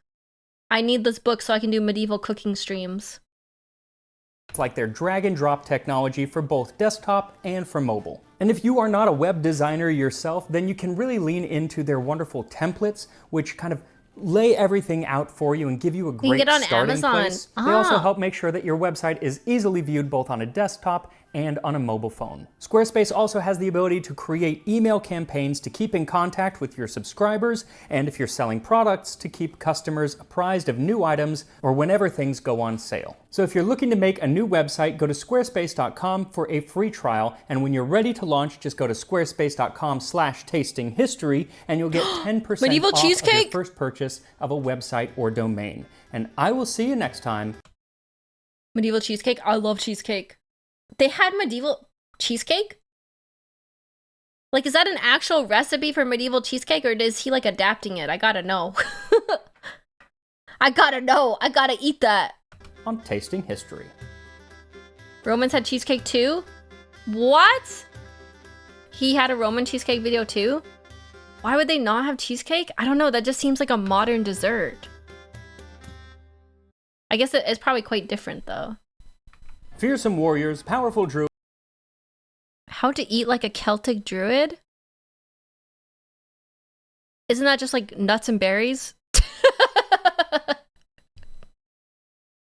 I mean, I'm sure they have real food, but I hear druid and I think druid things.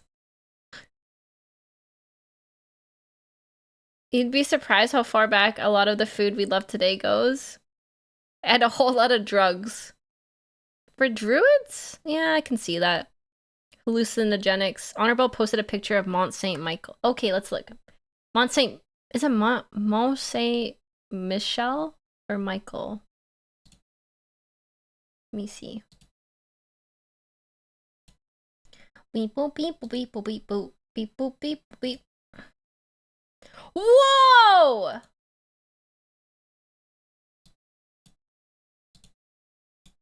Whoa! That's crazy.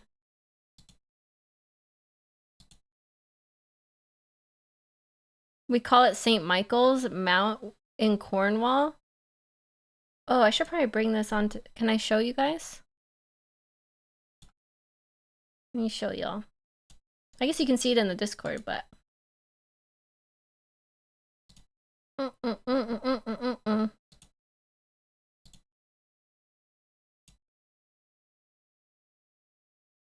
Literally one of the most common foods Roman soldiers ate was a patty of ground meat, usually a mixture of venison and or beef, usually fried on stones. Oh, like hamburgers without a bun. Hamburgers. This is St. Michael's?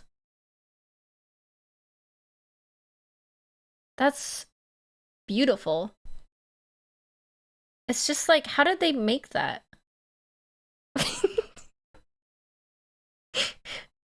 But how did they make it? We need to add this to Stim's throne so she can move there at low tide. It's in the ocean? By putting one brick on top of another? I just mean like... That seems like a really bad place to build something in the water. It's an awesome place to visit as a tourist. Like, how is it still standing? Would it not be eroded by water? I know that I get like they would make it because it's easier to defend surrounded by water, but that just seems like such a challenge.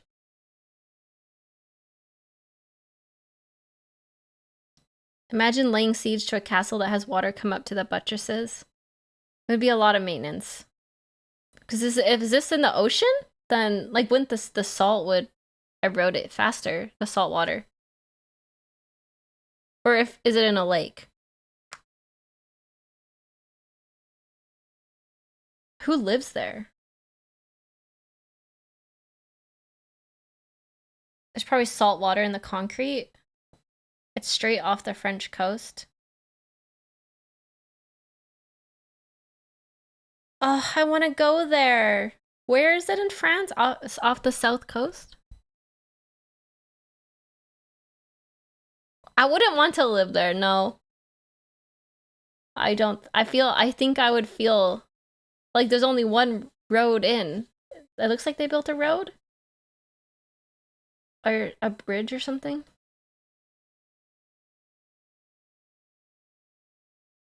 There's a place called Guidelon Castle where they're building a castle with medieval techniques. You could learn about castle construction from that. Oh, that is very cool. Very cool. I'm going to assume it's at high tide. Yeah, you can use the road at, wow, that must be a busy road if everyone waits till low tide to leave or come back. Relatively recently, they found that salt water in concrete actually made it sort of self-repair, hence why a lot of old structures stuck around. Oh, okay. That's smart. How did we just find that out now? How did we just find that out now? Haven't we been studying this stuff for like a long time?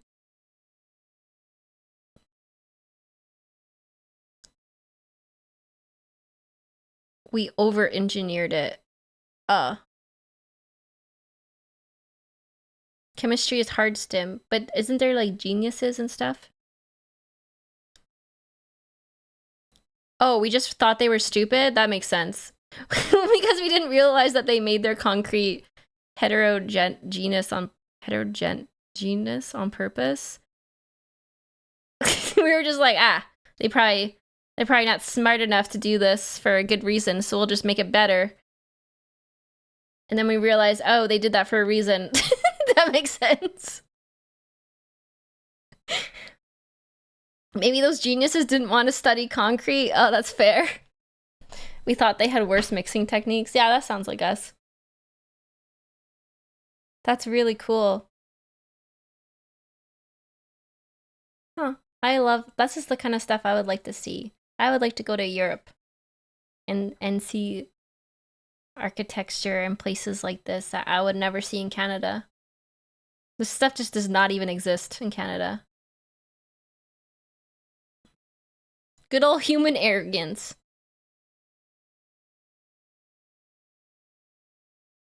Let's go to Europe and eat cement.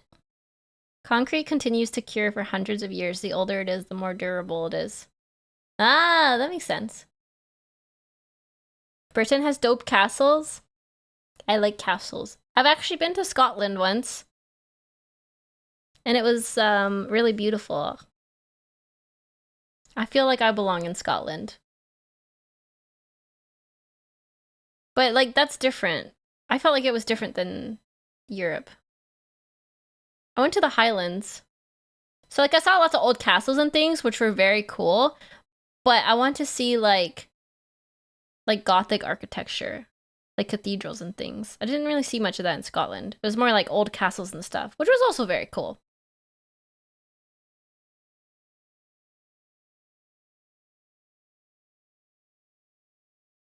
My dad actually studied concrete a fair bit, but that's because they were using it for restoring radioactive materials. It's good for that? Oh, I didn't realize it was good for that.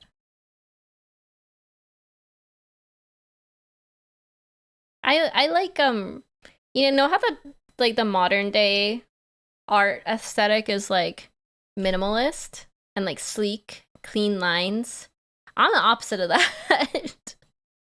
I want more like extravagance. I want more, I don't know, what would you, maximalism.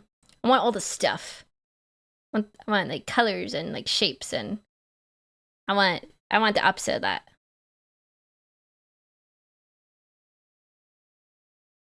Gothic was the pinnacle of architecture. It's just so beautiful and so different. How very dragon-like. There's this one picture I always see on like TikTok and YouTube shorts. And I can't remember where it is, but it's like this big Gothic, I'm assuming it's a cathedral, and it's like black. And it's always under construction, and it's just like, I can't imagine seeing that in person. It looks incredible in a video. I wish I remember where it is.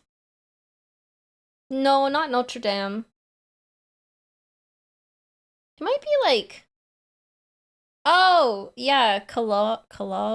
I think it's Cologne. Cologne? How do you say that?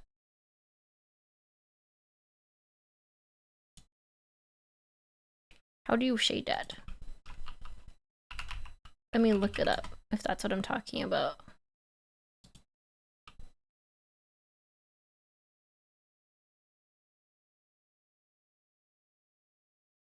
I think it's that place. Oh yeah, this place, the Cologne Cathedral. It's so pretty. Sagrada Familia? What's that? Whoa! That is beautiful. Oh my god, I don't think I've seen this before. Basilica in Barcelona, Spain. Okay, we have to do a stream where we just look at old architecture. It's still under construction. This is incredible. I have never seen anything like this before. La Sagrada Familia has been under construction for like 100 years. What? Wow. It doesn't even look real. Sim, look at React channel for St. Michael's Mount. Okay. I look.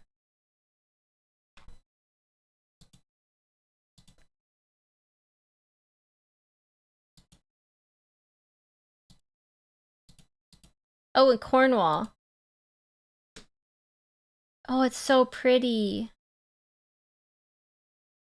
Highly defensible. Good for being attacked. I love old Spanish architecture because it mixes Catholic and Islamic styles. Hello, welcome raiders! Hi, Tori Nissan. Thank you so much for the raid. Welcome, welcome.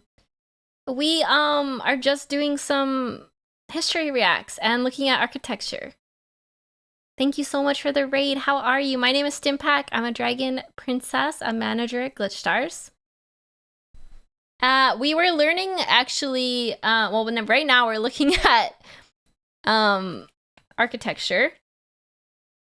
But we were learning about medieval tavern food before this, and then the Great Cheese Conspiracy before that.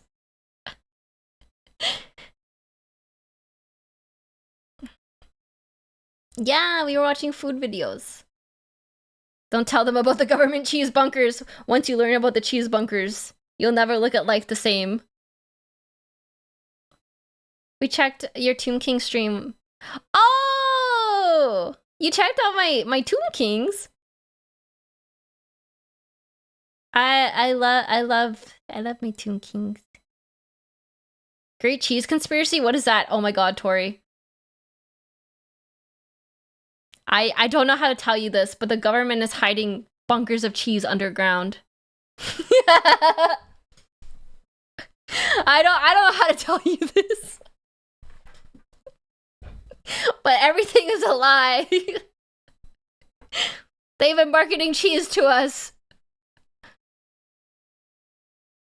It has begun. Get your tinfoil hats. We have to have a tinfoil hat stream. I'm just scared that people will cancel me. Because it can be a little bit sensitive. But also, I love conspiracy theories. Just do it. Just do it. Tinfoil hat streams are fun. We have so many good stream ideas. Okay, let me tell you my list of stream ideas that came from this stream. Medieval cooking stream. With mead and some kind of food, either stew or like cheesecake or something. Medieval cooking stream. We have we're gonna have a creepypasta react stream. Tinfoil hat conspiracy theory stream. What else are we gonna do? Look at architecture stream. I don't know if we're gonna do that, but I would like to do that.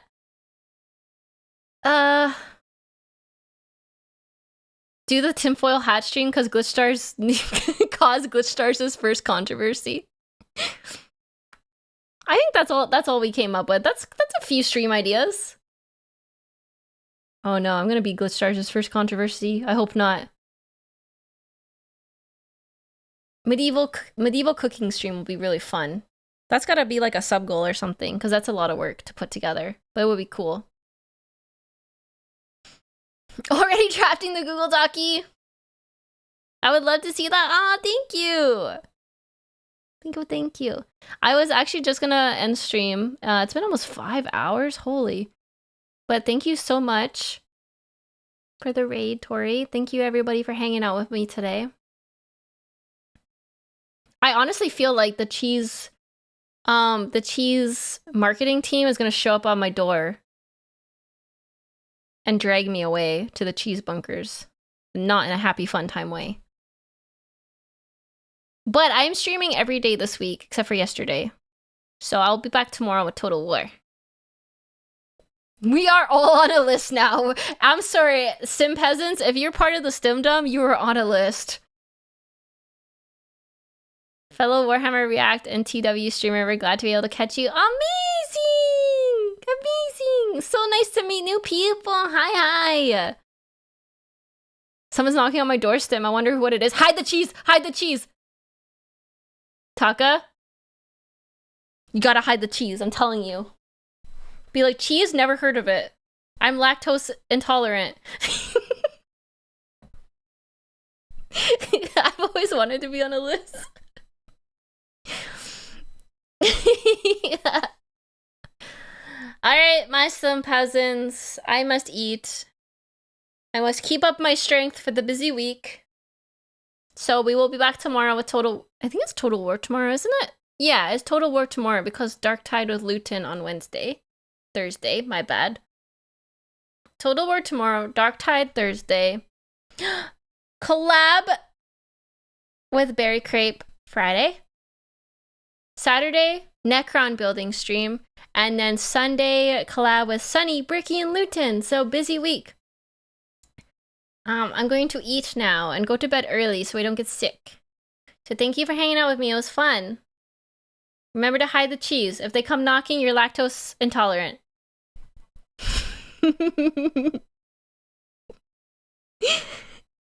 Alright, bye-bye. Have a good day. Bye-bye. I'll see you tomorrow. Bye-bye.